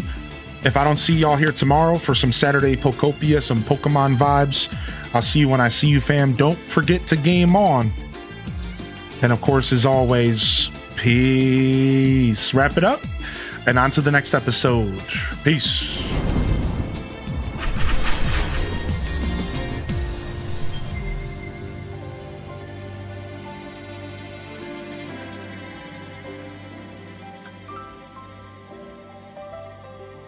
All right. I love y'all and appreciate y'all. Honored to be a part of your daily routines, and I'm certainly honored to have you as a part of mine, baby. It goes both ways. Have a wonderful weekend if I don't see you, Monday, I'll see you again. Monday to Friday, squad, whatever. Seriously, get out there and enjoy yourselves, even if that's just playing a bunch of Pokemon Pokopia. I look forward to seeing y'all again here soon. Peace. And you know the deal, baby. Hit them cat jams, dude. Peace. Peace.